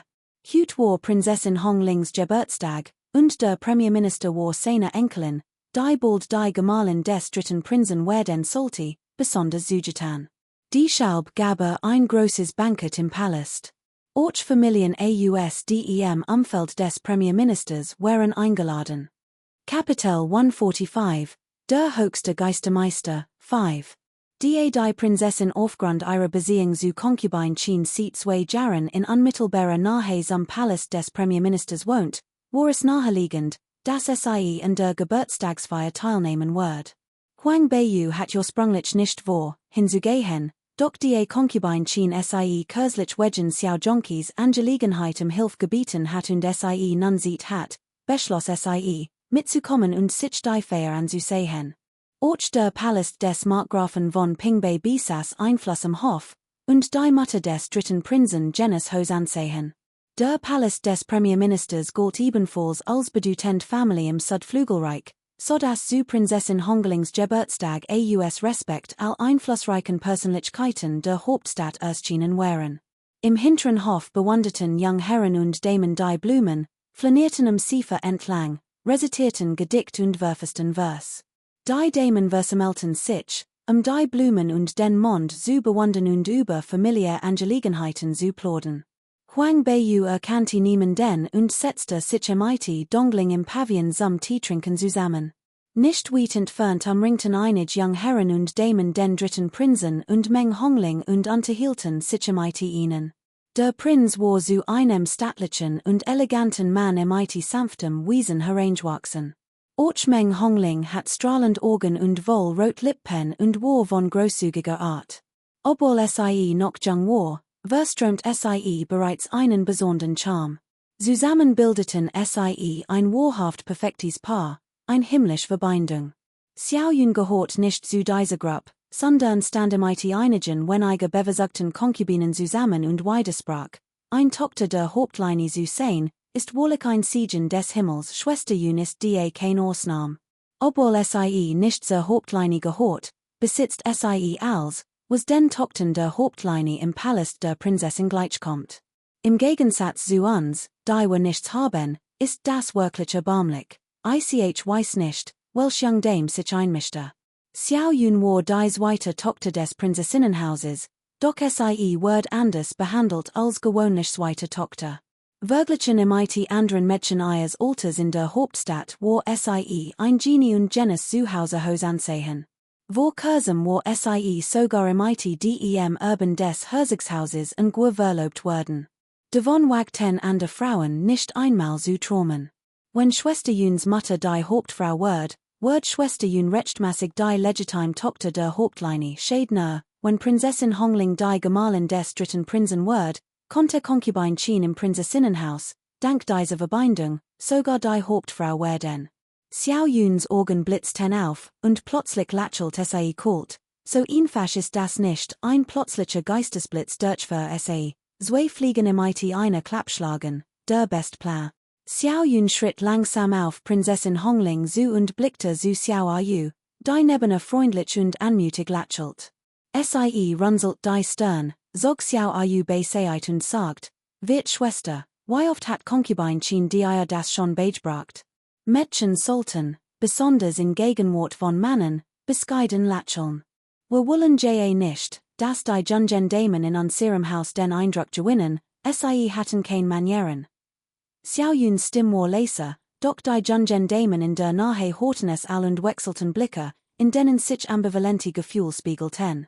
Xiao Yu war schließlich ihre Cousine, und Prinzessin Hongling runzelt die Stirn, als sie Xiao Yun's Wort über sie hort. Fräulein Xiao Yun, was soll das heißen?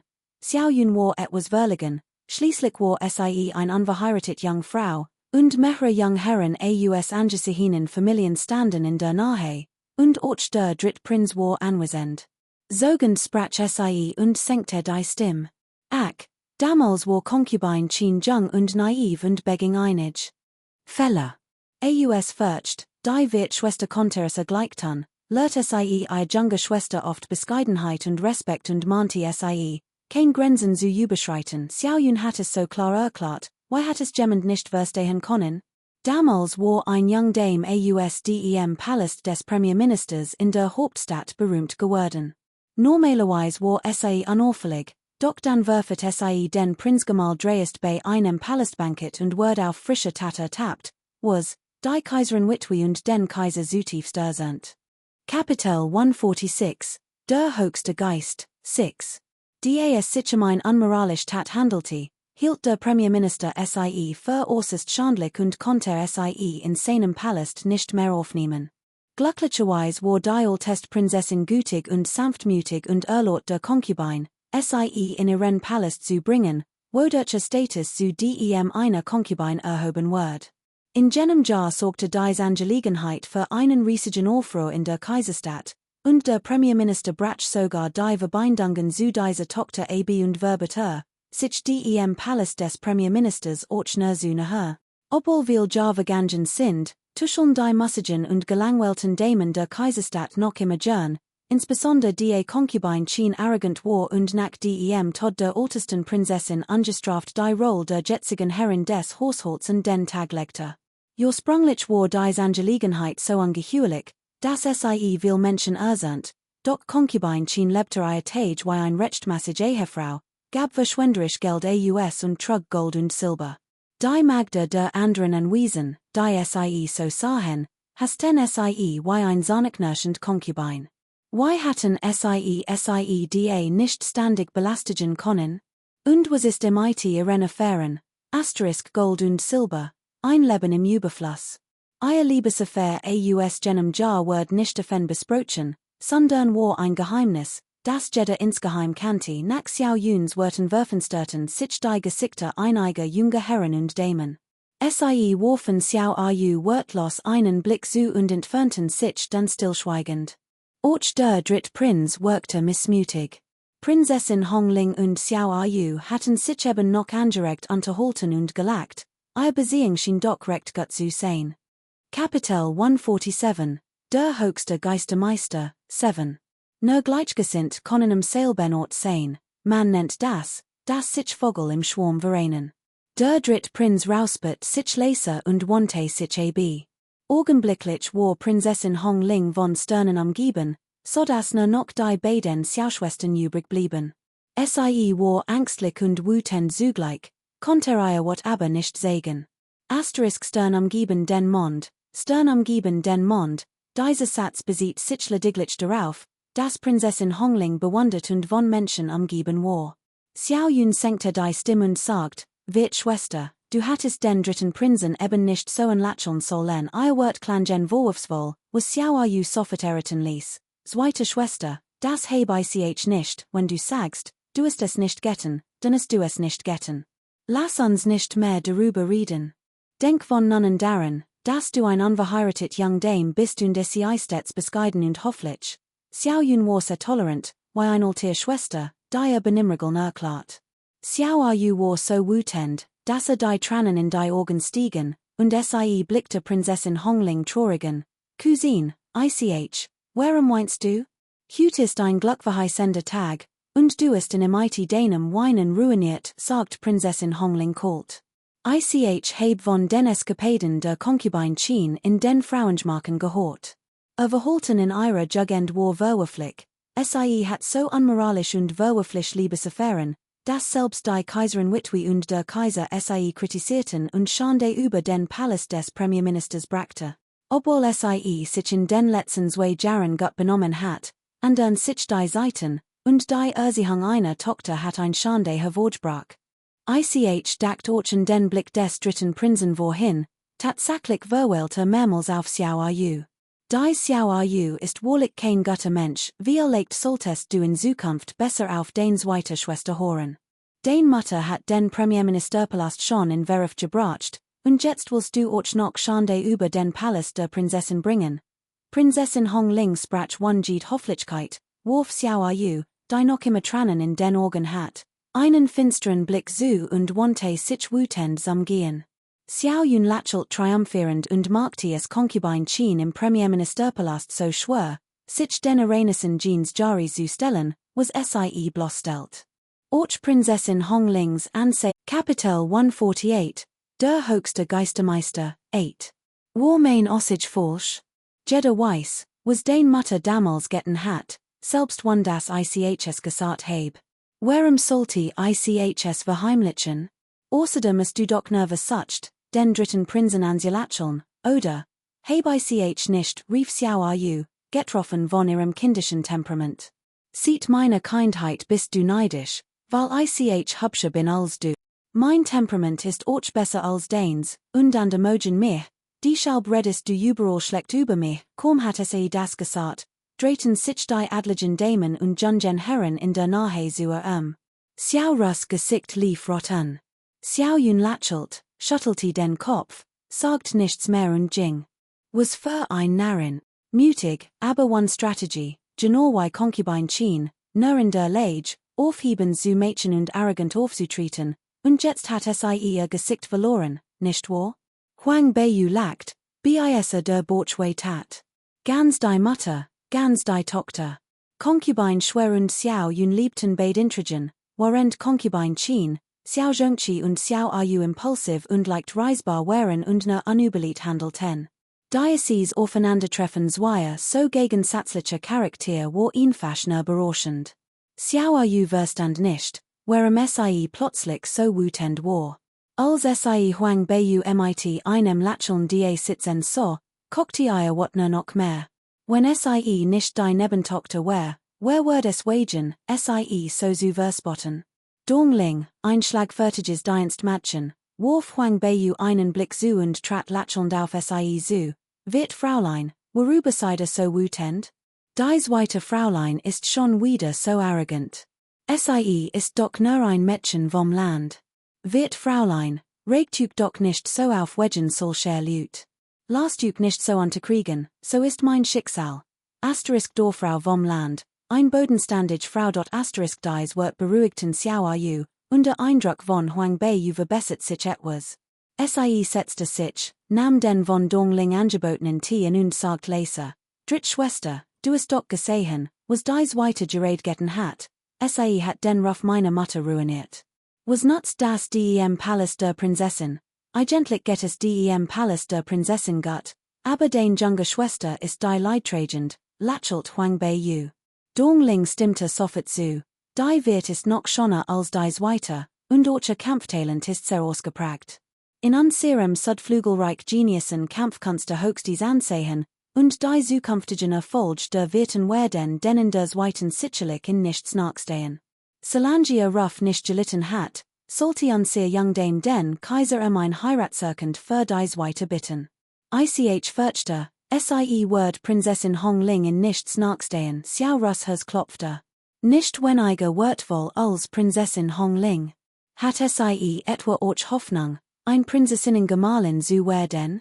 Drittschwester, ich bin doch nur ein Nebentochter, why kann ich mir solche Traum nur ausmalen? Fragte Xiao Yu, leicht zu beruhigen, und der Gesicht strahlte vor Freude, doch sprache mit einem Anflug von Demut. Und, wenn du nur ein Nebentochter bist. Im Königreich des Südflügels setzt sich der starke durch. Wird Schwester, glaubst du denn nicht in den Eigenstock? Lächelt Huang Beiyu gelassen. Xiao Yu presst leicht die Lippen zusammen und dacht insgeheim, hat Mutter damals nicht dies moralisch verwerflich tat begann Jen, where sie MIT der Markt des Premierministerpalastes und ihrer eigenen Stork selbst als Nebentochter herausragend Gusen. Dong Ling bemerkt ihren unsicheren Blick, wechselt einen Blick MIT Huang Bei und sagt, wird young Dame, hat eben gewint, ihr Gesicht ist etwas schmutzig. Soll ich quas chen, adlige young Damen legen großen Wat auf Ossiers, und als sie horten, dass ihr Gesichter schmutzig wären, gerieten sie sofort in groß Besorgnis und Nick ten eifrig. Drittschwester, bitte verzeiht mir, dass ich das Gespräch nicht fortsetzen kann. Huang Bei warf Dong Ling einen Blick zu, die Situation natürlich verstand und wusst, was zu tun war. Kapitel 149, der höchste Geistermeister, 9. Huang Bei kannte die Jungen Herren und Damen der Anwesen nicht, und nachdem Dong Ling gegangen war, langweilt sie sich etwas im Pavillon. Sie stand auf und schlendert ein while her. Das Anwesen des Premierministers war sehr groß, es stand dem des Prinzessinnenhauses in nichts nach, MIT terrassenformig angelegten Hausen, Pavillons und Türmen, kunstlichen Bergen und fließendem Wasser sowie einer besonderen Landschaft. Asterisk wo bedeutet Nebel, CAC Pavillons, Van Wolken und Songfenster. Ich bin mir nicht sicher, why ich diesen Satz besser formulieren kann, daher lasse ich ihn so. Wer Vorschlag hat, kann sie gern beitragen. Huang Bei möchte kein überfüllten Ort, sieht ihre Kindheit beversagt sie die Ruhe. Wenn viel Menschen die wären, suchte sie sich immer einen weniger belebten Ort auf. Ihr schreit gleichen denen eine Katz, sie wären völlig lautlos. Einen Moment lang ging sie ziellos her und wollte gerade umkehren, als sie plötzlich ein leises Stimme vernahm. Premierminister Qi, der Drittprinz hat noch nichts erreicht. Ich fürchte, das wird an siren wichtigen Angelegenheiten schäden, der Drittprinz ist charakterlos, kann nichts Großes wohlbringen. Huang Bei versteckte sich heimlich hinter einem Felsen und lauschte dem Geflüster. Welche anderen Möglichkeiten gibt es denn noch? Der Drittprinz stammt aus adligem Hause. Welche Familie kann es schon MIT Kaiserin aufnehmen? Ein majestatisch Stimme tonte. Huang Bei erkannte sie als die des amtierenden Premierministers Qi, der kurz zuvor noch MIT Prinzessin Hongling gesprochen hat. Sie erinnert sich an seine Stimme. Premierminister Qi und der Altest Prinz der Concubine Prinz Jing, jemand spottet, Alter hu, du wirst MIT dem Alter immer verwörter. Concubine ist die junge Schwester des Herzogs von, und Prinz Jing und der Herzog von stehen auf derselben Seat. Der Herzog von ist ein gerissener alter Fuchs, MIT im Süßemen zu arbeiten ist, als würdest du einen Tiger bitten, dich zu hoten, Premierminister Qi suchst. Unter den zahlreichen Prinzen gibt uns nur noch der Drittprinz einen Hoffnungsschimmer, Alter hu sagt. Der Kronprinz ist beim Volk beliebt. Min zu stürzen, müssen wir das Volk von ihm enttäuschen, aber wie einfach soll das sein? Gibt es denn kein Ausreden, jemanden zu belassen? Gibt es irgendetwas, was wir nicht tun können? Gut, das muss noch besprochen werden. Draußen war ten viel Gast, wir sollten erst einmal gehen, sagt Premierminister Qi ernst. Schreitner hörten sich, und Huang Bei huschte schnell wie ein klein Katz auf die an der Seat des künstlichen Berges, nicht entdeckt zu werden. Erst als Premierminister Qi und sein Begleiter weit entfernt waren, trat sie langsam hervor. Es stellte sich heraus, dass das scheinbar friedlich Südflügelreich heftig und verborgen Machtkampf verbarg. Prinz John war beim Volk äußerst beliebt und genießt die Wohlunterstützung des gesamten Südflügelreichs. Dennoch gab es Jean, die von seinem hohen Posten stürzen wollten. Prinz Jing und Herzogen waren darin verwickelt, ebenso wie der Drittprinz, der offensichtlich zu nichts Großem fähig war. Zusammen waren die beiden im Vergleich zu John nicht einmal ein Schatten ihrer selbst. Herzogen hat sie verraget, und natürlich wird sie seinen Traum nicht wahr werden lassen. Auch Premierminister Qi, der ein so verabscheuungswürdig Person wie Concubine Qin großgezogen hat, die Huang Bei in den Tod getrieben hat, wird sie nicht angeschoren davonkommen lassen. Ein leichtes Schmunzeln huschte über ihr Lippen. Huang Bei kehrte auf demselben Weg zurück. Das abendliche Bankett umfasst Aufführungen, Blumenbetrachtung und Feuerwerk, doch Huang Bei interessiert sich nicht dafür. Sie lehnte ab, Gab unbehagen vor und nam dong ling mit sich. Unterwegs unterdrückte dong ling ein Lack hen, als sie. Die Arenas des Tags in der Residenz des Premierministers schildert. Fraulein, sie wissen ja nicht, normalerweise blickt die wird young Dame wegen ihrer Beziehung zu Concubine Chin auf allem Haus herab. Diesmal, nach dem Streite mit Xiao Yun, verachten sie all und ignorieren sie spottet Huang Bei. Concubine Chin wird nun von Xiao Yu für ihr schlechten Taten bestraft stimmt. Früher haben Mutter und Tochter Fraulein unzahlreich Mail skickeniert, sagt Dong Ling atemlos. Kapitel 150, der höchste Geistermeister, 10. Huang Bei was tief in ihrem Hazen, dass sie das letzte Mal in der Ahnenhall nehmen musst, weil Xiao Yu, die nichts Besseres zu tun hat, Unruhe stiften wollte. Huang Bei war zutiefst bedrückt und hat Concubine Chin mitgeteilt, dass sie die Rechtmäßig Tochter des Prinzessinnenhauses sei. Daraufhin bestraft sie absichtlich, indem sie vor der Gedenktafelder Prinzessin in der Ahnenhall nehmen ließ, was sie das Leben kostet. Angesichts eins so mächtigen Wesens wird sie Concubine Chin und Xiao Yu natürlich nicht so einfach davonkommen lassen. Fraulein, jetzt müssen wir Concubine Chin am meisten leiden lassen, kein Sorg. Huang Bei lächelt schwach und blickte zur hochaufregenden Pagode der Lingyang Akademie hinauf. Hers regte sich leicht, es gab noch weiles über den Geistermeister, das sie nicht genau wusst.